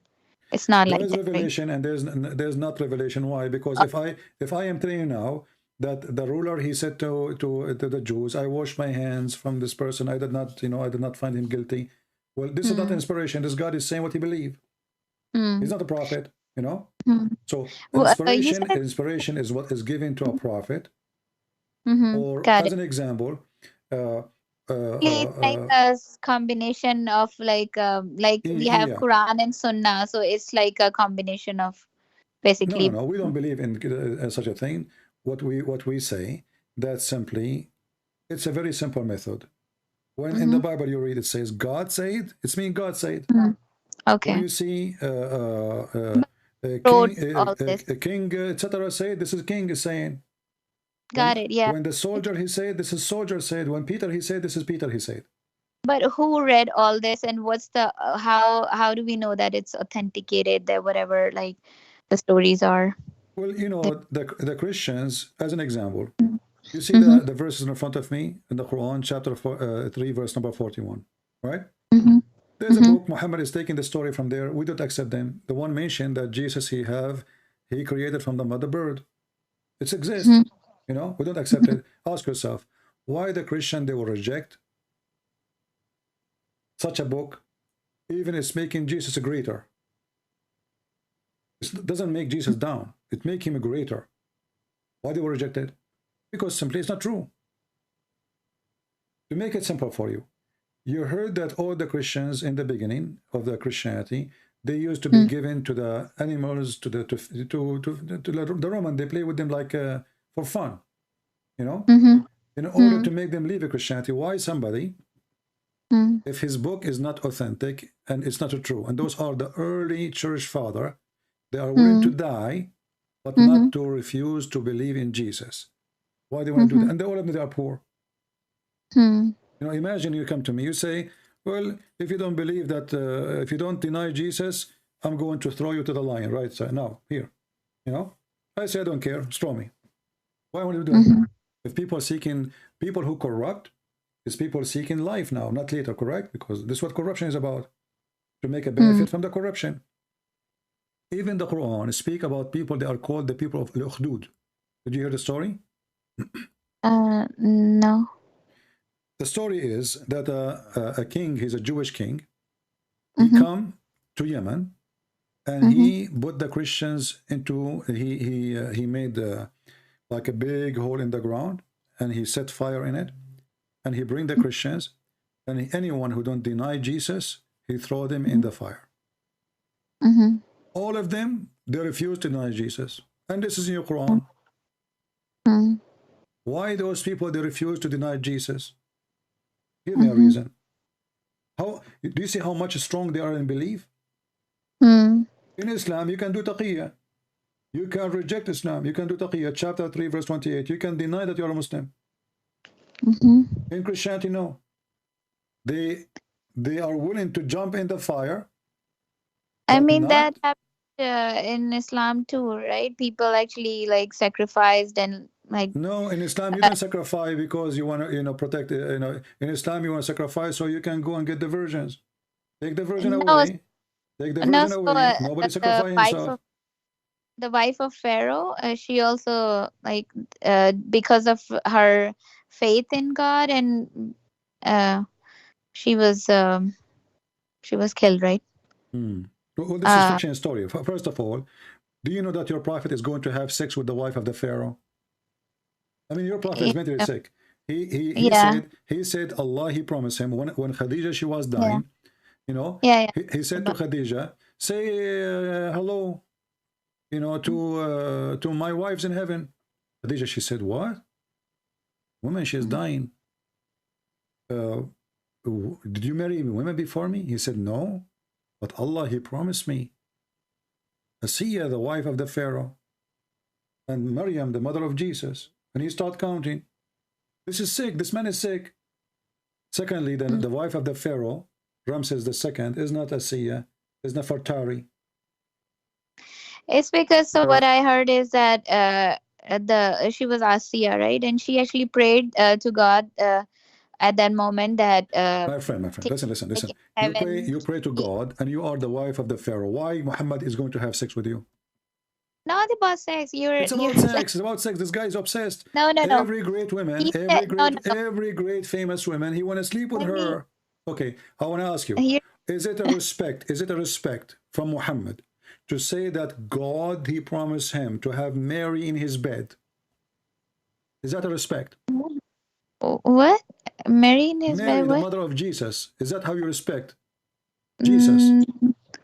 No, what is this? Why Allah, he promised Muhammad that all those famous women, Asiya, Maryam, all of those women, they are going to be in his bed. Why? Who is he?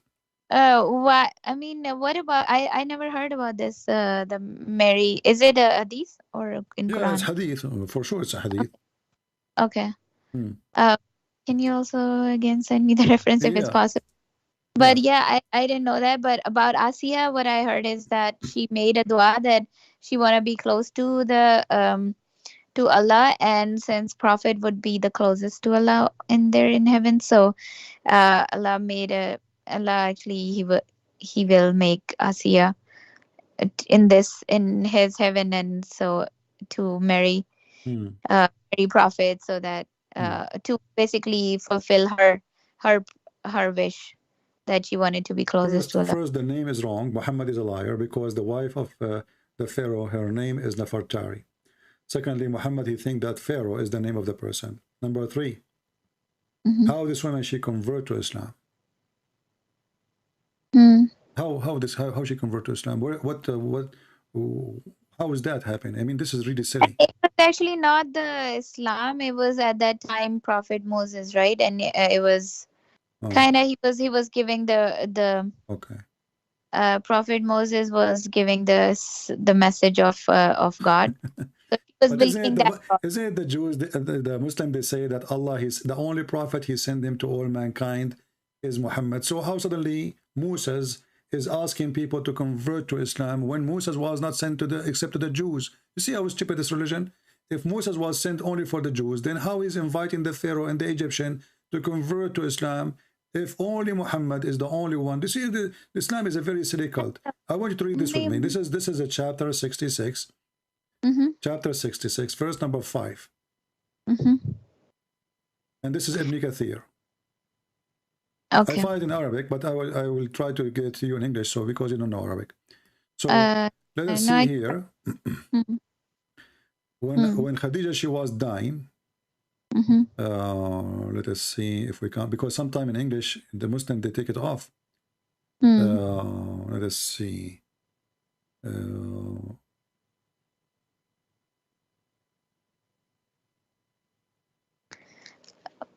So when Khadija, she was dying, he said to her, I don't know if I can see it. I will give you the link, but I warn you, Ibn Kathir in English is not the same as Ibn Kathir in Arabic. So let us see where it says here. Yeah,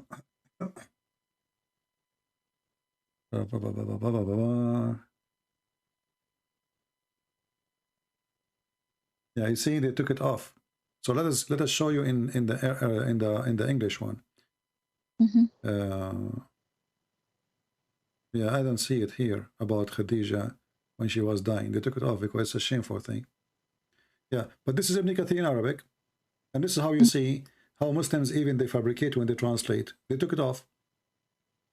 This is the official government website of the Kingdom of Jordan. Chapter 66, verse number 5, Ibn Kathir. Down you will see it says that according to Ibn Abbas, that the Messenger of Allah, he entered upon Khadija. He entered upon Khadija.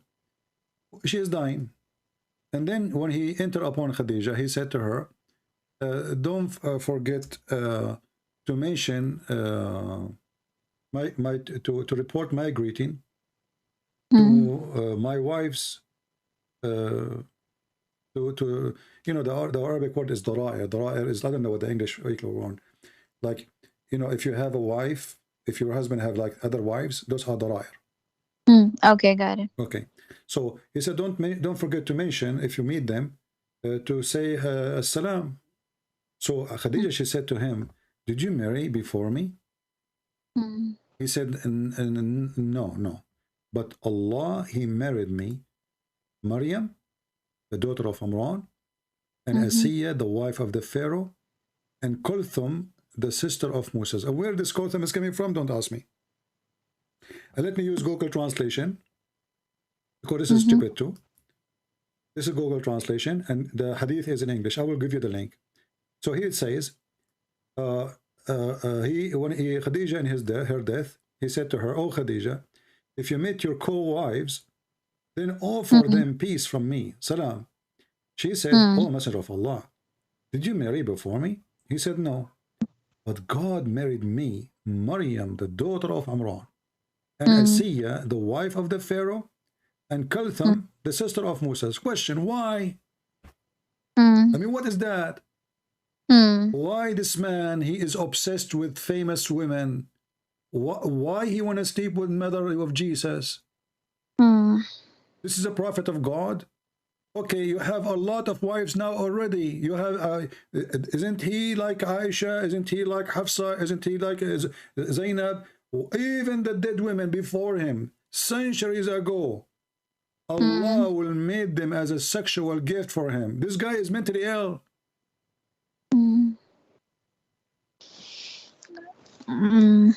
This woman first, she is a wife of the Pharaoh. Okay. Why she is going to be his wife? What is that for? Yeah. So I thought, what I know is that his wives were actually, they used to feel blessed that they were married to him. My friend, hold on. The same chapter we are reading is where his wives, they were fighting with him. What blessed? The same chapter. Here we go. Let me post the link for you. Or you can open Ibn Kathir. The wife of Muhammad, they have a strike against Muhammad because, you know, he is not just, and he was even cheating. So how they were blessed and they were fighting, and then Muhammad, he said, if they don't repent, speaking to the wives, what repent? They make a strike against him. He's bad, he's ugly, he's disgusting. If they don't repent, Allah will exchange women for you. Give you other women. They are more faithful. They are obedience. So if they are happy, why they are striking, and why the Quran mentioned about it, and not only that, look how funny the Quran is. Yeah. The Yeah. Quran says that Allah is in his side, and Jibreel, and every Muslim believer, and furthermore all the angels. Do you really believe that women, they are happy with their husband? They need such an army, include Allah, Jibreel, every single believer. All of this against two women and the rest of the wives. Don't you think that this is a verse made by Muhammad just in order to overcome his wives? What I know is that actually they were so the two of the youngest wives, they like teamed up and kind of No, they. those two, they have party. There's two party, Democrat and Republican. No. There's no two parties. So No, the house. you can read the interpretation. You can read the interpretation. There's two party. Okay. The party of Hafsa and the party of Aisha. Both of them, you know, there is a problem with Muhammad. Both of them, they have problem with Muhammad. And now Muhammad is making a threat. He said that So Allah, well, listen to me. Why Allah, you said to me that if women, the Quran give us guidance how to treat our women, correct? We find that Muhammad, he can beat them, right? Why you don't beat them here? And that's it. Do you know why? Because Aisha, she is the daughter of Abu Bakr, and the other one, she is the daughter of other caliphate. So if he beat the hell of them, he will lose them. How we can overcome those two? Who their father is powerful, I cannot make them angry. I will make a verse claiming that Allah told me that if you don't repent, what is the solution? I will exchange you. Exchange, not divorce you, you know. Allah will exchange you. Here we go. Actually, it says divorce here in the verse here, but different verses says, in the same verse actually, it says divorce and exchange you. He will divorce you and exchange you. Okay. Why? Because obviously they are not happy with the husband, and the husband is not happy with the wives. Otherwise, this verse, there's no point of it. Yeah. So what I mean, of course, if he wanted to hide it that they were not happy, he would not have mentioned this in verse. So the reason what I've heard and what I know is that they were demanding something, that we need this and that, like a financial things. So they were demanding that, and then since Prophet did not have all that to provide them, and they who told you this? Who told you this lie? Give me the name of the one who told you this lie. How Muhammad he take the fifth of the booty? How Muhammad he have the fifth of every attack and the best of the booty, and he don't have the mean to support his wife? And why Muhammad is marrying them if he cannot support them? Hold on. This is a joke. Aisha, she have maids. Hafsa, she have maids. Safiya, she have maids. So those have maids, and he have slaves, and he, Muhammad, he have many maids. So he have maids, but he don't have money to support them?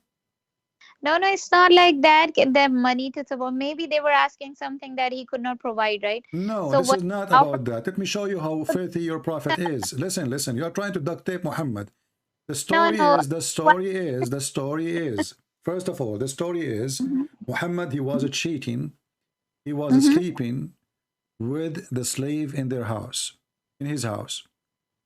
So when the wife, she came and she found Muhammad sleeping with the slave, she made a big deal about it.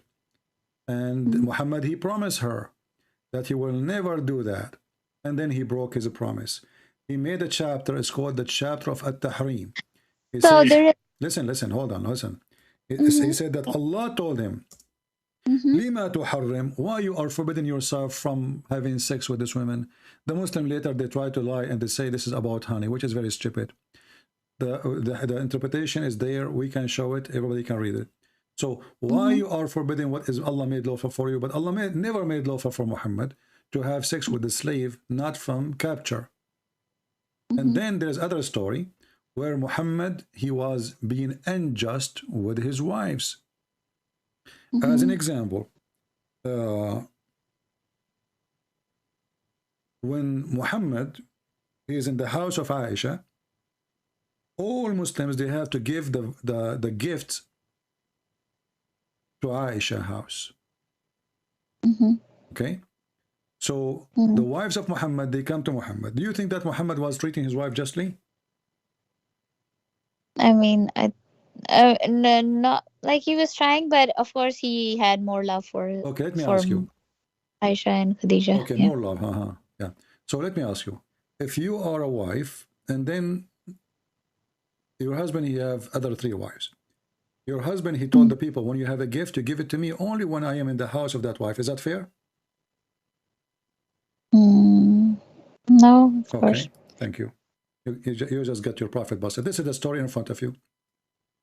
The wives of the prophet together, they sent Fatima to the prophet, and they told her, say, your wives, they are asking you to be equitable, just, just with regarding the matter of the daughter of Abu Quhafa, which is Aisha.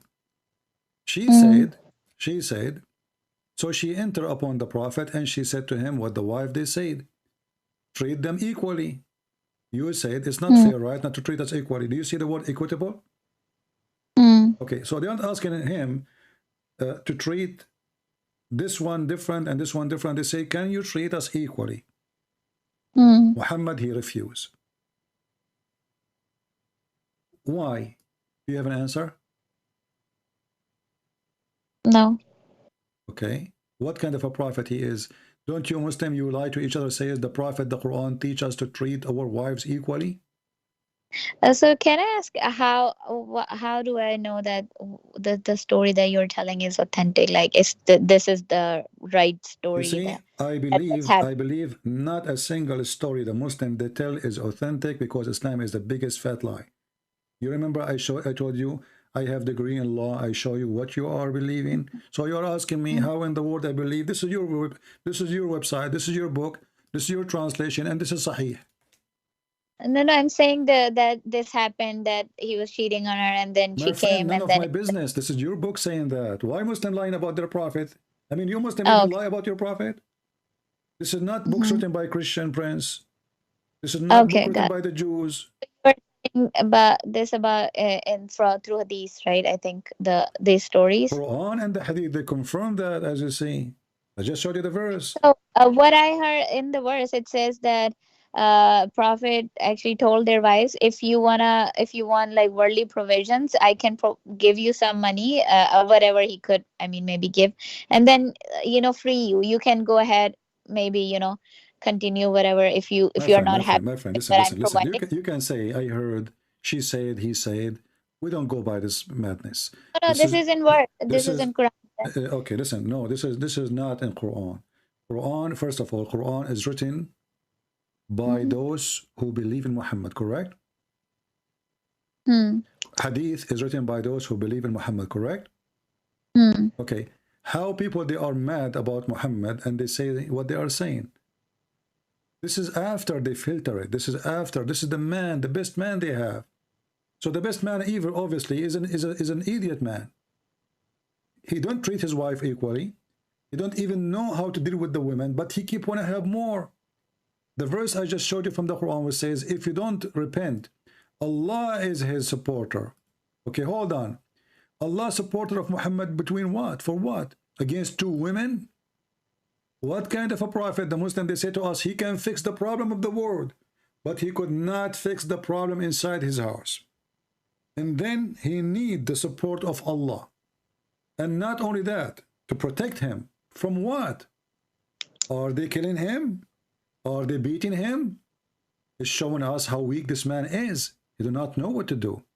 And the threat is, if you don't repent by doing what? Became a chicken for him. Obviously, they are not being a chicken. If you don't repent, Allah will exchange you.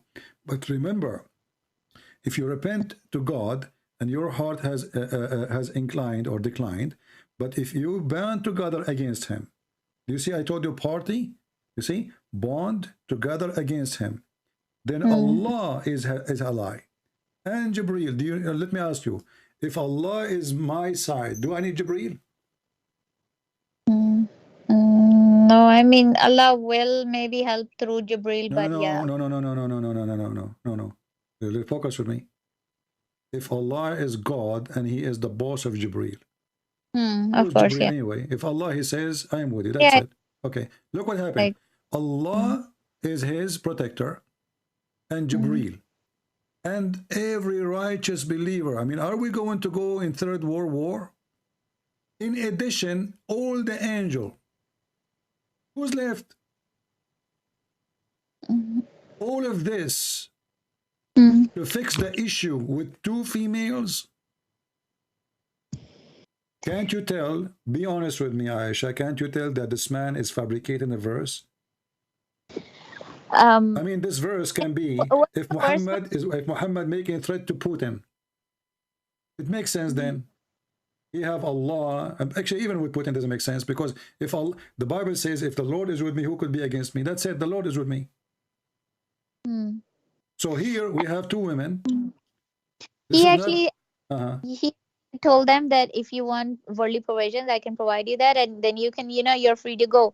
But my friend, what a provision. And, so are you saying to me that Allah is getting involved over falafel? No, I mean Allah will Why she replace. want to have chicken, and now Muhammad do not know what to do? So then those women, they said, no, we want to be with you. They decided to be with him if they were not happy or How anything. they can decide? The guy, he just muted them. He told them Allah said. So now you see this man, this evil man, he used Allah as a toy to silence you. Now, if you oppose Muhammad, if I am existing in the time of Muhammad, and then he said, Allah, he said this, who discussed, who did discuss? Allah, that said God.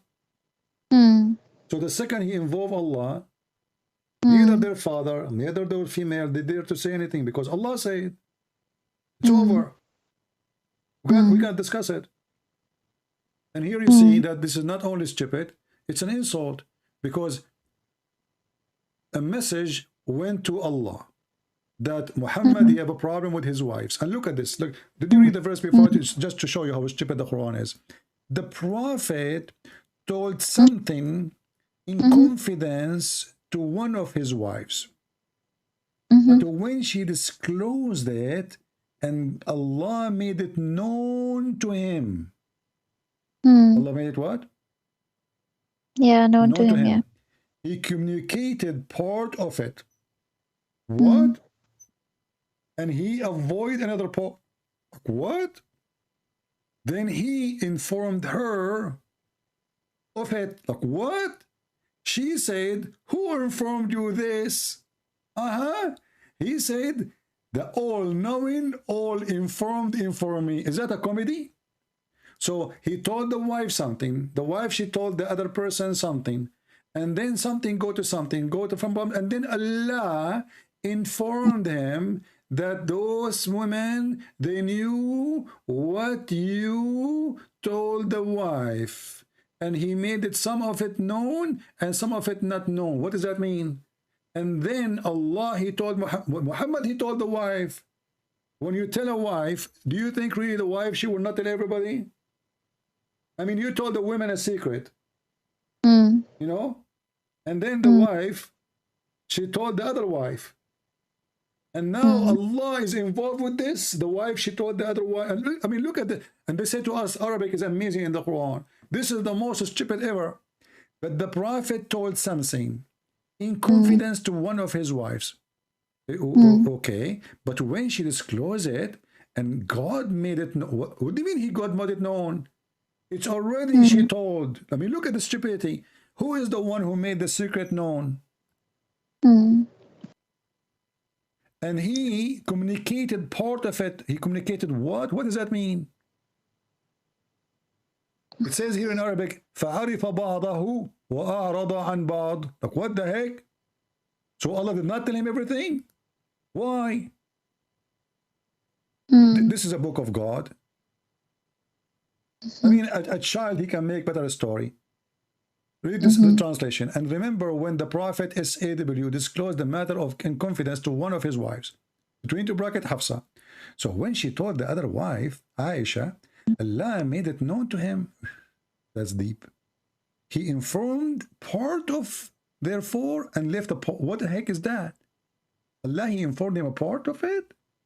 Obviously, Muhammad did not know what's happening because they asked him, what, okay, what we say? He said, the only, you know, Allah, he told me only this. He don't know everything. He just to cover himself. Then when he told her, Hafsa, therefore she said, who told you this? He said, Allah, all-knower, told me. And then right away, the verse says, if you repent, what the heck? I mean, what does verse have to do with this verse? Because here he is not angry. Secondly, if Muhammad told the secret to his wife, and then the wife, she told the other wife, why he need the support of Allah against those wives?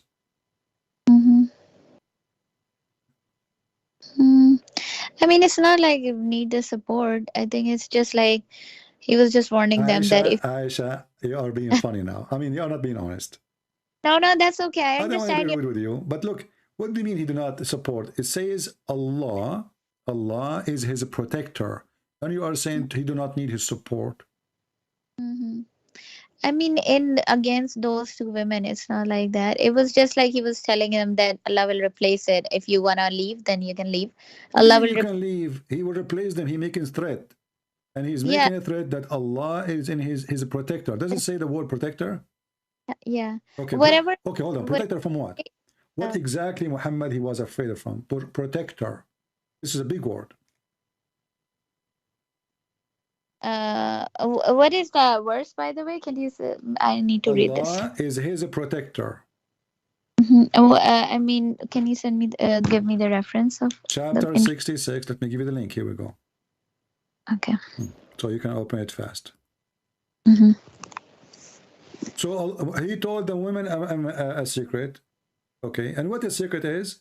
He told the wife, keep this between us that I was sleeping with the slave in your bed, and I promise you I will make your father the caliphate. And this is what the problem is. Make their Khalifa. He did not do this. After his passing. He did not? Really? No, after his away, they were kind of voting and they were trying to make Umar ibn Khattab, but he said, no, I will not be the Khalifa before. Okay. My friend, when I say things, I say what is written in your books. So don't tell me no, yes, yes. I am seeing what it says there. So what do you mean no? You know, I find it very funny when a Muslim, he tried to fix by duct tape what it says. Okay, let me ask you, what is the secret? What is the secret? Your prophet, he told his wives. It's a secret. Does it say a secret or not? Okay. Yeah. It's a secret. What is the secret? Go ahead. I don't know. What an answer. A second ago, you were skilled, and you said to me, the wives, they said that. Now you do not know. What is a secret? It says a secret. It have to be something serious. If I say the word secret, don't tell anyone. Does that mean I'm telling you that I going to wash my face? No. It must be something serious, right? Yeah. Okay. So what is the secret? I mean, I don't. Well, I'm kind of confused about this whole situation. Well, the whole Quran is confused. You know, I mean, even Muhammad is confused. Let me ask you: was Muhammad a confused man, or he was sure? I mean, as far as I've believed so far, no, he was not. Okay. I have a person who tried to commit suicide many times because of his belief. Do you think he is confused or not? Yeah, he is. So okay. did he try to commit? Indeed, right? Okay. Well, this is your prophet. This is your prophet. He tried to commit suicide many times, and this is Sahih al-Bukhari.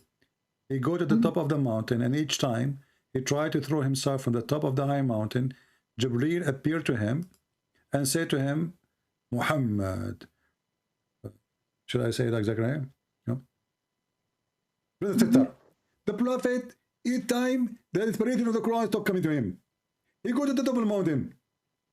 He took off his suit and he decided to throw himself. At that time, brother sister, there's no parachute. There's no safe belt and there's no helicopter. So the prophet, he decided to kill himself. He goes to the top of the mountain and he want to throw himself in the last second, brother. In the last second. And the Jibreel appeared for him, picked up on him. And he said to him, Prophet, for sure you are a prophet of Allah. You are a messenger of Allah. And then the messenger of Allah, he felt respected and he felt resurrected and he go back to home. What the heck? The prophet, inspiration, the divine inspiration also paused for a while. And the prophet becomes so sad, as we have heard that he intended several times to throw himself from the top of the high mountains. And every time he go to the top of the mountain in order to throw himself down, Jibreel would appear before him and say, O Muhammad, you are indeed Allah's messenger.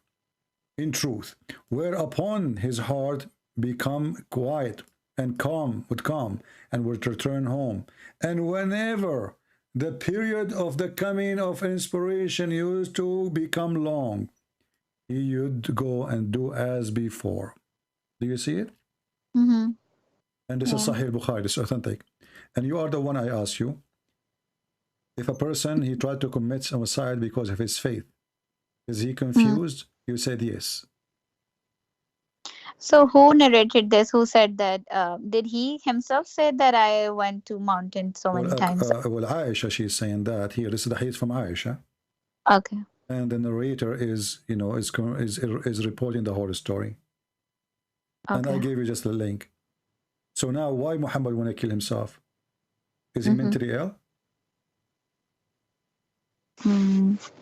I mean, now I don't know the background of this, but yeah, and what I know is that trying to commit suicide is actually not allowed, like at all. There is no repentance to that. That's what I know. Do you notice that he, the angel, when he come to him, he says, indeed you are a messenger of Allah? And this is what make him not to commit suicide? That's mean, what is the problem? Muhammad don't believe he's a messenger of Allah in this point. Your prophet is a stupid man. He's mentally ill. Okay, I want to ask just a couple of things about Christianity. Right? What? No, you see, before I go, I'm not going to talk about Christianity for somebody trying to duct tape Islam. My friend, listen. No. You are trying to duct tape since I'm talking to you. You try all your best, and the answer is, I do not know.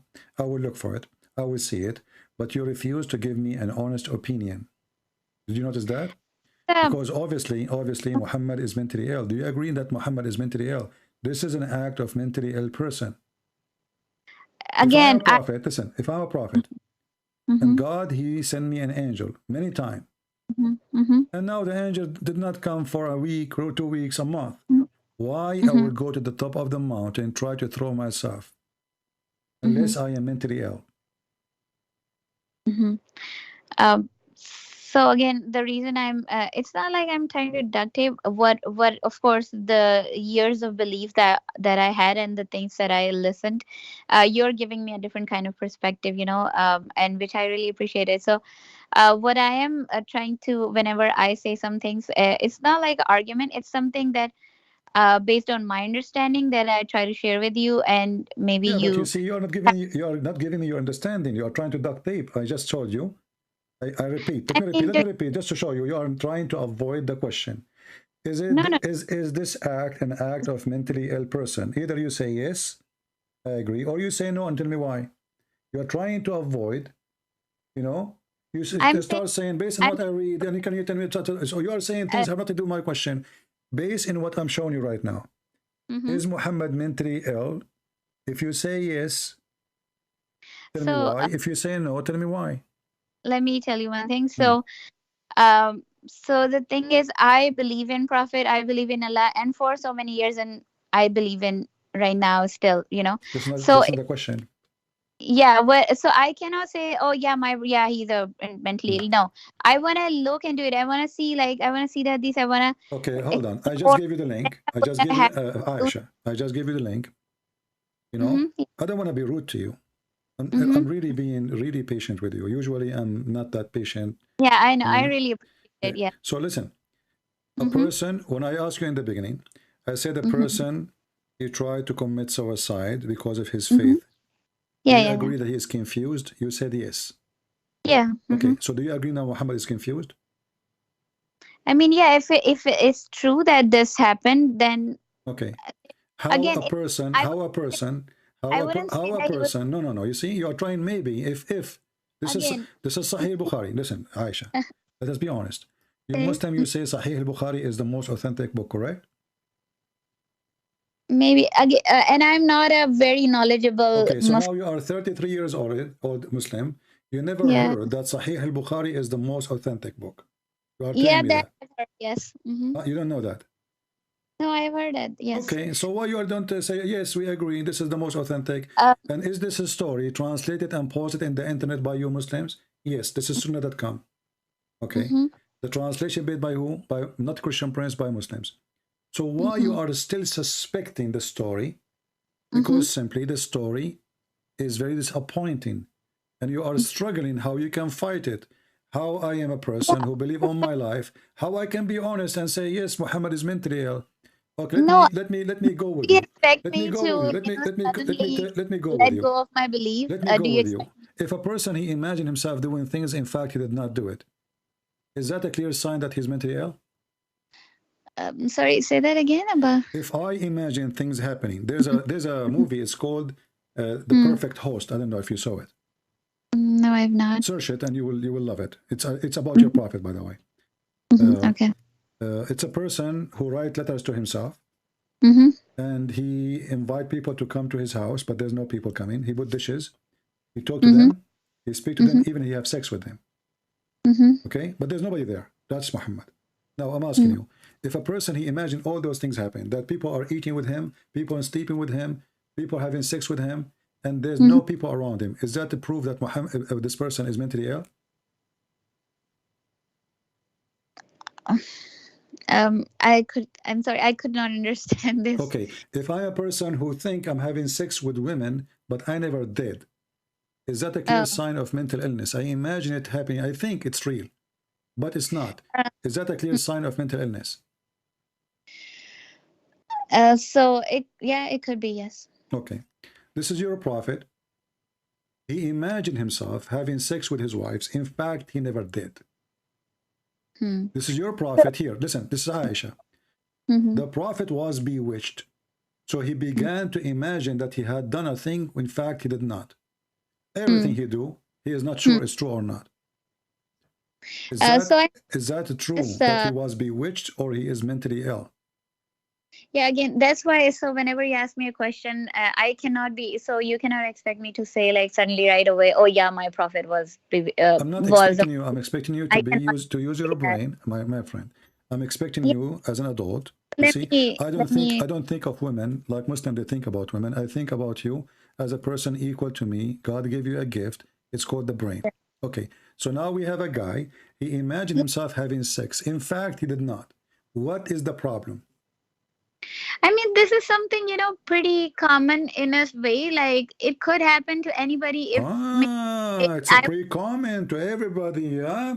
All people, all men, all men. Okay, guys, listen. Aisha is saying it's a pretty common. Okay, did your dad imagine himself having sex with your mom, but in fact he never did? I mean, it could happen. That's no. You see, don't. Aisha, you are forcing me. Really, honestly, you are forcing me to hang up on you. You are not being honest with me now. This is common. This is common to happen. Is that really real? Are you really saying what you are saying, that it's common that men, they think they had sex with their wife, but in fact they did not? This is common. I mean, one more thing. Okay, what I know about this whole situation is that what I hold on. Try to duct tape. Do you want duct tape? I work in Walmart. I can get you a duct tape from the tape. Like, my friend, come on, Aisha. The guy, he imagined, because somebody need to hand her duct tape or help her.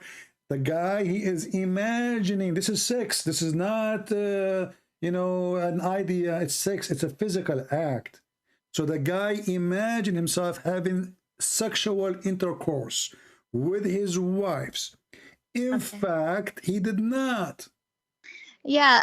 So what I know about this is that he had a black magic on him one time, and then time the angel actually helped him find his hair that was that had not tied on it, and then he read some Quranic verses and blew on it, and it opened. And who is the idiot who told you this story? That he read some Quranic verses. Is it Muhammad? He read always Quran? I mean, this guy, he is having a Quran in his head. Do he need even to read Quran? Hold on. He read This is a lie. No, this is not true. Muhammad, when he have this, two angels, they came to him. Actually, the story in front of you. Two angels, they came to him. One, he stood in the top of his head, and the other one in his feet. The first one, he said to the other one, what's wrong with this guy? Do you see it? It says, what's wrong with this man? So something wrong with him. The later replied, he is under the effect of magic. Okay, now I want to stop here. How Muhammad is under the effect? What is magic? Black magic. What is black magic? Like magic. I don't know what's the technical detail. I will give some duct tape. Black magic is simply a magic taught by Harut and Marut when they open Holy Potter School in the Babylon. Okay. Yes. Okay, so Allah, he opened a school of Harry Potter to teach magic. And now somebody, he is practicing the magic which is taught by Allah. And he's a prophet. Why we call it black magic? Because it is satanic, is it? Do you agree? Yeah. Yeah. Okay. But isn't it the Quran said that Shaitan, he have no authority over my good servants? What whom? Do you agree? Yeah. Okay. Yeah, I agree. So how the black magic work over Muhammad? Yeah, that's what me and my friend he also mentioned me the same thing. I think he learned from you. So this is something that he actually taught me, and I will, of course. It makes sense, and I will look into this. Yes. Okay. So now the Quran promised that Muhammad, Shaitan have no authority over the good servant. So in order for Shaitan to have authority over Muhammad, you have to be a bad person. You know, al-ghaween. You see, if you go in the Quran, it says, you know, the only one you can have authority over them is al-ghaween. Al-ghaween is the criminals, the bad ones, the evil ones, you know. So in order for this to happen, Muhammad, he have to be one of those ghaween. And when the Muslim, they say that this is what happened to Muhammad, they agreed that Muhammad is one of the ghaween. He is one of the evil ones. On the top of that, you said that this is, and you agreed that this is evil from Shaitan, right? And you said that somebody took his hair, correct? Okay. Yeah. How if I take your hair, I can control you and you are a messenger of God? What do you think? Yeah, I mean,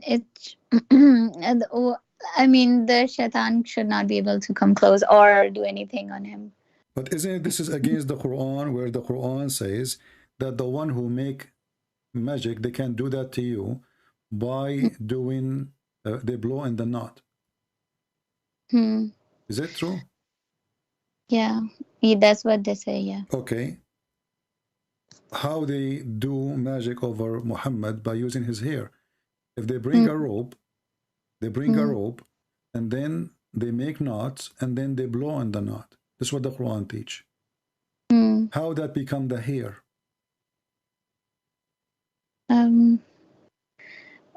What do you mean by that? Okay. No, Quran chapter of Al-Falaq, chapter 113. It says, and by the way, here, if you go and read the interpretation here, verse number 3, it says, وَمِن شَرِّ غَاسِقٍ إِذَا وَقَبْ. Do you know what waqab is? Yeah, the knots, I think. No, this is the penis. Oh, okay. غَاسِقٍ is a waqab when the penis stand. What? I never. You know, you are a girl. I don't want to go like. But I mean, you are a mature lady. You are 33 years old, not a kid. Okay. What is it's about the Surah Al-Falaq, right? Yeah. That's what. Yeah. Okay. Yeah. This is supposedly Aisha. She came and she played with the hair of Muhammad. And Muhammad, because he cannot have sex, obviously. Mm-hmm. He claimed that somebody he placed magic on him. And Muhammad claimed that the penis, when the penis go, I don't know what I would say, go up, you know what I'm saying? That is the evil happening to him because simply it's not working with him. And I can show you the interpretation of the verse and you will die laughing. وقد قال ابن عباس إذا وقب ذكر الرجل, it is the penis of the man. Let me show you the reference so you don't say I'm making things up.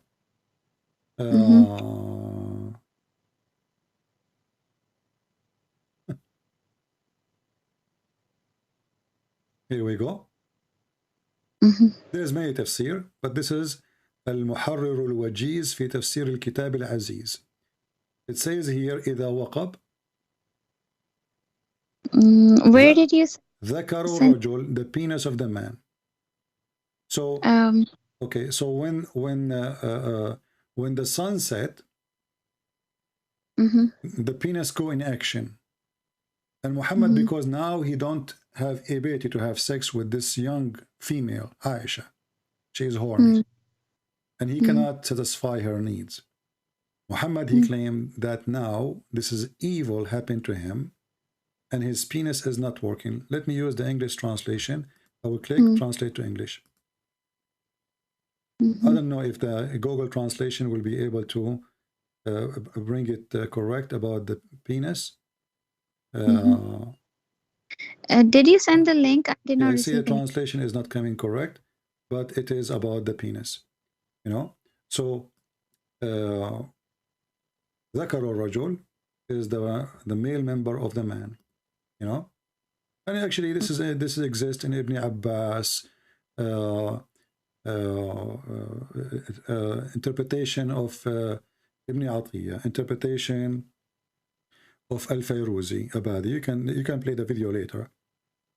Okay. Muhammad ibn Abd al-Razzaq al-Husayni.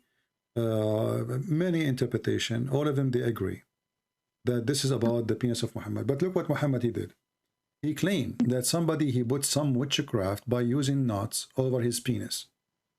And now his penis is not working. And then he says, Allah, he gave him this chapter, correct? Okay. Yeah. This chapter, the Muslim, they read to fight the witchcraft and the envy. Yeah. Okay. But all of us, we knew that this is not true. Because simply, I mean, if this verse will fight what Muhammad suffering from, then the two angels who came, they do not, nobody need them. Allah, he gave him the verse and that's it. He read it, yes, bingo, you know?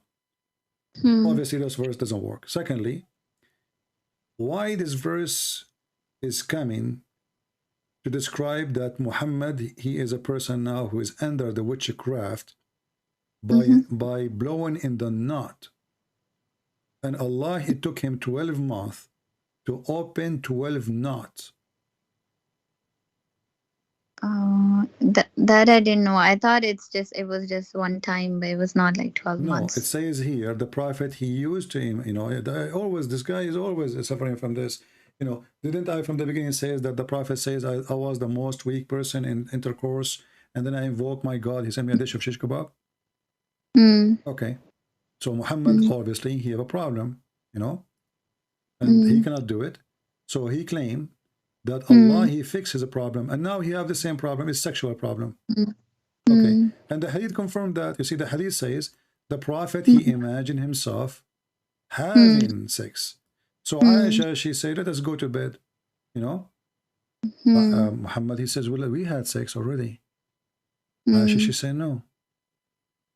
Not me, not the other wife, not the other wife, not the other wife.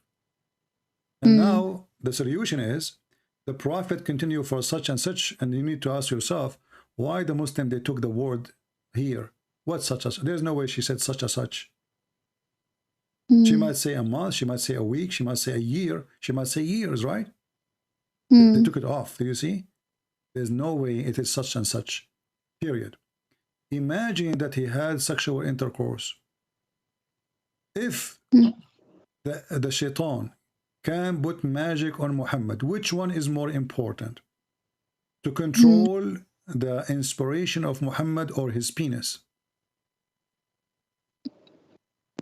I mean, of course. I mean, what the penis have to do with this? I mean, why somebody? Yeah. He make a magic, and now he controlled the penis. Imagine I have control now over President Trump. He was a president. And I decide, in order to control the most powerful man in this earth today, I decide to control his penis only. He go to the bedroom, the penis is not working. If I can control all of him, that's what black magic is. Okay, so what I can think of it, I don't know how this is related to the other hadith. Like, what I think is that what I'm thinking again, I'm not trying to duct tape or arguing. I mean, I know you have way more knowledge in Islam than I do as Muslim, so that's really impressive. But I'm just like, whatever I say is just whatever my understanding is so far. So okay, I will go with you. You see, you're trying to duct tape now. Walmart. No, you're trying to say good things about me, so Christian Prince, he will feel like, you know, like I'm not the person you can feed him with ego. Listen, not listen, at all. Aisha. Now we have a person. He imagined himself having sex. In fact, he's not. Do you agree that he is mentally controlled? Because sex, imagine himself having sex and he did not. It's in the brain. Is that correct? Is that correct? Yeah. Okay. How I can trust this man to be a prophet of God as long he is under the control of Shaitan, and even his sex was fake? How I can trust him saying that he saw Jibreel? What I heard is that, let me just share my understanding. So what I heard is that the black magic actually affects your brain, and so when he had a black magic, it actually affected his brain, and he started forgetting things. So this is maybe one of the No, he's not things. forgetting. You see, you're trying to duct tape your prophet again. He's not forgetting. No, I'm not duct taping. I'm just telling you what I know. Imagining things never happened. Yeah. So how I can trust Muhammad that he saw an angel? How I can trust him that he heard an angel? If even sex is not real, because sex is an action. You know, we don't want to talk in details. So this man cannot be trustworthy. You know, I was in the army. When I was released, there's many people, they are released with me. Before, when you go, you have to go and do your paper. So there's a guy, he was released. He said to me, I forgot what chapter, like in the army, they have like chapters for the reason of your release. So I asked him, what is that? He said, I hear voices. So they kick me out, you know, because they cannot trust him, because he might shoot. You know, he might shoot. Yeah. So now Muhammad, he hear obviously, and he see things nobody see. Okay, and those things are not even true. Even the hate come from that. Okay. How we can trust him after that? You are willing to give a job for somebody. He used to imagine himself having sex, but in fact he did not. And not only that, Aisha confirmed that this goes for everything. He imagined himself doing things. In fact, he never did, not only sex. So, did Muhammad go to heaven? Maybe he did not. Because this guy, he imagined himself. You know? He imagined himself, but he did not. And obviously, Muhammad, you know, he is suffering from a mental illness. He tried to commit suicide. Muhammad, when he received the chapter of Al-Fatiha, he received it when he was doing poo-poo. I mean, this God could not wait until Muhammad finished his poo-poo. And not only that, Muhammad, when he heard the angel speaking, during the time he take off his pant, the angel, he said to him, "Oh Muhammad, Muhammad, he flee." Why you flee? Why a prophet of God, already he received tons of verses. He flee when he hear the angel saying to him, "Oh Muhammad." Is it obvious that he is mentally ill? I mean, look, Mary, the angels, they came to her, right? Okay. Did Mary flee? No, of course. Okay, Mary is a woman. Okay, she should be terrified. But she did not flee. This is a prophet of God, already been squeezed by the angel, the same angel Jibreel. He saw the angel Jibreel many times. He spoke to him. And now, Muhammad, he go out to do poo-poo. Each time he go out to do poo-poo, he hear he hear a voice saying, "Oh, Muhammad." He said, you know, and then he flee. He used to flee. Why in the world he is running away? Mental illness. I mean, already you spoke to the angel. Already you know that you are a prophet. Already Jibreel spoke to you hundreds of times. And now Jibreel is saying to you, "Oh, Muhammad, why you run?"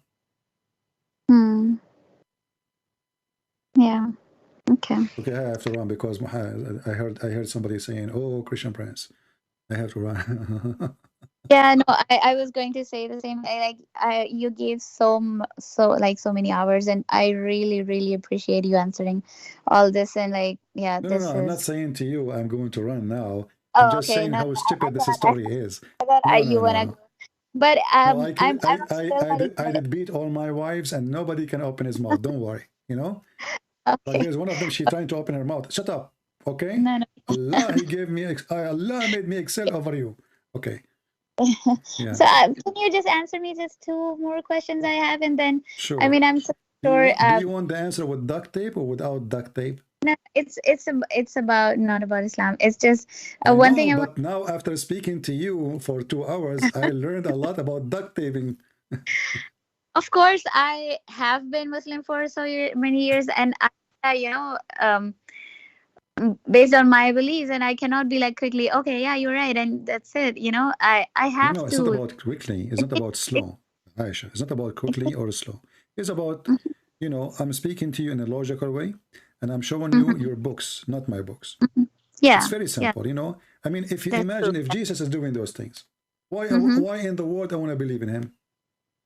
If Jesus, he imagined himself doing things he never did. If Jesus, he have a problem, everything about him is wrong. I mean, how come Jesus, people, they touch him, they get healed? Muhammad, everything in him is wrong. His brain is not functioning, his penis is not functioning, his testicle is not functioning, even he leak. I mean, what's wrong with this man? If there is something right about him? And you know, you said that, you know, your prophet, he went to heaven. Did he go to heaven or he go to Ethiopia? Yeah, because he said when he went to heaven, he saw the Nile River and Euphrates River coming from under the tree of Allah. So if we ask you, where is the heaven of Islam, you will say in the seventh heaven in the sky, correct? Yeah. Okay. How he saw the Nile River there and the Euphrates River?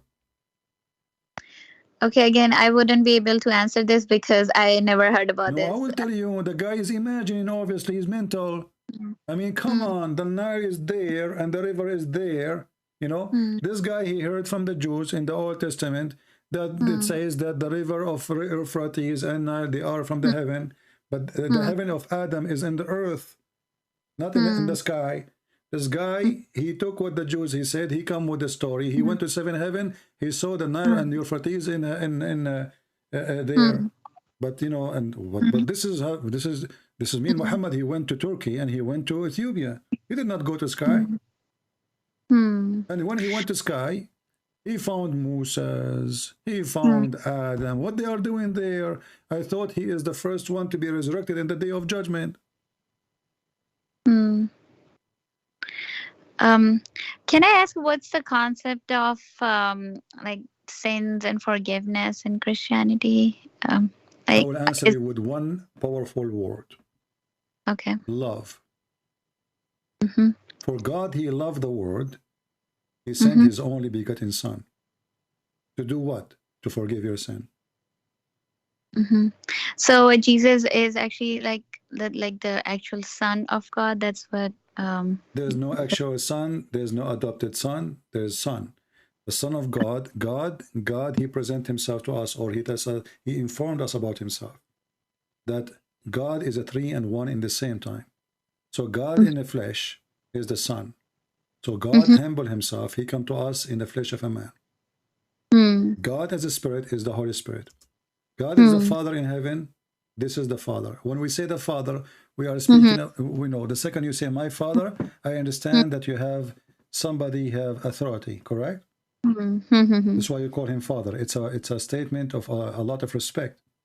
Right? Okay. So the Father, they represent that everything we have, everything we saw, everything we got is coming from the Father. When the Son, he says, my Father, he sent me.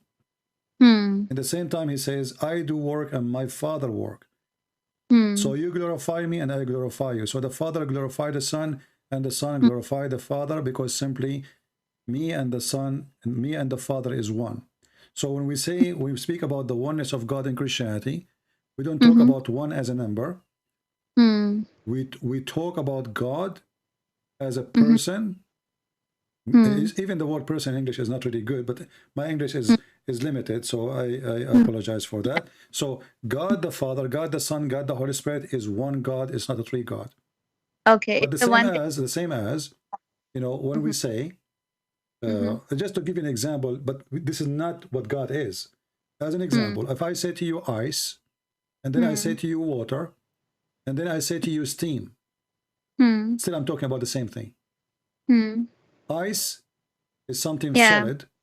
Steam is something flying in the air. And so basically forms, right? Sorry? But it's the three forms, but the same God. Like he actually. It is one God. It's one God in three a person. Yeah. And if you say how it can be, I say why not? If God is Almighty. Yeah. No, I don't question that. That's fine. And so about the making sin, and so for example in Islam it says that if we believe that Jesus is God, then we are making a shirk and we will not be forgiven. And I think in Christianity you say that if we don't believe in Jesus, then maybe we will not be forgiven. So it's like a very big difference between these two religions. Like as a Muslim, I think many do believe in Jesus and Bible and all the prophets and books, but this is like a main difference. So I wanna First of all, Haja, do you remember when I showed you that Muhammad said, if you say Alhamdulillah 100 times, your sin is forgiven. Bismillah. So forgiving sin in Islam is a joke, you know. I mean, it's a mockery actually, because that means I can go sleep around, kill, rape, and then I say Alhamdulillah 100 times. Your prophet, he said as an example, the one who fasts the fast of Ashura, it erased the sin of a year before and a year after. Some hadith says a year before. So look at this. I fast one day, and you told me that you are fasting right now, right? Okay. So I fast one day, and then my sin for a previous year is forgiven. That is the most scary thing ever. Why? Because I am encouraging people now to sin, and I'm telling them that, oh, what you need to do, just fast this day. So what is the gain now? The gain is I made you fast this day, but I did not make you stop doing sin. I encourage you actually not to do more sin, because what I need to do, Ashura will come, and I fast Ashura, and then all my sin is gone.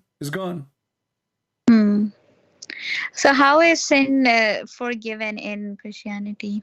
And how is it? When Jesus, he said, not everyone says to me, Lord, Lord, will enter the kingdom of my Father, but the one who do his will, which means there's many, they will say to me, God, God, we worship you, Jesus, you are our Savior, but you don't go to heaven, because simply you say something, you do something else. So not everyone who says so, but the one who do so. That's why Jesus says, from their fruits you shall know them. So the Messiah, it's not enough to say I'm a believer, to say Shahada, or to repeat, or to say fast one day. All those things anybody, hypocrite, can do them. The way to heaven is not even making donation, as Muhammad, he says to the women, most of you will go to hell, give it charity, you know. So if you give it charity now, you go to heaven. But the women, suppose they are bad, just to give you their bracelet, they will go to heaven. This is bribe. In Christianity, you can't bribe God. You cannot fool God. And repeating words will not make you go and be follower of God. It is your faith, and true act. Both together will save you. If a person does not believe that Jesus is God, then he will not be entering. Jesus, he made it so clear. I am the way. I am the truth. I am the resurrection. I am the life. And there is no way to the Father except by me. So there is no other way. And this is, you make a choice. You might say, but this is not fair. But why not fair? He told you. You heard of him. So if you don't want to accept, It's your choice. If somebody come to your door says, hey, there's a ticket to go to heaven, you know, believe in Jesus, do what he say, and you say, no, thank you, bye-bye. I want to follow Muhammad. So no, like the Muslims do when they actually believe in Jesus, but as a prophet, they believe whatever he said was right and everything, but Muslim just does not believe that he's son of God. You see, first of all, if you believe in Jesus as a prophet, and then you fail to give us one prophecy of Jesus, that is the most funny thing as ever. Muhammad, he mentioned that Jesus made one prophecy, that there's a prophet will come after me, his name is Ahmad. This is what Jesus came for, just to say there's a prophet after me, his name is Ahmad. And then we ask ourselves, is the name of Muhammad is Ahmad or Muhammad?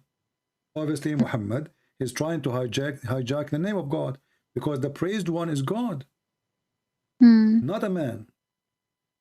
When the Muslim, they call Muhammad Muhammad, they are worshipping Muhammad. Or the second you say Muhammad mean the praised one, then the question, who is number two to praise? You know? And who is the one who praised Muhammad? Allah? Or the Muslims? I mean, it says that Allah praised him too. Exactly. Actually, not only praised, it says Yusalli alayhi. So if Muhammad is praised by God, and Muhammad is not the son of God, so why God praising Muhammad? Muhammad is just a man. It should be the opposite.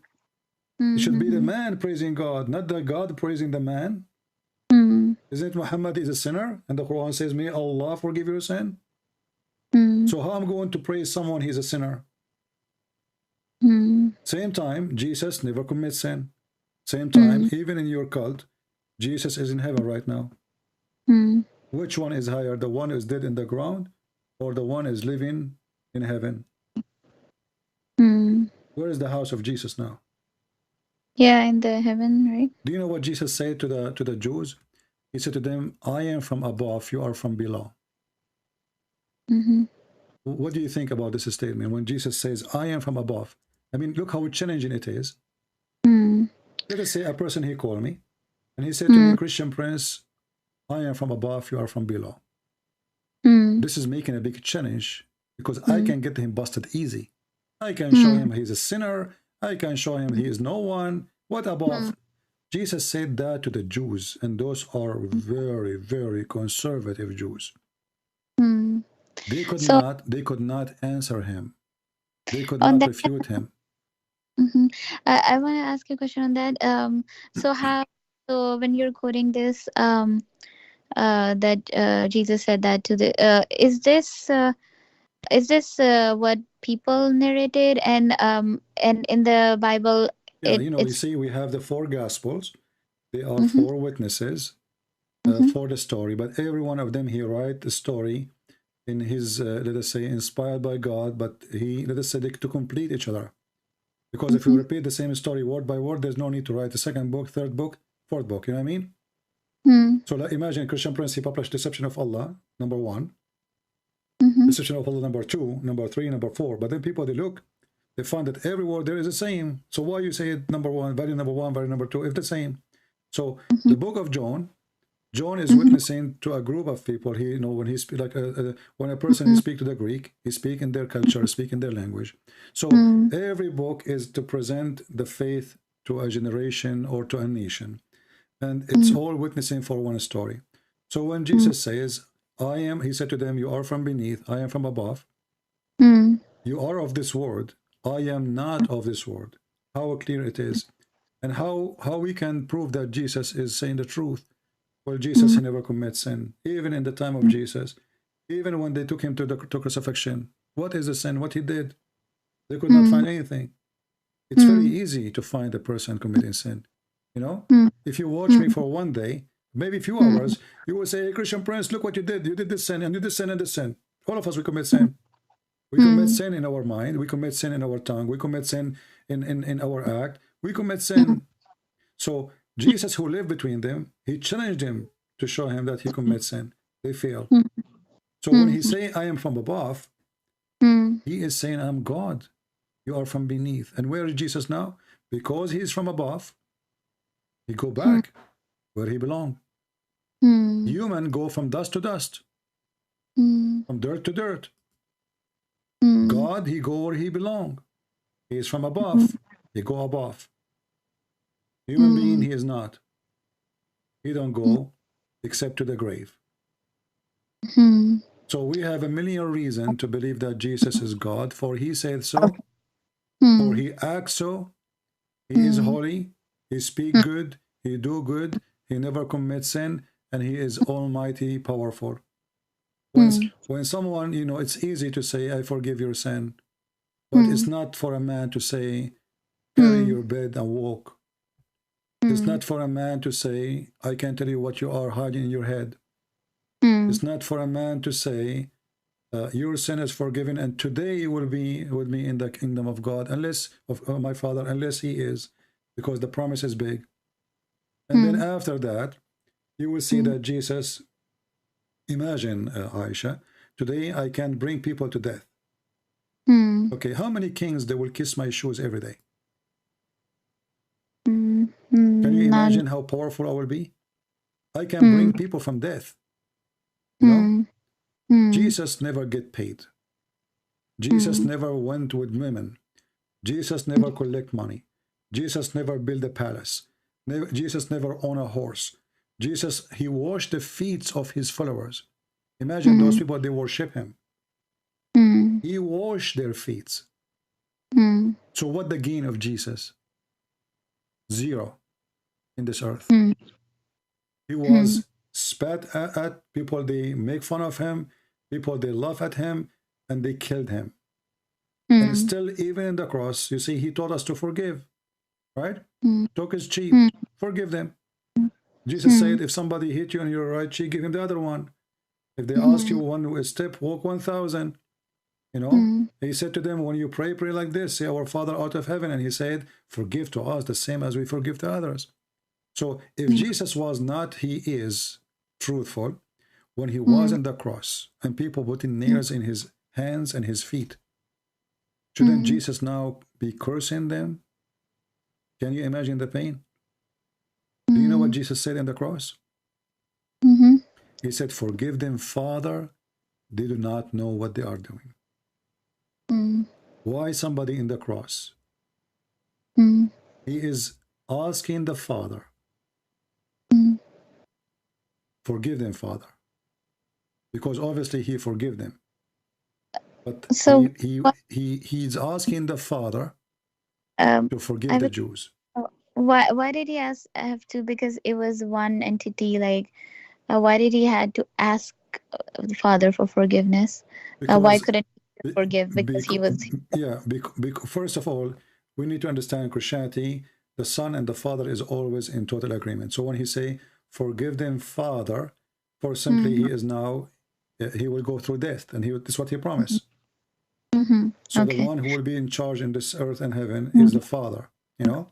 So forgive them, Father, so the Father will not seek justice against their crime, you know. And then he was resurrected in the third day. And resurrection means the soul and the body, they are reunited together. Yeah. But here when he asked him, he is not asking because they are not in agreement, or because obviously, you know, Jesus, he said many times, he have the power over the flesh. But because the act was horrible, you know, and God the Father, he might demolish them, you know, and Jesus wanted to show the Jews, and he wanted to show his disciple, be like me, forgive them, Father. So the Christian, after that, they will not go and say, hey, let us kill the Jews, you know, revenge for killing Jesus. Especially the Jews, they were shouting, saying, his blood in us, on our children's after us. They were shouting that. So I believe that Jesus, when he said that, he was trying to protect them from their stupidity. Because many after that, from the Christians, they might seek revenge for killing Jesus. But when Jesus forgive them, me as a Christian, what I can say? If Jesus on the cross says, forgive them, Father, who am I to say they are not forgiven? You know? I cannot go against the will of my... So even when he is on the cross, he is thinking of them. He's worried about them. This is how much love he have. This is why when I said to me, what's the concept of God forgiving sin? I said to you, love. Mm. You know? Yeah. If you don't have love, he don't forgive. And so The according God to of Islam is the God of revenge. The God of Christianity is love. According to Christianity, if a person don't believe that Jesus is God, he or she will be in the hellfire. Yes, anyone. And not only Okay. that, even if you believe in Jesus, even if you Mm-hmm. believe in Jesus and your faith is fake, which means you are a person who you want Jesus to be God as a spare, you know, like when I die, before I die, I say you know, you cannot fool God. Either you believe in him or you don't. Okay. And there is no fasting day, as Muhammad said, will erase your sin. And there is no touching the black stone will erase your sin. Forgiving is going to be given for those who deserve it. And number one step to be forgiven, as the Lord, he says, forgive to us the same as we forgive to others. So if we don't forgive, let us say Aisha, she did harm to me. If I cannot forgive Aisha, well, I did harm to God too. Because every sin we do is against God. So why I'm asking God to forgive me if me, myself, I'm not willing to forgive somebody else who hurt me? So forgiveness in Christianity is a condition of those people who forgive, which means they have love. Because of love, you forgive, not because of hatred. In the Quran, it says the Quran, that Allah yashfi quluba suduri mu'minin. Allah, he will heal the chest of the hatred of the Muslims. In Christianity, no. In Christianity, the Messiah, he is asking the Father to forgive them, and he forgave the one who is next to him in the cross. He said to him, today you will be with me in heaven. About the forgiveness, I have heard a lot in Islam too, and I have actually listened to a few lectures that made me so much forgiving, in a sense that I actually decided to basically forgive everybody in future, whoever Okay, in but how future. you can forgive based on Islam if Muhammad don't forgive? Yeah, he did, because Where? there are many people who Where? actually Where? try to throw things on him, That's and false. He killed them all. yeah. He attacked the people of At-Taif, you know, and he attacked the people of Quraysh, and he killed most of them. And not only that, there is a group of Muslims who converted to Islam over, you know, and then they decided to leave Islam. And then, according to the story written by Muslims, they killed the shepherd and they ran away. Now, what is the punishment of Cain? It's death, right? I don't mind. The one who killed should be killed. But do you agree that we should put nails in their eyes? Yeah. Did you agree? It's okay to torture people? To torture? Yeah, put nails in their eyes, cut their feet, their hands. Oh no, of course not. Okay, your prophet, this is what he did. He brought those people and he started having fun with them. He put nails, he cut their feet and their hands. And he gagged their eyes out by heated nails. Where is the forgiveness? Here we go, Jesus. They are killing him himself. Not somebody else. Forgive them, Father, they don't know what they are doing. This is Muhammad. They killed a shepherd. He cut their hands. He cut their feet. Look how evil. I mean, imagine, you know, imagine you see right now in front of you, Aisha, a guy or a bunch of guys. We cut their feet, we cut their hands, and they are bleeding. We are not done. And we gagged out their eyes. Do you have a reference to this too? It's in front of you on the screen. I don't know if you're watching. Oh, okay. Yeah. Let me. Yeah. He ordered the, and this is in Sahih al-Bukhari and Muslim, and he made the nails in fire, you know, and then he pushed it inside their eyes. How evil. Same he did to Qurfa. Qurfa, she is a woman against Muhammad. She is almost, you know, 85, 86, maybe 90 years old. He tied her legs to 2 camels and he ripped her apart. Where is the forgiveness?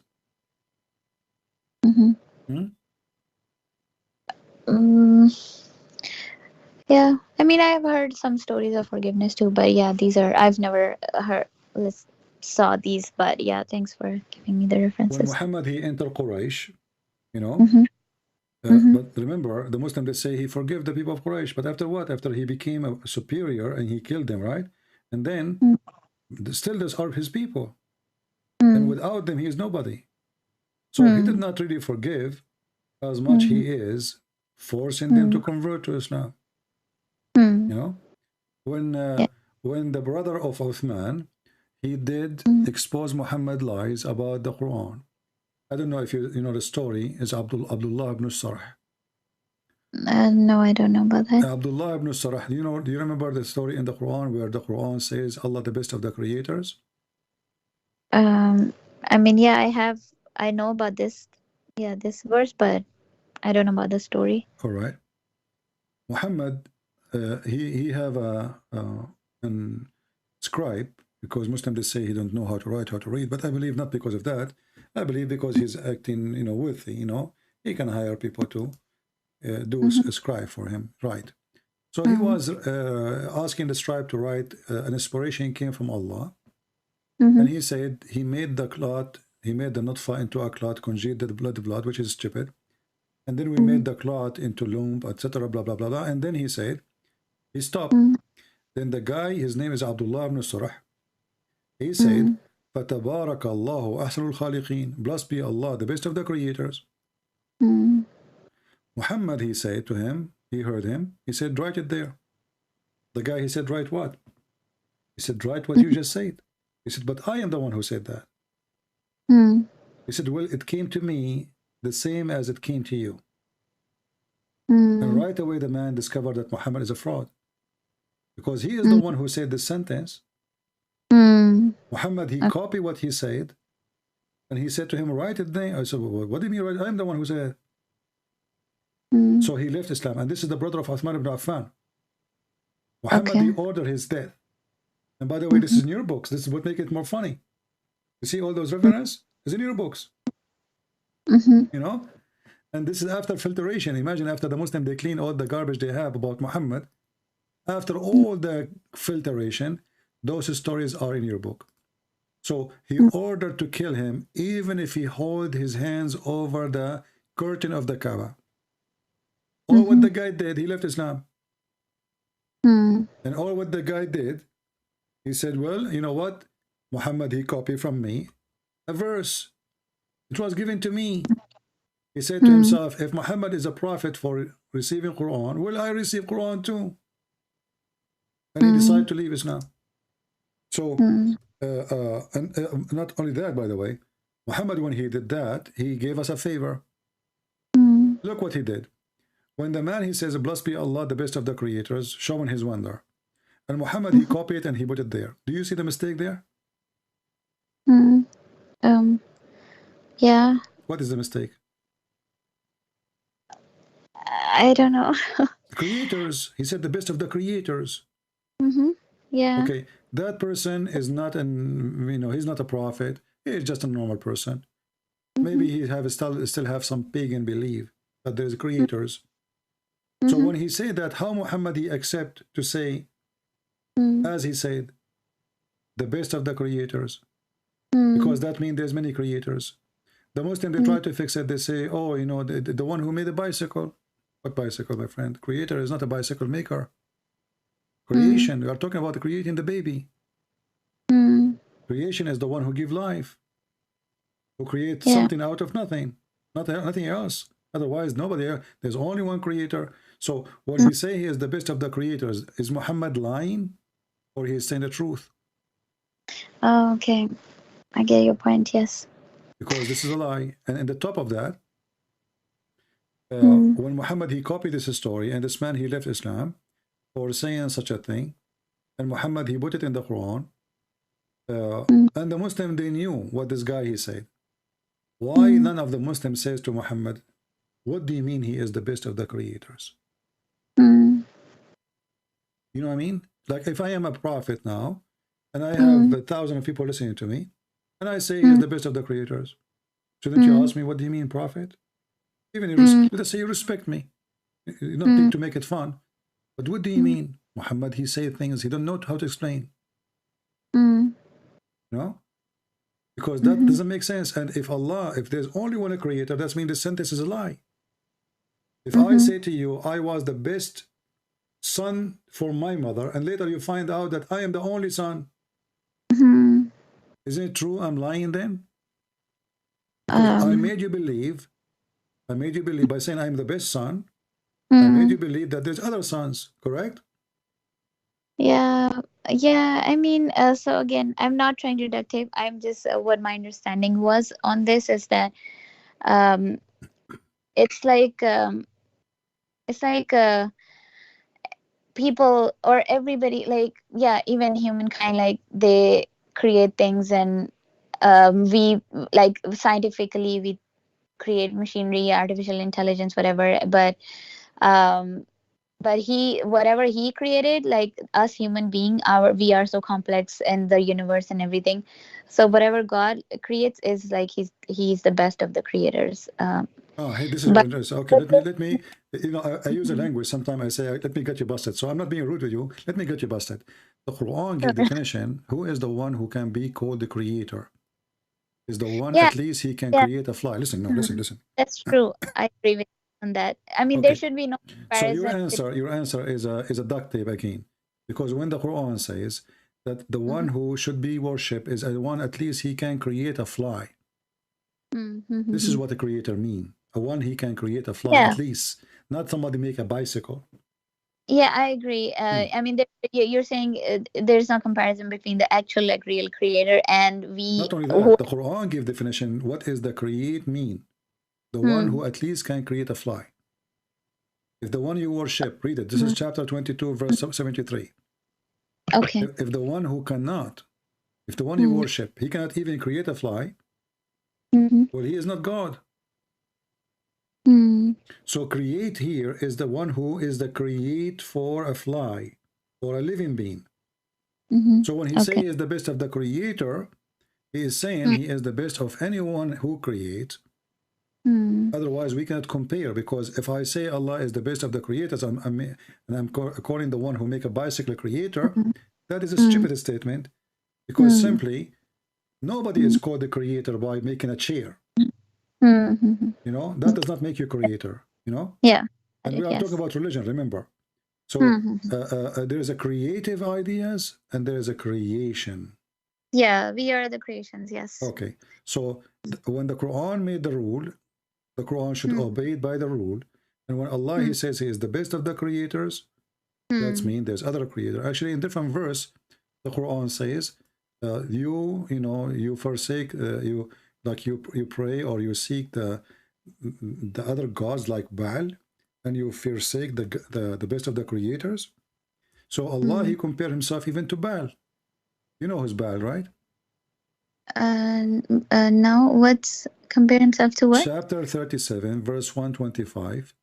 Okay. It says, will you cry into Baal and forsake the best of the creators?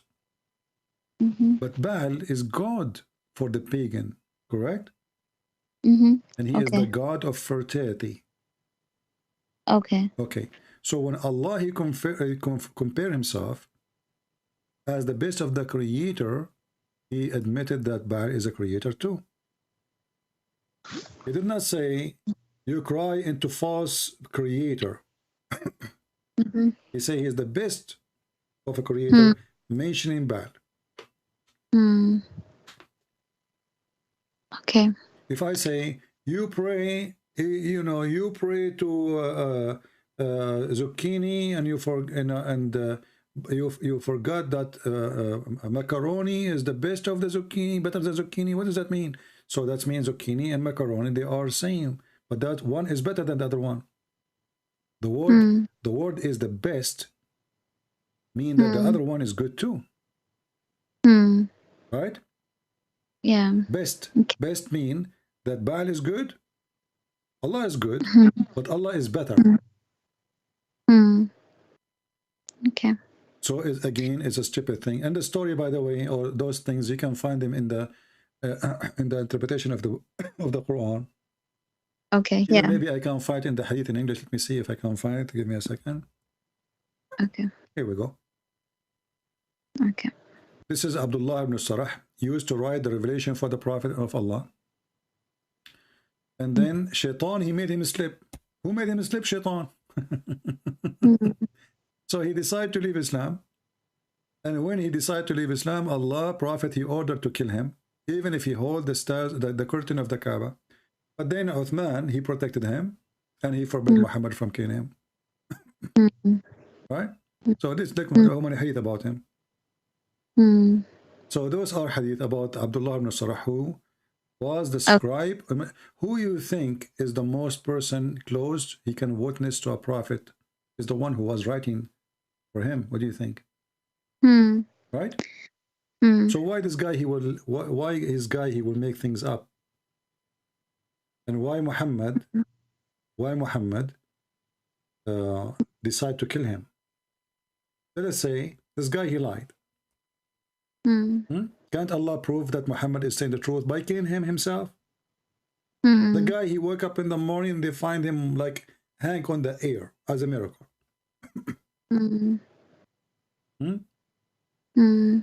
Why he need to kill him? He need to kill him because he need to shut up his mouth.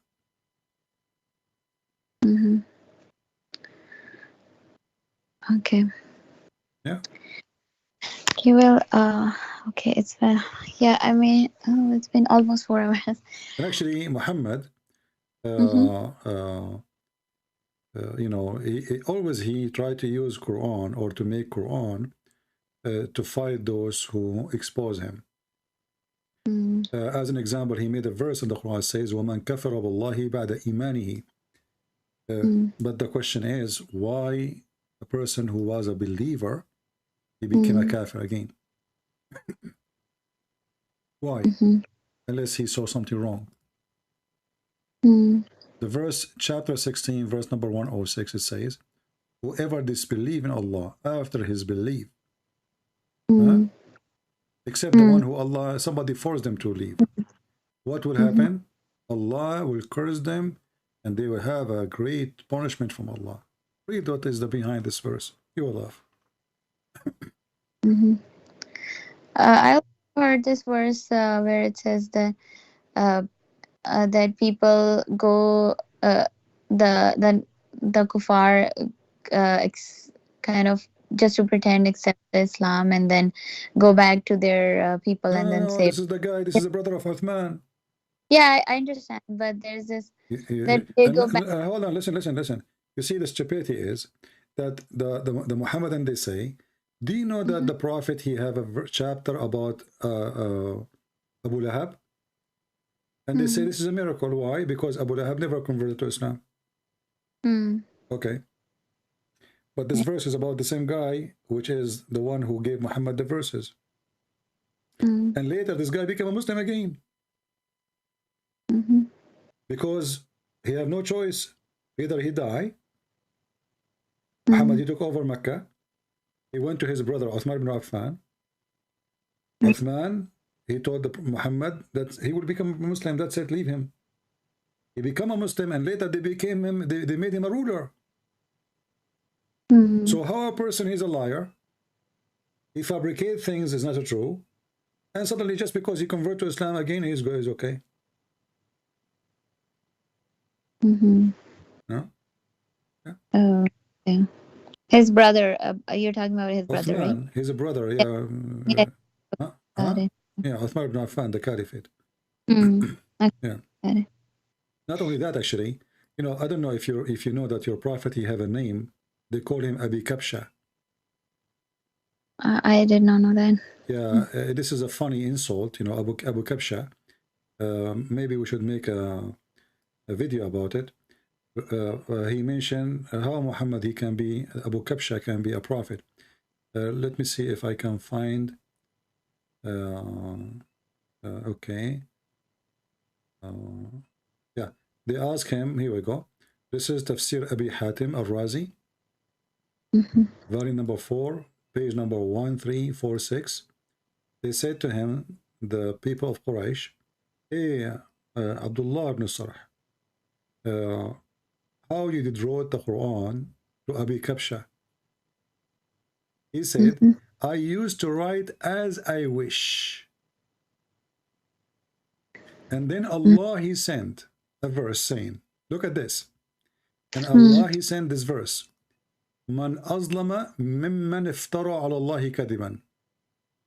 Let me show you the verse, and so you will laugh with me. Who is more unjust than the one who fabricate lies against Allah? Read with me and see how stupid Islam is. This is about the same person. Chapter 6. This is telling you how Muhammad, how much trouble he went through because of this. So now Muhammad trying to make verses to refute the man. He says, and who can be more unjust than the one who invent lies against Allah? Or he say, I receive inspiration, whereas he is not inspired in anything. Do you see it? Okay. So the guy, he said, I receive inspiration like Muhammad. The Muslim, they confirm the story that he said that before Muhammad. So how he did not receive inspiration? And why Allah taught the sentence to this man before Muhammad? And you know, when you see here, let me show you I use Google Translation. He said, I used to write as I wish. As I wish. He's a scribe. I used to write as I wish. Read with me carefully here. He said, where is the part?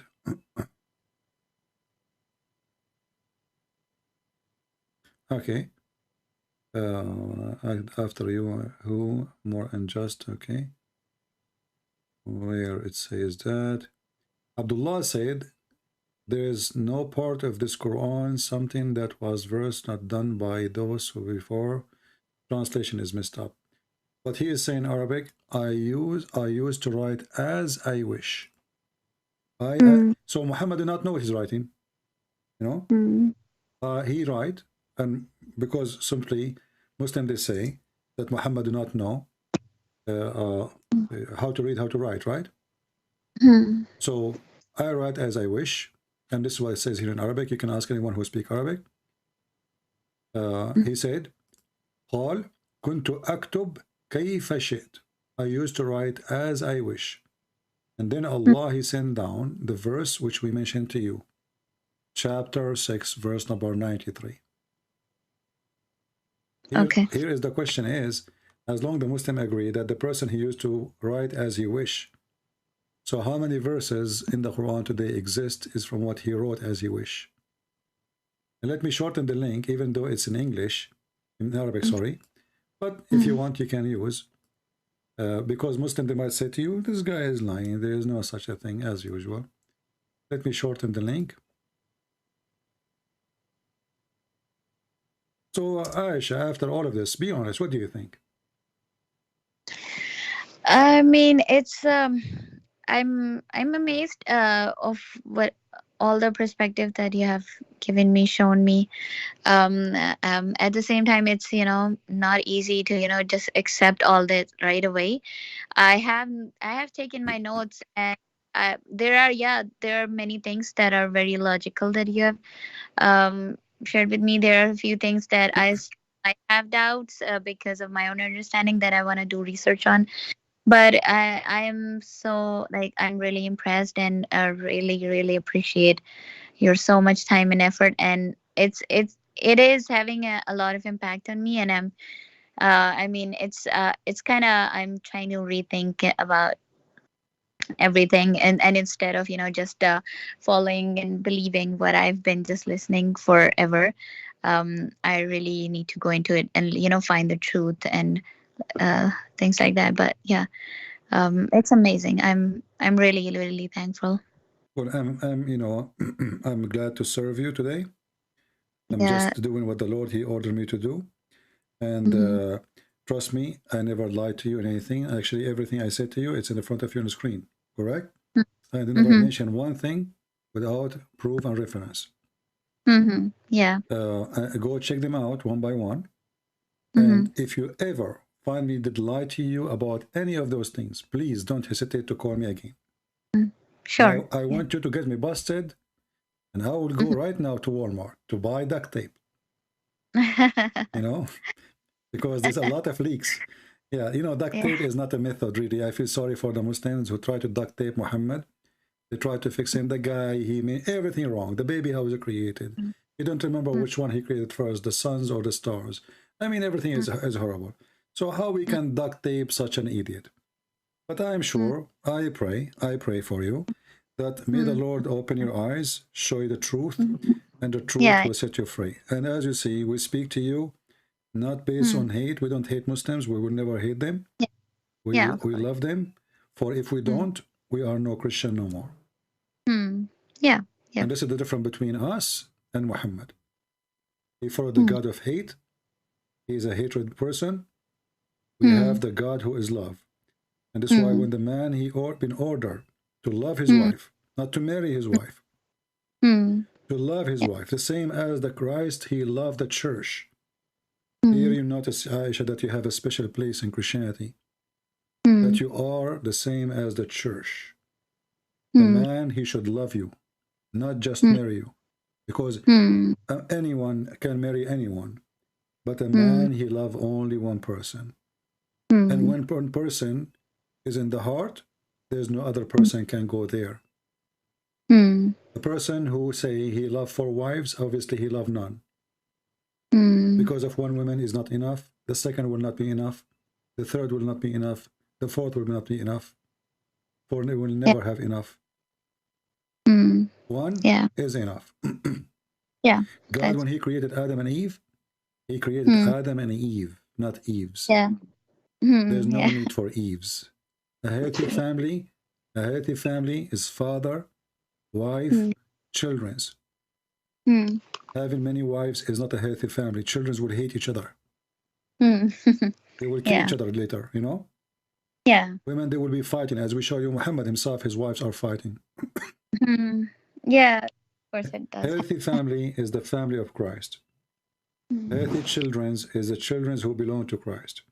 Where they've been taught to respect their parents, but not only respect, they will respect the parents who respect themselves. A father who is not seeking other women just because he's bored from the first woman or because she got older. Women, she is not a car. We'll replace her when she got older. And if we want to do that, then we have to be fair. We should say, okay, well, as long as the man, he can replace the women, well, we should create equal rule that the woman, she can replace the man. He got old, bye-bye. I will find someone younger. But this religion is made by the man for the man. I remember once a Somalian woman, she left Islam after talking to me. She said, I'm leaving Islam but not because of you, but because I discovered that this religion made by the man for the man. It's not made for the women. Thank you, Aisha, for calling, and I will be happy to hear from you very soon. Yeah, thanks so much. Thank you. And I will actually ask my friend how to reach out to you. You have my Skype already because now we are in joint call. I want to say thank you to your friend. I don't know him. I want to say thank you to him for inviting you. But now by the joint call, you will have my account of Skype there. You can save it. Okay, yeah, sure. Thank you. Thanks so much. Really appreciate it. And we ask all the Christians to pray to our friend Aisha, our sister Aisha, so the Lord will heal her heart. You know, maybe she speaks in a certain way, but I feel something else inside her heart. I feel that she is in pain. I feel she is seeking healing. I feel that she is not convinced with one word of what she was saying to me, but she go in the mood of defense because she had to defend her identity. Yeah, of course. Yeah. All right. Thank you, Aisha. Take care. Thank you. Thank you. Bye-bye. You too. Take care. I lost my voice. And the sheikhs never show up. The 3 musketeers, they promise me, and they say, Christian Prince, don't be coward. Not this Sunday, the Sunday after. They never show up. Anyway, did we have a great time? I guess we do. Did we share a lot of knowledge? Absolutely we did. This is a free school for everybody. I am not Muhammad who charge you for what we do. It's for free. You are welcome. Please learn. For time will come and Christian Prince will not come online no more. And you know why. All of us, we go. The day will come. And the one who is sharing his knowledge, now you find an answer in 2 seconds. As this lady. But when Christian Prince is not coming online, no more, because the Lord, he took his soul, you will ask yourself what I will do. So take reference. Take notes. Educate yourself. Knowledge is power. Ignorance is weakness. Even people in war, they win because they have knowledge. When you have ignorance, you lose. You have always to be educated person. When you are educated, you will have your place wherever you go. People listen, because in 2 seconds you prove who you are. When you are ignorant, people will laugh at you. You have no place. So I invite you to educate yourself, to learn, to take notes. And all of us, we are ignorant somehow. All of us, because knowledge is endless. So if one day you become a person who think he is very knowledgeable, you are still don't have any knowledge. But the joy of life is that we learn every day. Today is better than yesterday. I learn more. Today I heard this lady.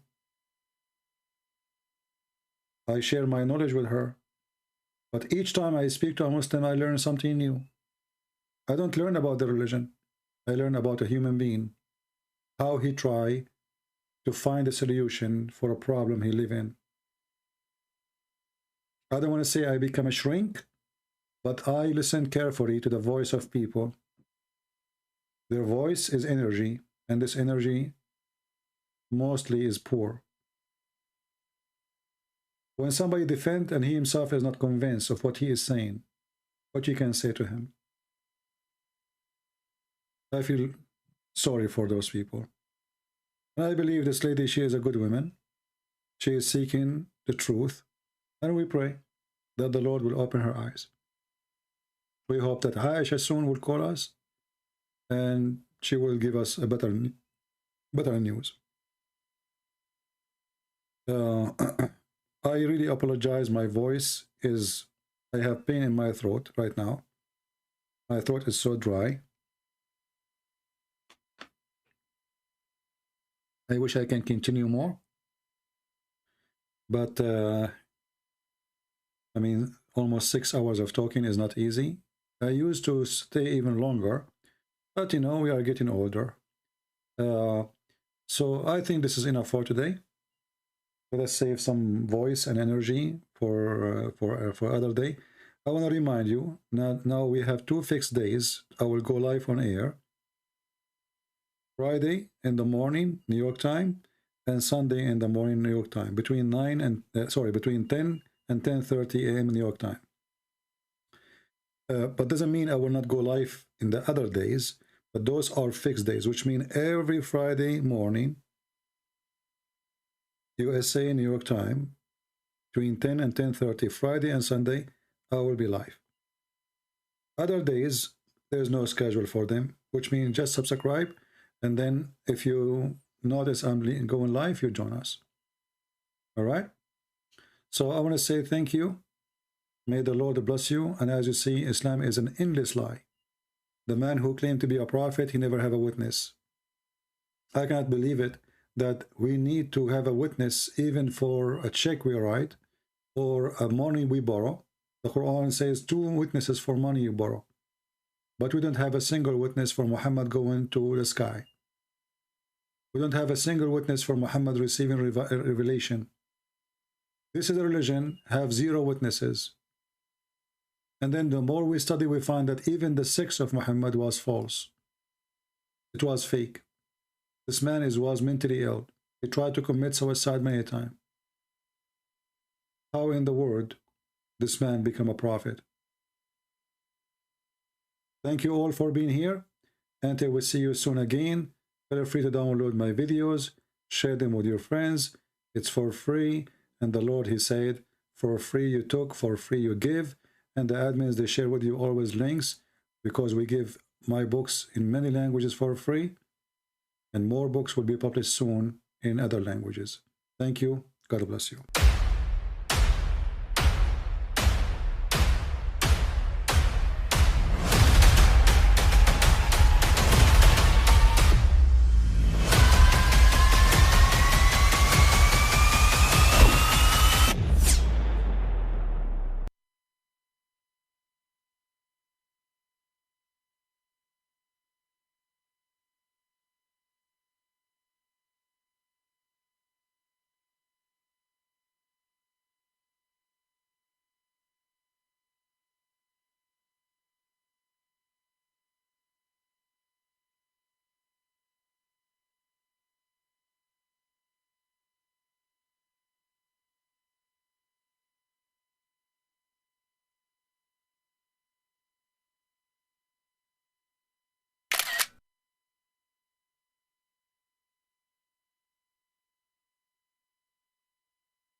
But I mean, again, he doesn't know who Gabriel is, right? Because he didn't come from an Abrahamic faith. The people of Mecca were pagan. Quran is mentioned. If this book was from other than God, they would have found in it many contradictions. If a book is without contradictions, that has no bearing on whether it comes from God or not. I've had phone books that are inerrant, but I certainly don't think God gave them. That we believe without understanding. The brother asked a very important question, that most of the scholars say that listening to music, watching movies, and most of the television programs, they're haram. So how can we have fun? Let me tell you, brother, at the outset, that having fun is permitted in Islam as long as the fun is halal fun. That the standard narrative has holes in it. The Prophet tells us because Satan or the devil sleeps over our nostrils. Those who oversleep and not pray Fajr on time, Satan urinates in their ears. I really do think Jesus was crucified and that he really was dead and buried. He thought that he was a son of God in the sense that he was specially chosen by God. I think Jesus really did think he was going to be the Messiah, the future king of Israel. I mean, that is, after all, why they crucified him,